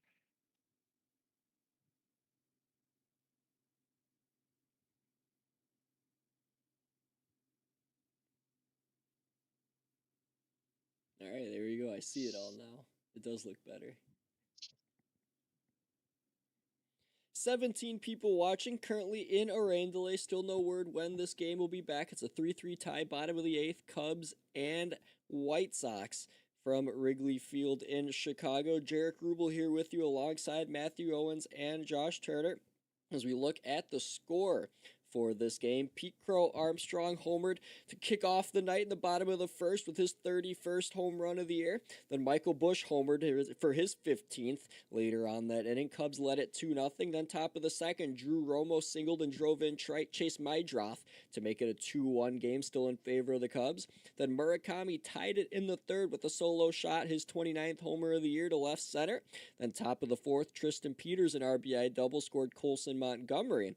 Then Bregman an RBI single scored Kevin Alcantara, who pinch ran for Miguel Amaya to tie the game at 3. So Marquee has officially gone to commercial here at the top of the hour, so we'll see if we finally got word. The game will resume in 15 minutes time at 15 minutes past the hour, so 12:15 Eastern, 11:15 Central Time. Cubs Sox will resume here on USM. So shout out Jesse Rogers from ESPN, Cubs beat reporter, for that update. As we will conclude things on the diamond I'd here probably tonight. get to the base then. Yeah, how many laps you got left? Think you could beat the clock? Well, this is just qualifying, so I should probably get to the base. Qualifying? There's the wall. Hang on. You loaded up a video game and started qualifying for a race instead of playing an exhibition. Sure. Well, if that's not just the most British thing ever. Shush. You gotta make sure that the walls know who you are and hit at them a couple of times. So when you hit them in the race, they are not surprised about it.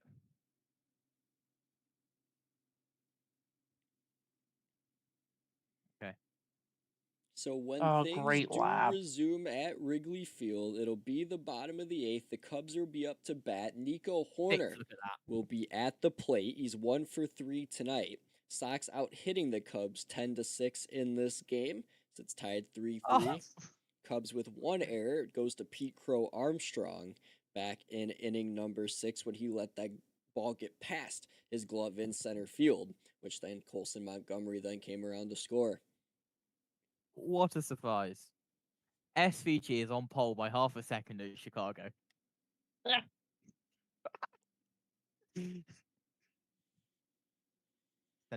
Sensational. Right. How many laps is this?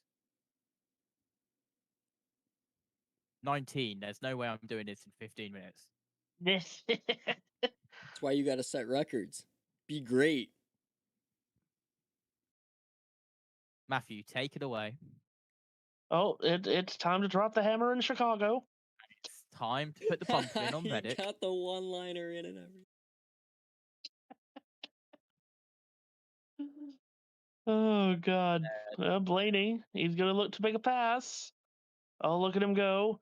Oh, that pass was as beautiful as a ladybug sunning itself on a lily pad in a summer Savannah morning. Oh, stop it, you.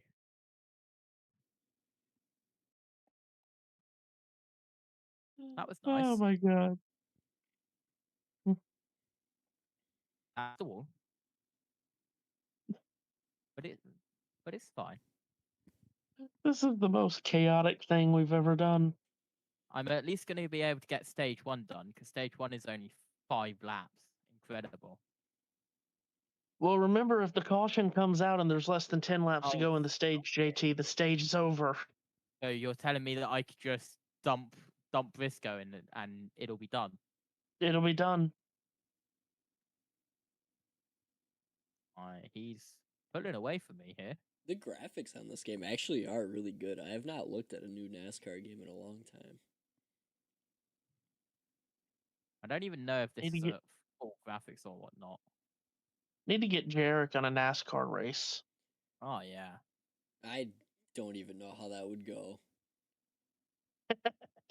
I'd rather you guys do your thing and make sure everything's Well, smooth. My bottom 3 screens are just all blacks. Oh, what the hell? Everything's just black. I'm not joking. Like, here comes Ev- JJ Yaley crossing turn 3. He's going to pass Paul Menard. Guys, I'm not joking. Everything other than my game is just black. He black now screen. advances into 39th. How in the world did you come up with Paul Menard? Dude, Paul Menard would wreck everybody when I was a kid. And my mom worked for Menards, so I would always laugh at Paul Menard.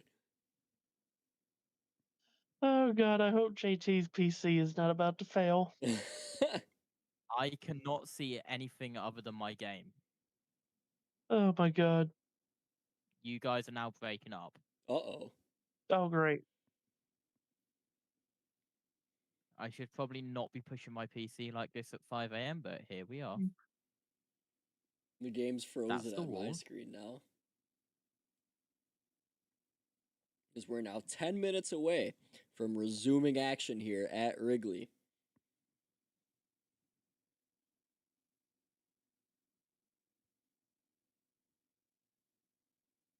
JT, are you still here or have you crashed? I think he might have crashed. Am I good now? Oh, Am I there good? he is! Oh, He paused the game. you better not crash out of here because I'm about to crash out. So, I I'm just need to sitting get here to the end of yawning, bro. stage I'm 1. yawning with tears in my eyes.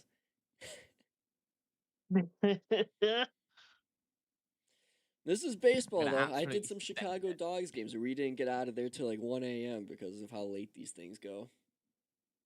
you know, like Jaric's on God's time. I'm over here on the East Coast, and it is now past 12 o'clock, Yeah. and I'm gonna go to work in the morning. 5 a.m., Matthew. I bet if I look outside now, the sun will be up. Honestly, I do wonder what is the better time zone to be in, Central or Mountain? I think it's Central personally, but Mountain can't be that bad. I think everything's great at Central Time, though. Maybe it's just because I'm used to it my whole life, but I could definitely live in a world where things started an hour earlier. I oh would yeah. love that so much. I think about like when I was a kid, West Coast time would have been the best. I think about getting home from school, 4 o'clock rolls around, games are already starting, you grab a snack, you turn on your favorite team. Oh, no. Yeah, I wonder about Mountain Time, like NFL games kicking off at 11 a.m. Right. My Discord has officially white screened again. That happened to me earlier. It's now Only a happened matter to of me time before it for the stops second time. responding.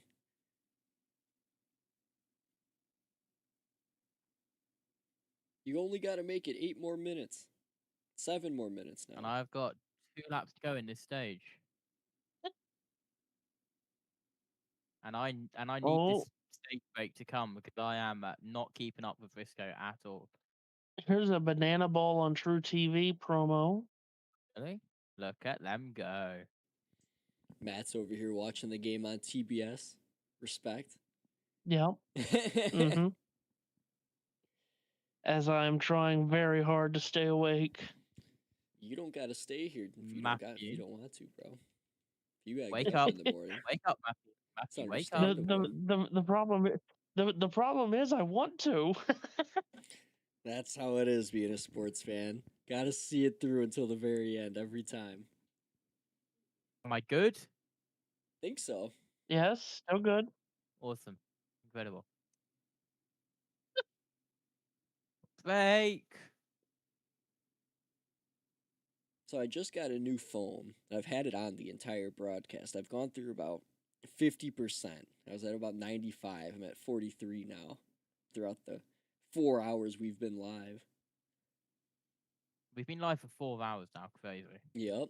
Stream is now about 4 This hours is- and 10 minutes old. Yep, This exactly. is officially 4 the hours, longest 10 baseball minutes. game that I have been on. Gotten quite a number of views for this as well. This is like the highest view count we've had for a baseball game. And That's it's because been done on a everybody keeps Jaric checking Rubel back stream. during Look the at rain that. delay. Click, click. Exactly. Good. Keep doing it. Keep checking back. We'll be here.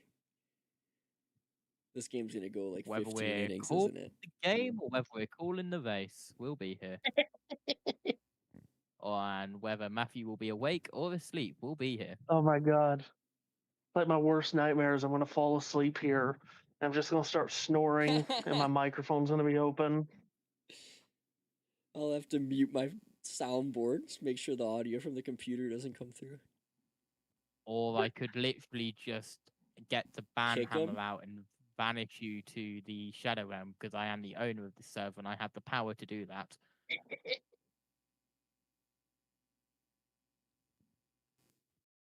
Anyway, last lap of the stage here. Going to take the green and white checkered in a very respectable 4th place when I started 8th. After an incredible 3-wide maneuver up the inside. And a couple of cars may have gone into the wall because of it. So what have we had during this rain delay? We've had A lot Bears of things. talk. We've played video games. Talked about parking lots in Chicagoland. Cubs Sox. Bunch of nonsense. It's been an hour of just killing time. Indeed. Oh, they want you to have Arby's right now. Yeah, Arby's, where they have the meats, right? Right? That's right. I was disappointed I didn't get a Matthew Owens call for the green and white checkered. But whatever. Yes, 4th place finish. It took him quite a SVG while didn't to take get the to the stage flag, win. and no one flipped the stage. It's unfortunate. I'm not gonna pit because I don't have time to pit. I need to get to the green as quickly as possible. Thank you. I've got SVG in front of me. Should I just bump Rack him? 'em, yeah. I Send them into the think wall. that's your only chance of beating him. That's the only chance of beating him, I think. Ready? Here we go. Green flag up in the air. Oh wow, look how deep he's gone into the corner. Good lord. Oh, gonna have to get him on the switchback. Oh, SVG. Is he getting you? Oh no. Oh, Shane, he's got his foot in it.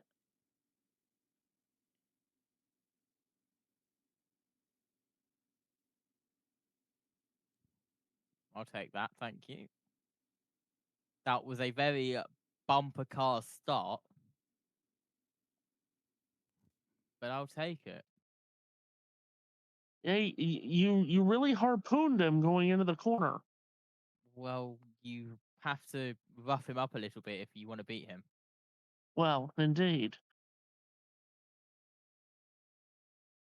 However, that Oh, was not he's ideal. he's in the wall. This is a horrible corner because you just want to oversteer, understeer everywhere. Yeah, this is the loop.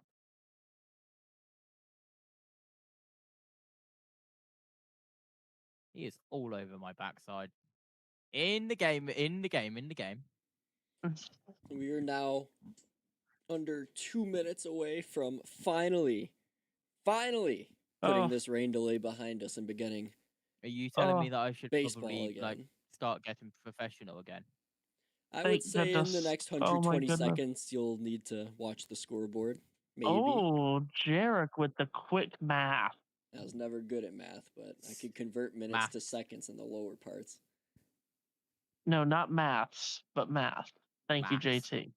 MATH. I didn't realize that it was called maths over there. Do we need to have a I spelling never knew it was bee called math. before the rain delay ends? How do you spell color? It's called maths because you do mathematics, not mathematics. That was a good one, Matt. I don't know if anybody would have caught the meaning behind that. Look at the lead I've pulled on SVG. How do you spell center? Oh, it's immaculate. And I'm gonna mess Yes. it up. Oh, never mind. Yes, how do you spell center?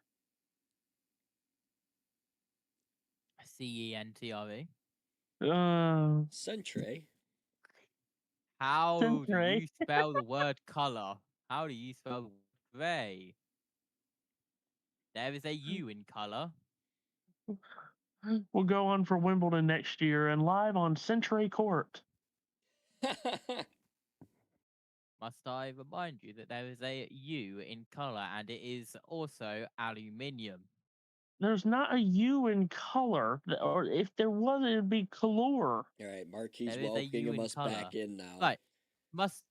Just a quick reminder before we get play underway in a couple of minutes. Matthew, who created the language?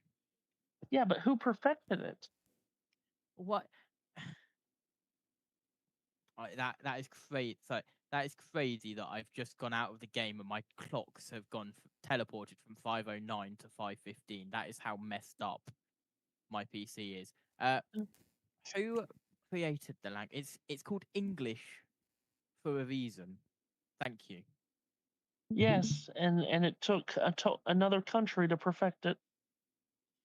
Who is So the also White known Sox for now having to stealing take all the out names. Anyway, Jaric, Grant to you. Taylor Please take out it. of the game as the rain delay forces a pitching change. Trevor Richards is on now for the White Sox. Yesterday in the game 1 of this series, he threw 1 1/3 innings, allowed 2 hits, no earned runs, struck out 1, and his ERA after the outing went to 3.18.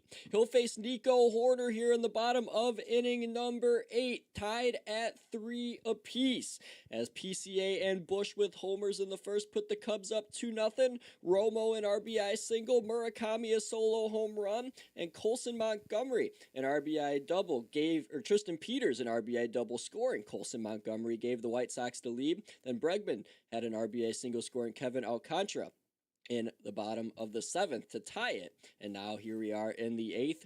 Richards dealing to Hoerner, and it's a first pitch fastball in there for a strike, 0-1, as we are officially back underway at 11:16 Central Time, an hour 15 rain delay, just about an hour 30 perhaps. Can't really give you the exact time on it just yet, but within 75 to 90 minutes. Richards now with another fastball for the White Sox, fired outside for a ball. 1-1 the count now to Nico, as now the 1-1 offerings and way up top over the head of Hoerner as that fastball got away from Richards. 2-1 now the count, as Nico stands in there, hands held high, back foot planted, as the 2-1's delivered. Swung on and hit towards right field by Hoerner. Drifting after it towards his left is Braden Montgomery. And Braden Montgomery makes the catch with his left-handed catching glove, moving to his left at hip height for out number 1. So during that rain delay, if you weren't with us, we see it on the telecast now. It was tarps off behind home plate in the downpour. Cubs fans shirtless, waving their jerseys and shirts around behind home plate. It was quite the scene during that hour-plus long rain delay. And now Pedro Ramirez stepping in here for the Cubbies. Sees a first pitch fastball from Richards fouled off behind the third base dugout. Ramirez 1 for 3 with a single, hitting .291 this season. Now sees the 0-1 come his way. A high fastball that he swings at and misses. A healthy hack there from Ramirez, but he was late on that, as now Richards is ahead in the count 0-2. So Richards here repping the sports glasses for the White Sox as he's got the goggles on, clear frames, as he takes a look now and gets set, working out of the stretch here with no runner on. The pitch swung on and hit in the air to center field by Ramirez. Moving in after it, running after it, and making the catch is Peters, as it was near a shoestring style catch, about knee-high height, as he was able to move in and make the catch in center. So 2 away, as Ramirez there had what he thought could have been a bloop, which could have led to a blast, but the bloop got a little too far out to center field, where Peters was able to run in and make a knee-high catch. So now with 2 outs here in the bottom of the 8th in this tie game, and now steps Ian Happ hitting from the left side of the plate. The switch hitter sees a first pitch off speed go up high and away, as it'll be 1-0 here now to the longest tenured athlete in Chicago out of all the current athletes.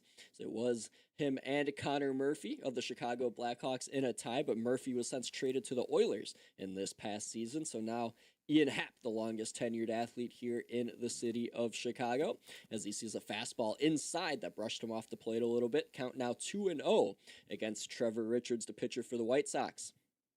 Has a good changeup that he likes to utilize, but 2-0 count here as he throws a changeup way high, and that ends up being a strike. The box here for the strike system on the telecast suggested that was super high. It was at Romo's helmet height there behind the plate, but no challenge from Happ, as now the 2-1 is going to be thrown high and away again by Richards, way behind the right-handed batter's box. So his control here to start bottom of inning number 8 has not been great, coming in relief for Grant Taylor after the rain delay. So I don't know what it is, perhaps with the humidity in the air, if the balls are just getting a little slippery as he's wiping his hands on his pants now, Richards is, but not able to get a good grip on that baseball.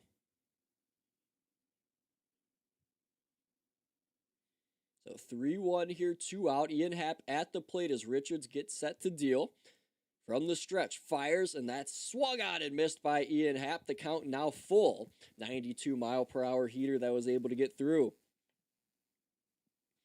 So Ian Happ here with this full count, trying to keep this inning alive. First round pick in 2015, debuted in 2017 here with the Cubs as the 3-2 offering. Fastball swung out and fouled off behind the third base dugout. Still remains 3-2 here.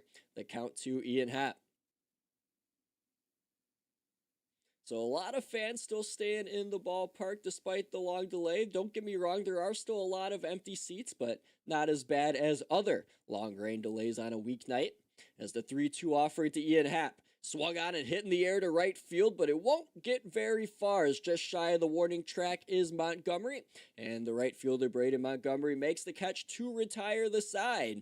And we get through 8 innings, tied at 3 here in Wrigley. Sox and Cubs looking for a winner in Game 2 of the Crosstown. I swear, if this goes to extra innings, my sleep schedule will not be impressed. Well, my sleep schedule is not already impressed, but you know what I mean. Well, I think I the just sent a odds of it message happening are up there. But we'll Yeah, I see just what sent happens a in this message ninth. to Matthew Owens, and if it was a Matthew Owens and JT broadcast, I would have done the rant on air, but since it's a Jaric Rubel broadcast, I will save you from that. How the hell was that a strike? I know, and I'm surprised Happ didn't challenge that either. That was way above the strike zone by, I'd say, almost a full inch, and no challenge there from Ian Happ whatsoever, but that's that, and he ends up flying out to end the 8th inning. That might have been a good, I don't know if you... No, I think it would have absolutely been a Do good this. challenge. I don't know if you do this type of measurement over in the US, but that was a good half a foot. Yeah. That was No, crazy. it was up there, without a doubt. I will send the thing. Well, I will send the thing in the broadcast discussion in the Discord. There. Let's see. Crazy. How do I get back broadcast discussion? Oh yeah, wow. Yeah, 80-mile-per-hour way up. That is for sure that's like 6 inches above the strike zone. That's a really, really rough call there from the home plate umpire, but nonetheless, I want to put it's part of baseball. I want to put his name on my document because I do. Hold on. Where is ESPN website? Name and shame. Hold on. But top of the 9th getting set to begin from Manny Wrigley. Gonzalez. Manny Gonzalez is in fact the home plate umpire. That is his name, correct? As that was... He has been put in my home... He has been put in my scorekeeper's document. Strike call. But Jacob Webb getting on the mound now for the Cubs. as Jacob Webb will go toe-to-toe here to start the bottom of the ninth. Against the White Sox, Tristan Peters. Jacob Webb was in the high leverage situation a game ago, pitched an inning, gave up 2 walks, got 2 strikeouts, and earned the win. As the 1-0 pitch to Peters is a curveball inside for a strike that clipped the inside part of the plate. Count now even to 1-1. 22 2/3 innings this year as well for Jacob Webb, an ERA of 2.29 as he delivers a curveball and it's swung on to left field by Peters, roaring in after it's Happ charging to make a catch and gets the first out of inning number 9. So 1 away here to begin the top half of inning 9 as now the lineup will turn down to Drew Romo for the White Sox. He got the scoring started for them, got the team within 1 in inning number 2 with an RBI single. You're just now joining the broadcast, as it looks like perhaps he might be getting pitch hit for it. I called this earlier in the game. Matthew and JT might have recalled Randall Grichuk is going to get the call here, but it's not going to be against a lefty, as we thought it would have been against a lefty, as he hits lefties well, but he'll face Logan Webb here. Has 12 career home runs against the Cubs. He hit one yesterday, a 3-run shot that gave the Sox the lead at the time. Swung at a breaking ball here in the dirt, though, behind 0-1 in the count to Webb. As Webb, working out of the stretch, kicks and fires a fastball right down the heart of the plate. Taking it for a strike was Grichuk, who's now behind 0-2 just like that. So Webb getting set once more as he looks to strike out Grichuk on 3 pitches, but his fastball misses just up and away off the plate. And the count now goes to 1-2. Got the face cam back on stream too, as occasionally forget to take it off the commercial situation there. We're back in action as a fastball here on a 1-2 count towards Grichuk will be chopped and hit on the ground towards short. And it'll be fielded nicely by Horner, who didn't even have to move and makes a nice throw over to first for out number 2. So 2 away here in the 9th inning as the lineup card fully turns over now, and Sam Antonacci will step back in for the White Sox. 1 for 3 tonight, also walked and stole a base. He's hitting .273 on the year, 8 home runs, 36 RBIs as the left-hander digs in. First offering from Webb goes way high. The off-speed changeup goes up and away, 1-0. The count here to Antonacci. As now Webb gets set once more. Kicks and deals an off-speed cutter inside, gets low and in for a ball. So the count now 2-0 to Antonacci. And he's good at working long at-bats. He recently had an absurd 14-pitch plate appearance against the Reds a couple of weeks ago. So he's ahead 2-0 in the count here. Now 3-0 as a fastball misses on the outside half from Webb. And now Antonacci 3-0 here. A pitch away from drawing his second walk of tonight's game. So Webb here looking to get back in the count, gets set and fires out of the stretch. It's a fastball right inside for a strike, 94 miles an hour. As now the count goes to 3-1. So Marlins man still in attendance behind home plate. See his bright orange jersey and orange visor behind the right-handed batter's box. As Logan Webb with a long pause gets set at the belt. Fires and a fastball misses outside, ball 4. So Antonacci's aboard with a 2-out walk. It appears here we got some noise going on in Discord. It looks like Matthew's still here. Wasn't sure if he bailed or not. So it's getting late for him, 12:30 on the East Coast out in North Carolina. As now Murakami's going to stand in for the White Sox, looking to do some damage. He hit a home run in the 3rd inning to tie it at 2. And a first pitch changeup here is going to drop in for a strike near the knees as Webb's ahead here against Murakami 0-1. So Murakami, again, the average OPS combination tells the story. 233 average, but a 910 OPS. He doesn't need singles to wreck a baseball game, as now a fastball here is thrown to the outside, and it's tapped towards the mound on a swing by Murakami. That'll trickle back to the mound and throw over to first for the out. Is able to get out of it for the Cubs. And to the bottom of the 9th we go, as we are tied up at 3 here at Wrigley. And the Cubs have an opportunity to walk it off here tonight, just like yesterday.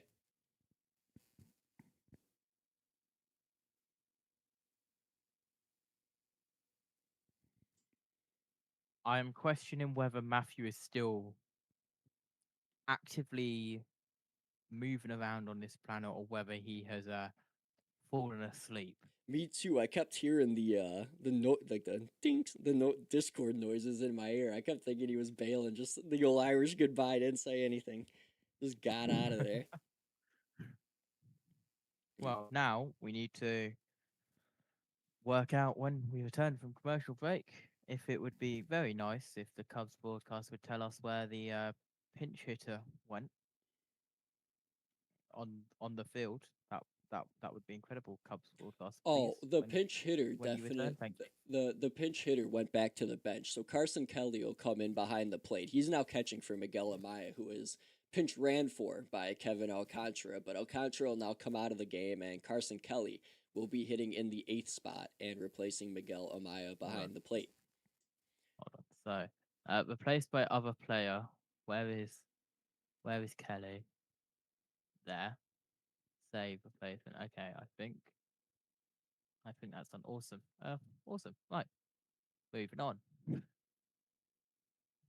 So the Cubs here trying to end this game as Jacob Webb was able to get out of that inning, just allowed 1-2 out walk to Antonacci, as now we're here for the bottom of the 9th, as the Cubs have an opportunity here to try and walk this off against the White Sox for the 2nd straight night.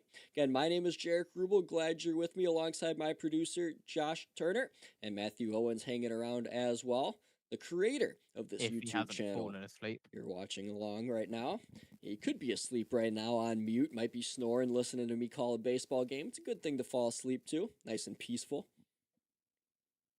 As it looks like Trevor Richards will stay on for another inning of work. Jake Rogers, though, is going to come in behind the plate for the Chicago White Sox, so a lineup change in that regard, as out comes Drew Romo, and now Jake Rogers will step in as the backup catcher.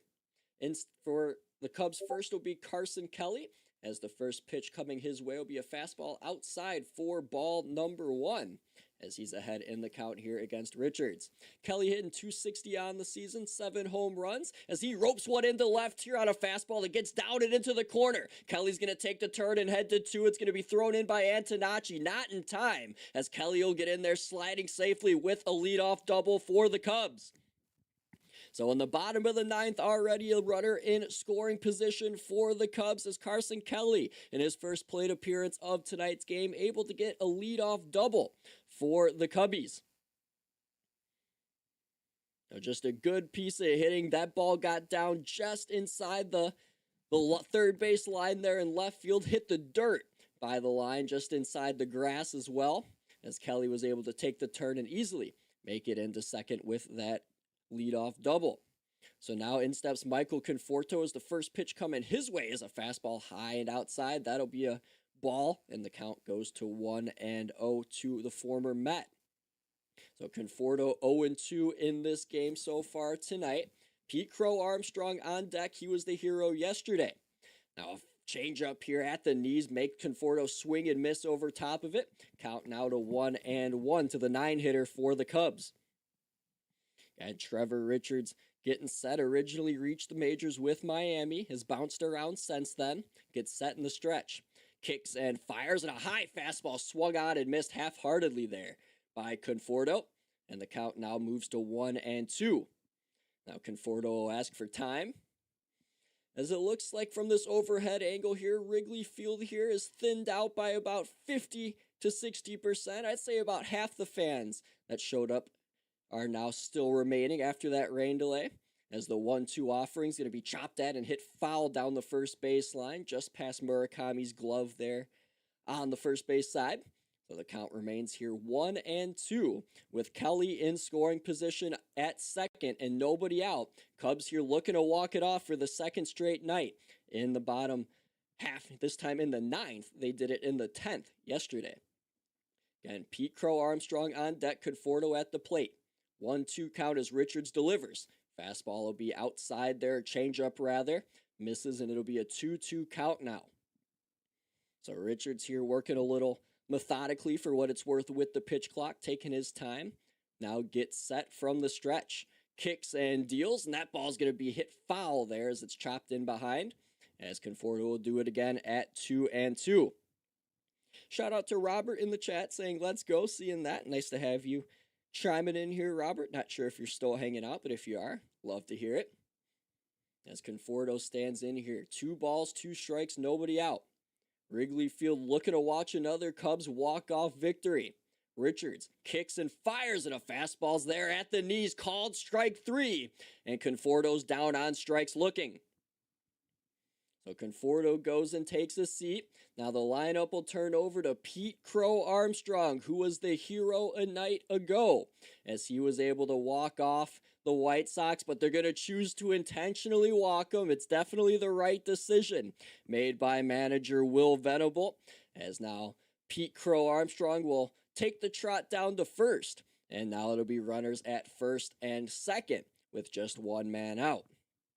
So now the birthday boy, Seiya Suzuki, on his 32nd birthday, has an opportunity to walk it off for the Cubs. It would be one heck of a birthday gift if he's able to do such a thing, as he'll stand in now here against Trevor Richards for the White Sox, as Crow Armstrong's on first, and Carson Kelly stands at second. Suzuki, 0 for 4 tonight with 3 strikeouts. He's first pitch swinging at a slider, but it's chopped foul towards the Cubs dugout on the third base side. As Jake's now chiming in the chat, they walked him this time, LOL. Yeah, well, can you blame him? Can you blame him? Nice to have Jake hanging out here as well. As the 0-1 here, set to be delivered to Suzuki by Richards. He kicks, fires, and Suzuki fouls that one off. It is playable near the first base dugout. Sliding's Murakami, and he makes the catch. An outstanding catch. A great hustle play by Murakami, as he was able to make a snow cone catch while sliding for the second out. Now, Craig Counsell here not happy in the Cub dugout. He's complaining about something, as I can't read his lips. And it doesn't look like he's going to get his way with whatever it is he's complaining about. As we get a look at the replay here to see whether this ball hit the ground or not. And it's hard to tell, as Murakami swipes the glove. This will be a good look here on this angle. Oh, no, it won't. It's going to get cut off on the bottom of my screen. But it looks like there could be potential of the ball hitting the ground, but there's no review. So now Bregman will have to stand in with 2 on and 2 out. First pitch swing, it hit right up the middle. That ball's down. Coming around third is Kelly. He's going to try and score. The play at the plate won't exist. Kelly scores, and the Cubs walk it off again. 4-3 the final in 9 tonight. Cubs win.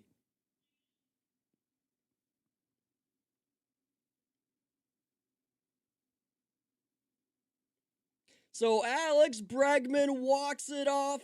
4-3 the final in 9 innings, as the Cubs take the first 2 games of this Crosstown Classic at Wrigley. Their 13th walk-off win this season is the most in Major League Baseball, as Alex Bregman's great second half continues, as he delivers yet again with another hit versus this White Sox team. This one a walk-off single, as Carson Kelly was able to hustle around third, come across and score, and the Cubs take it 4-3 and take this series, with tomorrow's finale coming your way at 1:10 Central Time.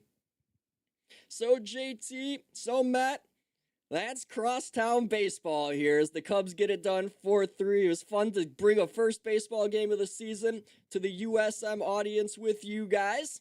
And I thank you all for hanging out with me tonight and making sure that this wasn't a total disaster for my first time back in 3 years. Oh my God, he's alive. It was worth staying up for. I barely made it without just absolutely crashing out. Well, I'm glad you made it, Matt. I'm glad that JT made it as well, as it's got to be 20 minutes till 6 a.m. out in the UK, if I'm not mistaken. And I'm going to lift my blind up, and I can tell you it is light outside. So I won't keep you all here too long. The Cubs win this game 4-3 with a walk-off single by Alex Bregman that Carson Kelly was able to come around and score on. The other scoring in this game, Pete Crow Armstrong's 31st home run of the year and Michael Busch's 15th home run of the year, both solo shots, gave the Cubs a 2-0 lead in the first inning. Then in the top of the second, Drew Romo, an RBI single, got the Sox on the board. In the third, Murakami homered, hit his 29th on a solo shot to center. Then Tristan Peters doubled and gave the White Sox the lead on an RBI double that scored Colson Montgomery.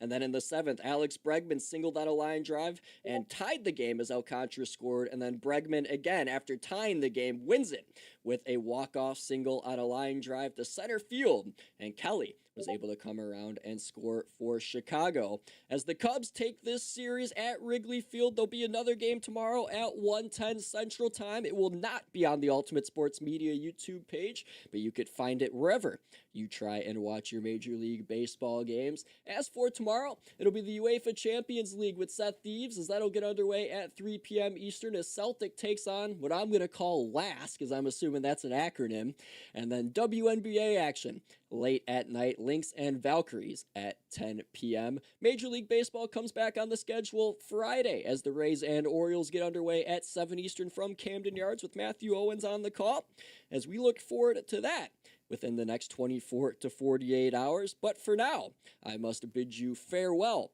from Wrigley Field in Chicago, where the Cubs win it 4-3 in walk-off fashion again over the Chicago White Sox. For Matthew Owens, for my producer Josh Turner, my name is Jaric Rubel, saying thank you for tuning in to my first broadcast in 3 years on A Baseball Diamond. It got better as we went on, and I look forward to more with you, as the next one will be Tuesday next week, Phillies at Mariners. It'll get underway at 9:30 Eastern, 8:30 Central. But farewell from Wrigley Field. Again, Cubs win it 4-3 over the White Sox and take round 2 of the crosstown, taking the first 2 games of the series. My name is Jaric Rubel. So long, and good night, everybody.